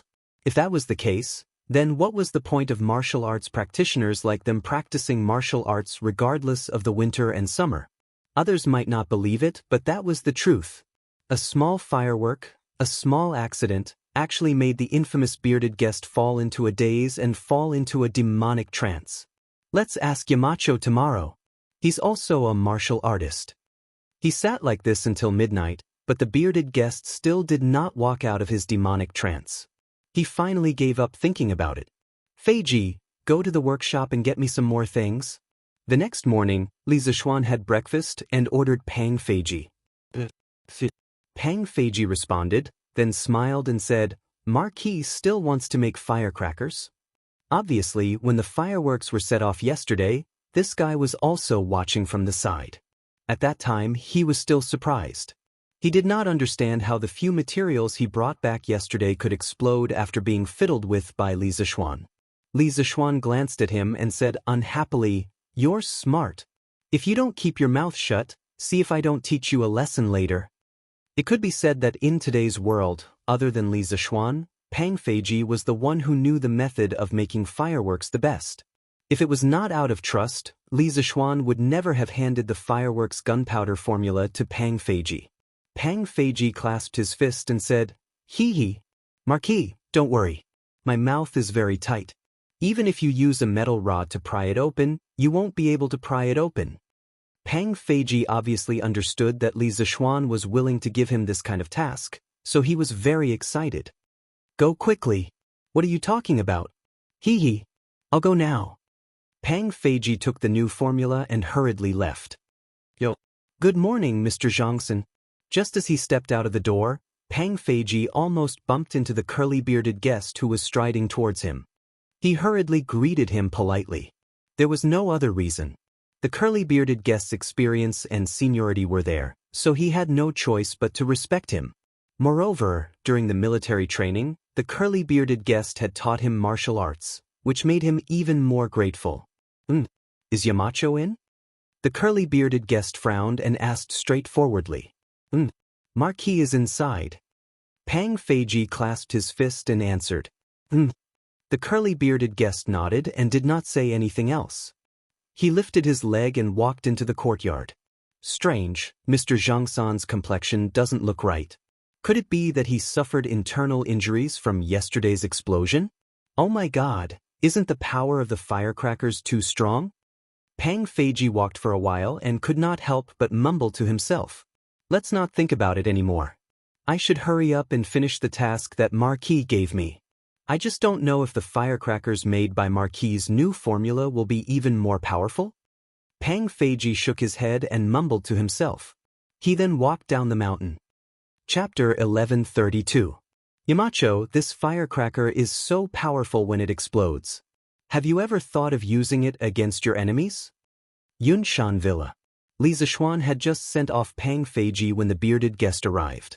The moment the bearded guest sat down, he asked such a strange question. Li Zishuan's heart moved. He raised his head to look at the bearded guest and asked, Mr. Zhang-san, why would you have such an idea? Yesterday, Cheng Chumo used that firecracker and almost injured me. Last night, I thought of a problem. If Yamacho's firecracker was even more powerful, wouldn't it be able to threaten some of the Jianghu experts? The bearded guest was silent for a moment before he said expressionlessly. Li Zishuan did not expect the bearded guest to think in this direction. Wasn't the firecracker he was talking about equivalent to modern firearms? It's like this. In fact, as far as I know, there is a weapon that works in a similar way to firecrackers. It has something similar to a hidden weapon hidden in it, and this hidden weapon can be propelled by a material. Its speed is not inferior to that of an ordinary grandmaster. This weapon has very low requirements for the user. Ordinary people who have never practiced martial arts can easily use it. I call this weapon a firearm. Actually, the firearm he was talking about was a gun. China was the first to invent gunpowder. However, it was initially used to make firecrackers. Foreigners were inspired by gunpowder and made guns. Li Zishuan felt that when he led Tang Dynasty's industry to a certain level, guns and cannons would definitely be made. The bearded guest was even more shocked. He did not suspect that Li Zishuan was lying or exaggerating. Previously, when he saw the detailed sea map, it already proved that Li Zishuan had some kind of ability to know everything. Therefore, when he heard Li Zishuan describe a firearm, his first reaction was not suspicion, but shock. If the firearm Li Zishuan said really existed, then the matter would be more serious than what he was worried about last night. Firearm? Yamacho, in this firearm, does it also use the black powder from firecrackers? That's right. But I call that powder gunpowder. Different uses would lead to different formulas for gunpowder. Correspondingly, the power of gunpowder would also be different. The gunpowder in the firecrackers is the least powerful type of gunpowder. Li Zishuan said indifferently. He understood that because the bearded man was highly skilled in martial arts, it was inevitable that he would be somewhat arrogant. Now that he had instilled a bit of knowledge on firearms into this bearded man, perhaps it would give birth to a trace of reverence in his heart. The least powerful one. The bearded man's pupils constricted. At this moment, he felt that he was like a frog at the bottom of a well. Right? A few months ago, the Serpent Spirit Mountain was destroyed overnight. Yamacho, did you use those so-called firearms? Having been in Chang and for so long, the bearded man had already investigated everything about Li Zishuan, so it was not surprising that he knew about the Snake Spirit Mountain. The corner of Li Zishuan's mouth twitched. Was he shooting himself in the foot? Originally, he wanted to open the eyes of the bearded man and make him feel some reverence. He did not expect the bearded man to hit the nail on the head and guess the real reason for the destruction of the Serpent Spirit Mountain. The inside story was top secret at the moment. Only he and Li Er knew about it. More or less. Li Zishuan gloomily gave an ambiguous answer. The bearded man sucked in a breath of cold air. He was really frightened by the power of the firearms described by Li Zishuan. The powerful Jianghu sect was actually annihilated just like that. In the face of firearms, a person's bravery seemed so weak at this moment. So, doesn't that mean that all the hard work we put into practicing martial arts in the winter and summer is all in vain? In the end, we can't even compare to an ordinary person with a firearm? The bearded man suddenly let out a long sigh, and his aura became much more depressed. Li Zishuan was stunned. Only then did he understand the true purpose of the bearded man's visit today. It turned out that this bearded man was almost hurt by the fireworks yesterday, causing his martial arts heart to suffer a blow. Mr. Zhang Sen's words are wrong. Li Zishuan pondered for a while, then smiled and said, firstly, practicing martial arts is not for the sake of fighting with others. Mr. Zhang San's martial arts understanding shouldn't be so shallow for you to have such great strength today. Secondly, practicing martial arts can strengthen one's body and even prolong one's life. A person's life is short. What could be more important than living for another 2 years? Thirdly, although firearms are powerful, normal firearms will not be able to hurt a martial arts expert of your level. Furthermore, if both parties have firearms, a martial arts expert will definitely be much better at using firearms than an ordinary person. Furthermore, when faced with firearms, a martial arts expert will obviously have a higher chance of survival compared to an ordinary person. Fourthly, if Tang Dynasty can really create firearms in the future, it will only be in the hands of the imperial court. The commoners will definitely not have them. Martial arts practitioners who abide by the law will not have to worry about the threat of firearms. Therefore, in conclusion, martial arts practitioners will have an advantage whether or not firearms exist in this world. Mr. Zhang San, there is no need for you to doubt martial arts. The bearded man seemed to have understood something. After a moment of silence, he stood up and clasped his fists. Looks like I'm wrong. I'm a few decades old, but I can't see through things as clearly as Yamacho. I'm ashamed. Since that's the case, I won't disturb you any further. Goodbye. After saying that, he turned around and walked out of the door. Li Zishuan shook his head helplessly. What the bearded guest did today actually made him feel quite refreshed. A peerless expert could actually see the threat from the firecrackers. This kind of unique eyesight, there was no one else like him. When it was close to noon, Pang Feiji returned with a few bags of materials. Li Zishuan inspected them, then went straight to the backyard to do his experiments. He wanted to create real fireworks of different colors and shapes. In order to achieve this goal, he had to add something to the fireworks. In fact, every modern firework was made up of a pod, and each pod could be called a star. These stars had a diameter of about 1 to 1.5 inches, 3 to 4 centimeters.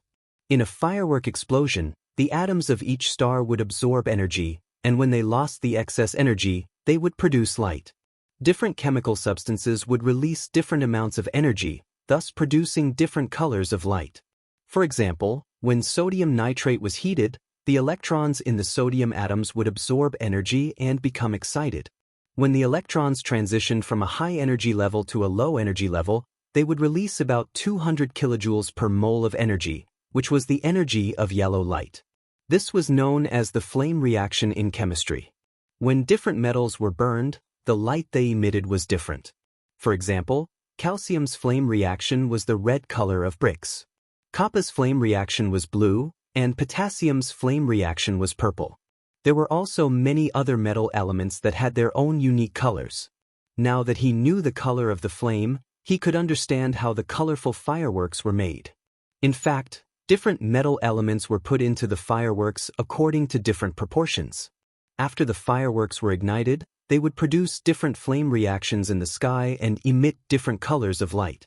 As for how to control the flame shape of the fireworks when they exploded in the sky, the person who made the fireworks had to arrange the positions of the metal elements according to a certain order.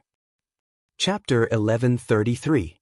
There were many raw materials for modern fireworks, and the raw materials for different colors of fireworks were different. Generally speaking, the raw materials were KNO3, potassium nitrate, KClO3, potassium chlorate, C, carbon powder, S, sulfur powder, senior, NO3, 2, strontium nitrate, and so on. Some of these raw materials were easy to get, and some were difficult to get at the moment. Li Zishuan could only try his best to get what he could now. For example, potassium salt. It was definitely unrealistic to ask someone to find a potassium salt mine, but it was possible to get potassium salt from some of the things around him. For example, there was some in the ashes of plants. Because the ashes of plants were the ashes after burning, it contained almost all the mineral elements contained in plants. The most abundant element was potassium, which generally contains 6 to 12% potassium, and more than 90% of it was in the form of carbonate.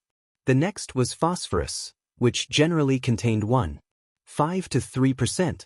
It also contained calcium, magnesium, silicon, sulfur, iron, manganese, copper, zinc, boron, molybdenum, and other trace elements. Just like that, Li Zishuan exhausted his brain power and used all the available raw materials around him, and finally made the first batch of fireworks with multiple colors. Brother, is it done? Can this thing really be as beautiful as a flower? Lan saw Li Zishuan get up and quickly came over to ask. This girl had been circling around Li Zishuan since morning. One moment she asked this, the next moment she asked that, making Li Zishuan's head hurt from all the noise. In the end, Li Zishuan told the little girl that if she continued to be noisy, he wouldn't be able to make today's fireworks. Only then did Lan quiet down. At this moment, seeing that Li Zishuan was obviously going to call it a day, how could she bear it after holding it in for so long? She immediately ran to Li Zishuan to find out what was going on. Of course. Li Zishuan clapped his hands and said confidently. Lan said excitedly, then brother, let's see. Li Zishuan said unhappily, it's still daytime now. Even if I let it go, you won't see anything. I'll let it go at night. Do we still have to wait until nighttime? Lan face, which was still very bright and beautiful just now, instantly turned gloomy. The little girl's face really changed at will. Don't worry. The sky will turn dark in about 2 hours. It won't take long. Han Yushi walked over and laughed softly. All right then. Sister Yushi, what are we eating tonight? At night? Li Zishuan smiled. This little girl was quite close to Han Yushi now. She was almost obedient to her. Others were like repelling each other, but the two of them were like attracting each other. Shaking his head, Li Zishuan decided to enter the house and head to the hot spring room in the courtyard to soak in the hot spring and rest. Speaking of which, when he dug out the hot spring in this courtyard, he had people surround the hot spring and built a house directly on the hot spring. It was specially used to soak in the hot spring during winter. Now that he was grounded at home, it was a good time to enjoy it. However, after building the hot spring room in the backyard, the space was a little tight. Li Zishuan planned to expand this courtyard after the new year. At the very least, he wanted to transform it into a large villa courtyard. This way, even if the whole family moved in, it wouldn't be crowded. Lano, this little girl, is really a little light bulb. Li Zishuan thought unhappily as he soaked in the hot spring alone. Speaking of which, if this little girl wasn't here, wouldn't he and Han Yushi be soaking in a mandarin duck bath right now? Lan, who was outside, didn't feel the slightest bit of resentment from her brother. The little girl had been waiting for a long time and finally waited until the sky turned dark. Tonight's dinner was also started an hour earlier. Therefore, as soon as they finished eating, Lan pestered Li Zishuan to set off fireworks. Li Zishuan didn't refuse this time. He carried a large plate of 64 fireworks and walked towards the open area in front of the courtyard. Li Jingma, Madame Li, and the 3 members of the Yi family were all having dinner here. Naturally, they also came to watch the fireworks. We came back late last night and missed it. Tonight is just right. Let's see what the fireworks are like. Old Madame Yi said with a smile. Li Jingma said somewhat helplessly, Shen is a marquis. All he does is fiddle with these useless things at home. Won't others laugh at him if word gets out? Madame Li slapped Li Jingma's arm and said angrily, what's there to laugh at? Isn't Xian just trying to celebrate the new year for us elders in Yunshan? How is he being laughed at? Also, I heard that the King of Wei and the King of Han came over personally to make the fireworks yesterday. If they can do it, why can't Xian do it? Old Madame Yi laughed and tried to smooth things over. Yuzhu is right. It's the new year. Tima, don't be so serious. No matter what outsiders say, it can't compare to our family celebrating the new year together. Grandmother, quickly cover your ears. Big brother is going to light the fireworks. Lan ignored the quarrel between the adults. She tugged at old Madame Ye's arm and said excitedly, Grandmother will cover her ears right now.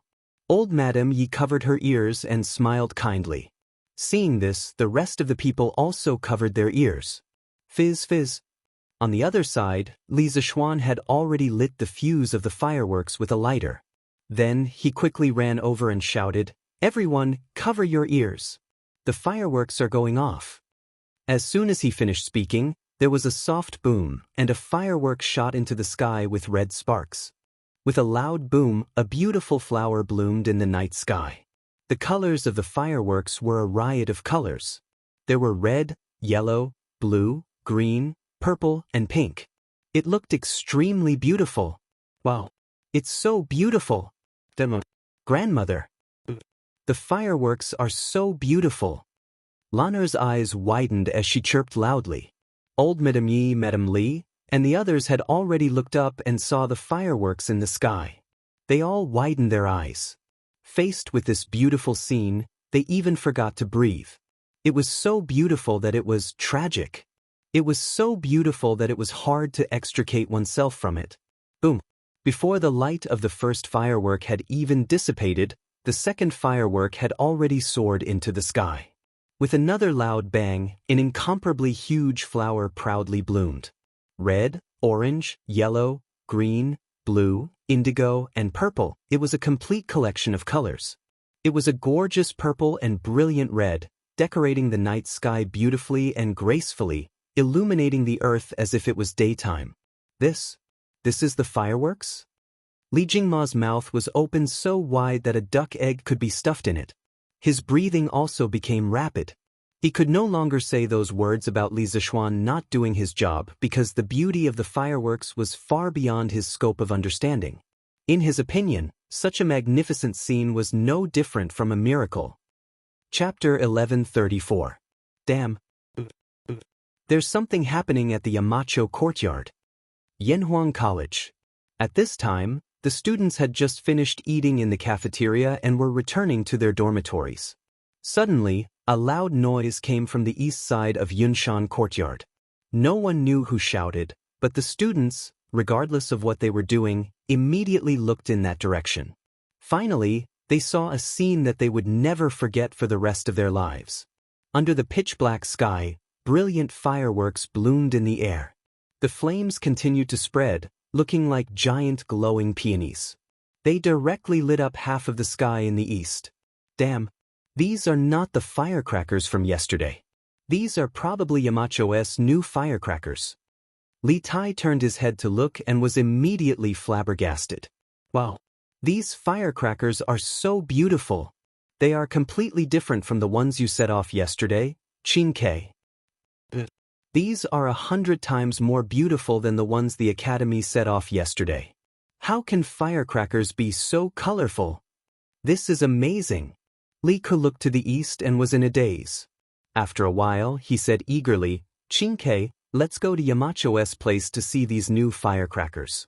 Li Tai also wanted to go, but he was still clear-headed. He said, Ku, are you confused? It's late at night, and the Academy's gate is already closed. Yanhuang College did not restrict students from entering and leaving during the winter holidays, but students were still not allowed to go out at night. This was for the safety of the students. There was a curfew in Chang and city, let alone a small place like Yunshan. If they were to meet some bad guys or beasts outside, they would not even be able to find their bodies. Sun Zifen laughed and said, Why don't we climb over the wall? Just like last time? He had to admit that this guy was really the king of ideas. He could even come up with such a stupid idea. Li Tai rolled his eyes and said crossly, Are you stupid, kid? We climbed over the wall last time to look for meat. Why are we going out this time? Going to Yamacho's place to see the fireworks? Isn't that walking right into their trap? That's true.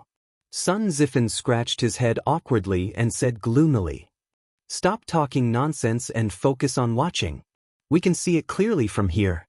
The fireworks are almost finished. Li Tai said impatiently as he stared at the eastern sky. I have to hurry up and read it. The rest of them nodded vigorously. Obviously, they had all seen the 9-bang firecracker from Li Zishuan yesterday and subconsciously thought that there would only be 9 fireworks tonight. This was also one of the reasons why Li Tai was unwilling to leave the academy to watch the fireworks.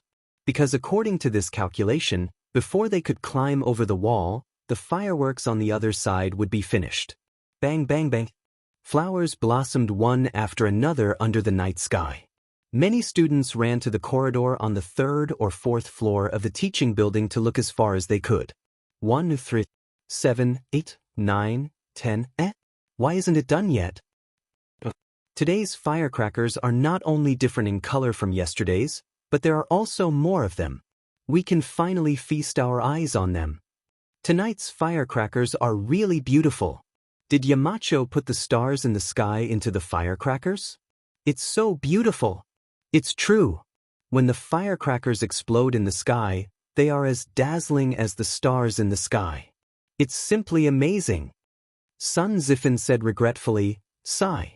If I had known that Yamacho was going to set off such beautiful firecrackers tonight, I would have just stayed at Yamacho's house during the day. Now, I can only watch from afar and not up close. It's so King unbearable. Zifan, you should think about Ching Chumo. That guy returned to Chang'an yesterday. He didn't get to watch it all tonight. Li Tai also felt a little regretful, but he knew how to comfort himself. When he thought of Ching Chumo, he immediately felt happy. He was only a prince, not a crown prince. He had to serve Li Er and Zhang Sun every day in the palace. He had built his own residence outside the palace. Although Zhang Sun had sent people to urge him to return to Chang'an as soon as possible, he refused with the excuse of reviewing his homework. It was precisely because of this that he could see such a grand occasion tonight. Chingge, you're right. Cheng Chumo, that unlucky guy, returned to Chang'an so early. I'll have someone send him a letter tomorrow morning to tell him about tonight's situation. Sun Zifan's eyes lit up and immediately said cheekily, wow, grandfather, second uncle, second mother, come out and watch the firecrackers. Brother Shaoxian is setting off firecrackers again. And tonight's firecrackers are different from last night's. It's so beautiful. In Li Gang's residence, Xiao and Ren heard the commotion and quickly ran out of the house. When he saw the colorful fireworks, he immediately shouted excitedly, boom, boom, boom. Li Gang, his son, and daughter-in-law walked out of the house skeptically. When they saw the beautiful fireworks in the sky, they couldn't take their eyes off it. This, such a miracle, Mark Yong, and is indeed the son of an immortal. Such immortal means we mortals can't compare to them. Li Gang's second son, Li Lian, couldn't help but be dazed when he saw this scene. When he thought of other legends about Li Zishuan, he sighed. Smith, what immortal or not? This old man can tell you with certainty that Yamacho is just an ordinary person. It's just that he knows more than others. This old man plans to let Enrin study at Yanhuang College in the future. This old man has a faint intuition that this era is about to change. Li Gang slapped Li Lian's arm and then sighed with a face full of emotion. Father, you can do whatever you want. I have no objections. Although Li Lian was puzzled as to why his father didn't want Li Gang to study Confucianism, he didn't have much say in such matters once Li Gang made a decision. He might as well agree. At the same time, the owners of Sun Simiao's and Yan Xiaoning's residences walked out of their houses and looked at the sky above Li Zishuan's residence. There were also the citizens of Plum Village and the Han family manor at the foot of Cloud Mountain. When they heard the commotion, they all walked out of their houses. They looked at the colorful fireworks at the peak of Cloud Mountain with mesmerized expressions. The sounds of praises and cheers were endless. Tonight's fireworks were also a feast for everyone's eyes. A total of 64 explosions lit up the sky above Yun Mountain for a full 10 minutes. It was far more beautiful and lasted longer than last night's fireworks. The beauty of fireworks was so short, but so bold and so passionate. Even if it only had a second of life, it had to be done perfectly and in the most brilliant way possible. The first time it appeared in the Tang dynasty, it left an indelible impression in the hearts of thousands of people. Chapter 1135. Your Majesty, according to the palace guards, there seems to be a blazing fire in the direction of Yanhuang College. At Ganlu Palace, Li Er had not gone to rest. He was still bitterly working overtime to read the memorials. At this moment, Zhao Song walked in from outside and bowed to Li Er. Why do you say there seems to be a blazing fire? Whether there's a fire or not, can't you confirm such a simple thing? Li Er's mind was sharp. He immediately caught the loophole in Zhao Song's words and asked with a frown. Zhao Song replied, "Your Majesty, I also went up to the city gate to take a look. In the direction of Yunshan, there's not just a blazing fire. Other than that, there's red, orange, green, blue, purple, and all sorts of other colors. It looks like the rainbow divine light that was accompanied by the gods in ancient legends."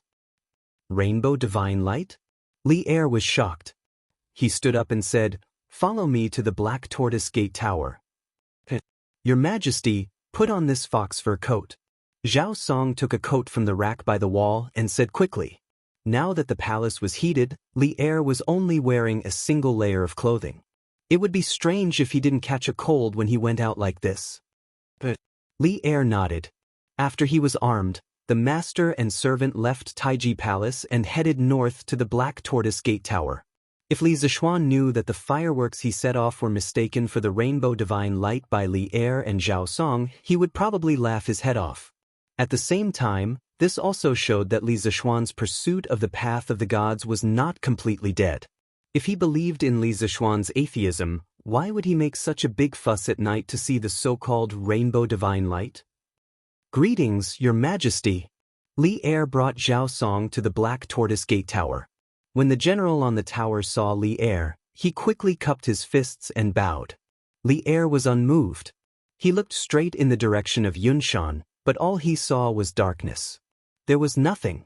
That was because the fireworks at Yunshan had already finished. Didn't they say there was a rainbow divine light? Why is there nothing? Li Er frowned and said unhappily, "Your Majesty, the seven-colored light in the direction of Cloud Mountain has just disappeared." Zhao Song looked at the soldiers guarding the city. The soldiers quickly stepped forward and answered. Li Er's face was filled with disappointment. He looked in the direction of Cloud Mountain. After a moment of silence, he said, "Send someone to Cloud Mountain tomorrow to find out what happened." Zhao Song bowed. "Yes, Your Majesty." Li Er flicked his sleeves and turned around to descend the city gate tower. There were no neon lights in this era. Naturally, there was no light pollution at night. Generally, the sky was pitch black except for the night of the full moon. The fireworks show on Yunshan dyed the sky red, which was quite conspicuous in the dark night. Therefore, not only did Zhao Song and the generals of the imperial city see the rainbow divine light in the night sky, but many people in Chang and city also saw it. Early the next morning, the people in the city immediately started discussing. It was close to the new year, and most people were preparing for the new year. They were busy all year round, and this was the only time they could have some free time. It was normal for them to gossip with their neighbors in the morning. "Hey, old Lu, did you see the rainbow divine light in the east last night? I also faintly heard the sound of thunder over there." "Old Hui, you saw it too? I thought I was the only one who saw it.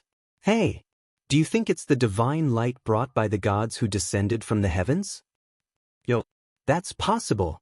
But shouldn't that direction be Cloud Mountain? Could it be that a literary star descended on Cloud Mountain last night?" "Hey, what you said makes sense. Yanhuang College's students are so outstanding. Who knows, there might be one or two literary stars among them." "TSK. Yanhuang College is indeed a godly school. If my little brat can get in, even if I, Lu Dali, die immediately, it will be worth it." With the lively atmosphere close to the new year, more and more people knew that the rainbow divine light had appeared in the sky in the east of Chang and city last night. There were all kinds of speculations. Some said that a divine immortal had descended to the mortal world, some said that a divine light had descended from the sky, and some even said that a divine treasure had appeared. There were all kinds of different theories, but the most popular one was that a literary star had descended from Yanhuang College on Cloud Mountain. Yanhuang College had been completely pushed to the altar by word of mouth this time. This was something that Li Zishuan had never expected. "Your Majesty, after dinner last night, I heard from the servants in the mansion that there was a divine light in the east. I went to the tower to take a look and saw the rainbow divine light in the east. I guess that a divine immortal must have descended to the mortal world where the divine light descended. This is an auspicious sign. I congratulate Your Majesty." I congratulate the Tang Empire. Taiji Palace, Morning Court. After the ceremony, a middle-aged official in his 30s came forward and bowed to Li Er, and said in a loud voice. Hearing this, the officials were stunned. Many of them had indeed seen the divine light in the east last night, but seeing it was one thing. Wasn't he flattering the emperor? Oh no, he was flattering the emperor. Wei Zheng's face darkened, and he said angrily, Su Sharon, don't talk nonsense. How can a divine light be auspicious? After that, he cupped his hands to Li Er and said loudly, Your Majesty. I impeach Su Jingzong of the Secretariat for flattering Your Majesty and speaking nonsense about a divine immortal. Your Majesty, please punish this person severely. Otherwise, it will hurt Your Majesty's wisdom. Su Jingzong, this person was actually Su Jingzong, the censor of the Secretariat, the person who held the position of Prime Minister during Li Ji's era. Your Majesty, I am innocent. I was just speculating. How can I flatter Your Majesty? May I ask if Wei Wuxia saw the divine light in the east last night?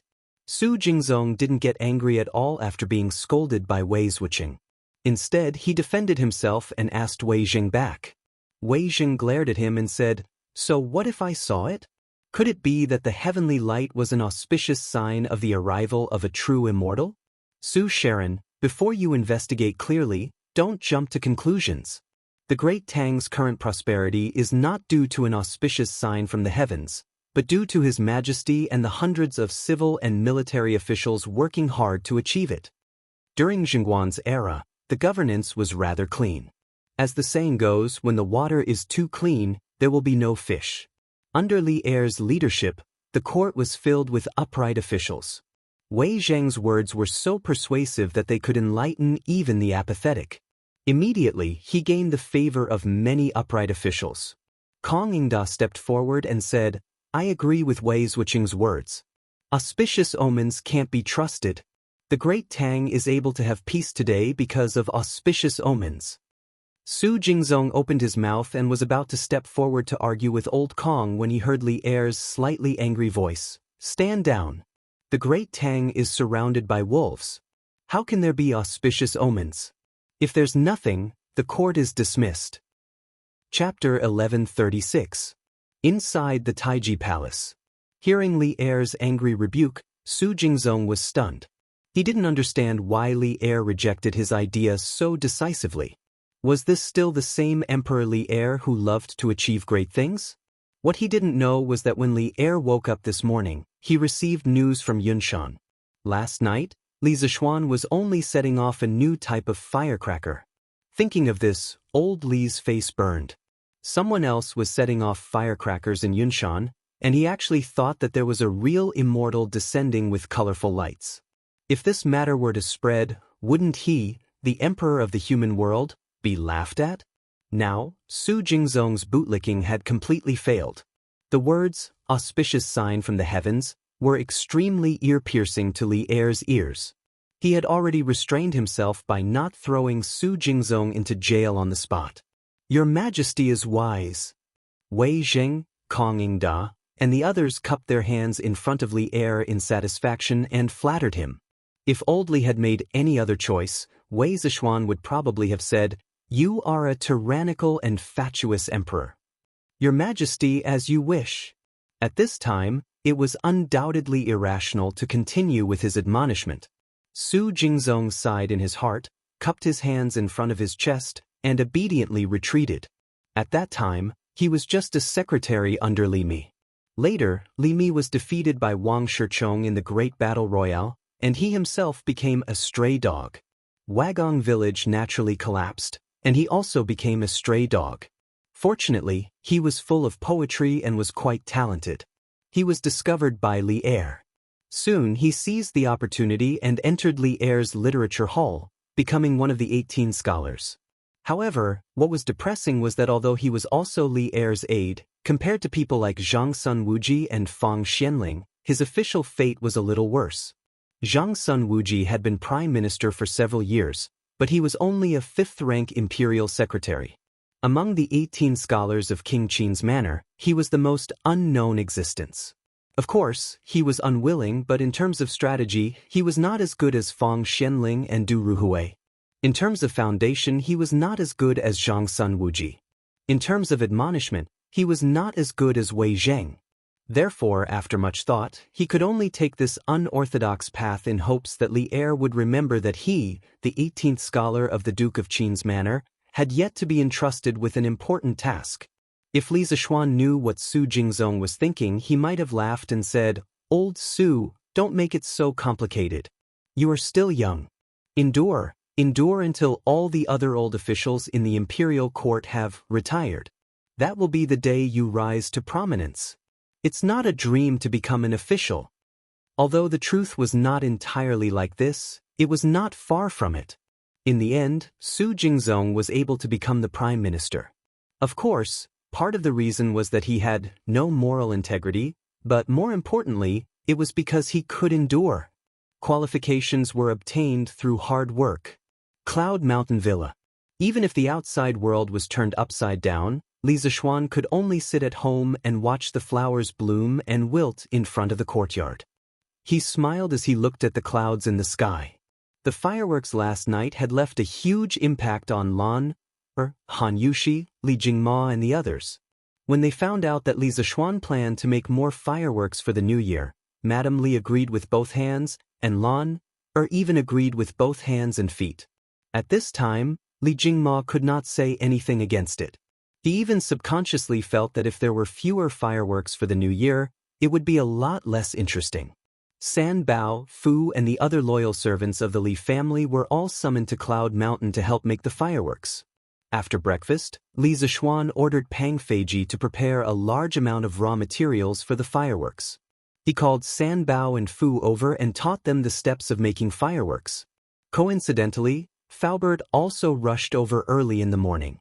Li Zishuan might as well teach them all together. Anyway, the loyalty of these three people was unquestionable. Li Zishuan was not worried at all that they would leak the secret. "Young master, why don't we make the fireworks in the workshop? After all, if these things are not stored properly and cause an explosion, it is still very dangerous." After receiving the training, Faubert suggested to Li Zishuan. Last night, others were watching the show, but he saw the dangerous side of the fireworks from the show. Li Zishuan thought about it and felt that Faubert's words made sense. He nodded and said, "Yes. Then let's do it. But the method of making fireworks must be kept a secret. San Bao and Fu will go to the workshop soon. Faubert, if you have any confidential matters, just let them do it.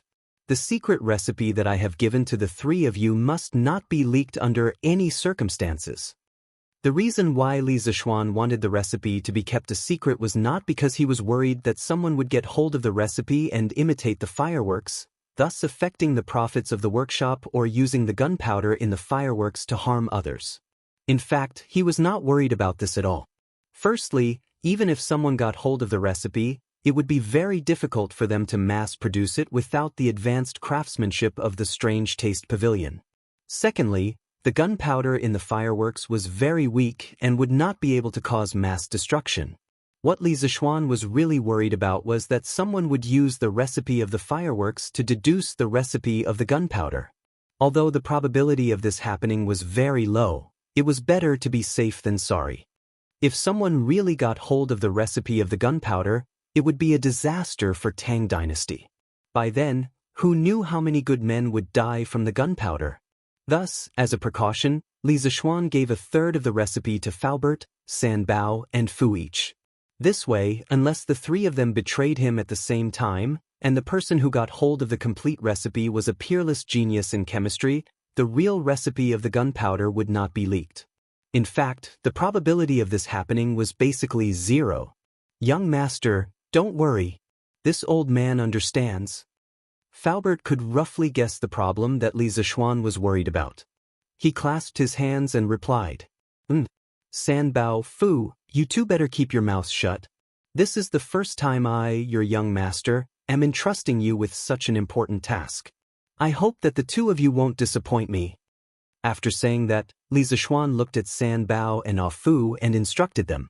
The two of them had gone through thick and thin with him. When the flying snake tried to assassinate him outside the city, The two of them almost lost their lives as well. In terms of loyalty, there was no problem with them. Young master, don't worry. San Bao Fu will definitely not disappoint you. The two of them said solemnly. Go. Li Zishuan waved his hand and said with a smile. The three of them left. At this moment, there was a commotion outside. Li Zishuan went out to take a look. It was Li Tai leading a group of students from the academy. Yamacho, aren't you a little too cunning? The firecrackers you taught us the day before yesterday were of inferior quality. The ones you set off last night were of superior quality. As soon as Li Tai came up, he acted like a resentful little wife and spoke in an aggrieved manner. Chapter 1137. What do you mean by inferior firecrackers? What do you mean by superior firecrackers? These things are called fireworks. In the Yunshan residence, Li Zishuan looked at Li Tai, whose face was full of resentment, and said unhappily, Fireworks? Li Tai was stunned. The day before yesterday, when they came to Li Zishuan's place to make firecrackers, Li Zishuan did not tell them that those things were fireworks. However, when he thought of the scene last night, the little fatty narrowed his eyes and sighed. Yes, fireworks is a good name. It's worthy of its name. When that thing exploded in the sky last night, it did look like a flower. This name sounds better than firecrackers. Sun Zifan also nodded and said, Yamacho, do you have any more of those fireworks from last night? We want to make a few ourselves. We can even buy them. That's right. Yamacho, do you have any more? We can even buy some with money. Li Tai agreed. Li Ku, Tang Sun Chong, and the others looked over eagerly. Obviously, they had the same idea. They were the children of officials and did not lack money. However, the eyes of the rest of the students behind them dimmed. Not everyone in Yanhuang College came from wealthy families. However, Li Zishuan's next sentence made their eyes light up. Li Zishuan shook his head and said, I don't have any more of those fireworks at the moment. The workshop is stepping up production. However, you don't have to pay for them. I plan to hold a fireworks show at the college during the new year. All students can watch it for free. Take it as a thank you to the students for your hard work in Operation Warm Winter at the end of this year. Thank you so much, Yamacho. Yamacho is so generous. As soon as Li Zishuan finished speaking, many students who lived in other places and could not go home for the new year because of the long distance suddenly cheered loudly. At this moment, they really felt that this winter break was worth it. No one in the college could deny the beauty of last night's fireworks. Moreover, these fireworks were currently unique in the entire Tang Empire and could not be bought with money. From this, one could see how precious they were. However, Li Zishuan did not hesitate to take out a large number of fireworks for the college students to celebrate the new year. How could they not be moved? How could they not cheer? Yamacho, how many fireworks will we set off? Class 1's Ku Shiqing asked loudly. His hometown was in the Basha region, and he couldn't go home for the new year either. This year was his first time celebrating the new year in another place. Although it was Chang'an, the capital of the Tang Empire, no matter how good it was outside, it couldn't compare to the warmth of home. Going home for the new year was something that the Chinese would never be able to let go of. However, Li Zishuan's actions made him feel some familiarity. Yamacho, how many fireworks will be set off during the fireworks display? The rest of the students reacted and asked in unison. Last night, Li Zishuan had set off 64 fireworks. Although it was far more than the previous 9, many people felt that it wasn't enough to satisfy their cravings. Li Zishuan smiled and announced an even more exciting news. Shiqing, I can't answer your question. I don't know how many fireworks I will set off because I plan to set off 2 hours. 2 hours? Everyone's breathing quickened and their eyes widened. Some people were frantically calculating how many fireworks they could set off in 2 hours. However, they were confused because it was impossible to calculate. Thank you, Yamacho. Thank you, Yamacho. No matter how many fireworks there would be a lot of fireworks. This time, the students could fully feast their eyes. Therefore, they cheered to their heart's content. Their voices were so loud that it gave Lan, who was in the backyard, a big fright. Li Tai, Sun Zifan, Zhang Sun Chong, and the other officials' children were depressed. They had to go back to Chang'an for the new year. In that case, wouldn't they only be able to watch the gorgeous sky in Chang'an? Most of the students were satisfied with the answer. However, Li Tai and the others did not leave. The little fatty came up and said with a smile, that, Yamacho, I wonder if there will be more fireworks? Every year during the new year in the palace, it's boring. If there aren't any fireworks to liven things up, it won't be perfect. Yes. Zhang Sun Chong, Sun Zifan, and the others nodded in agreement. Li Zishuan thought for a while and said, it's hard to say. Even if there are some left, there probably won't be many. Qingke, if you want some, it's best to wait until next year. Next year? Li Tai opened his eyes wide and shook his head. We can't wait. Yamacho, can't you ask the workshop to send more people to make more? What a joke. After seeing the charm of fireworks, Li Tai felt that waiting for one more day was too much, let alone waiting for next year. Li Zishuan said angrily, You brat, it's easy for you to say that. Don't you know how many days are left until the new year? Do you know how long it takes for the workshop to prepare the fireworks for the academy? If you really want to see the fireworks, just come to the academy. On the night of the new year, the academy will start to set off the fireworks at midnight. You can come after dinner in Chang'an City. Coincidentally, the curfew in Chang'an City will be lifted that night. In order to maintain the security of the capital, the Tang dynasty followed the curfew system of the Han dynasty. Of course, the walls could protect the safety of the people,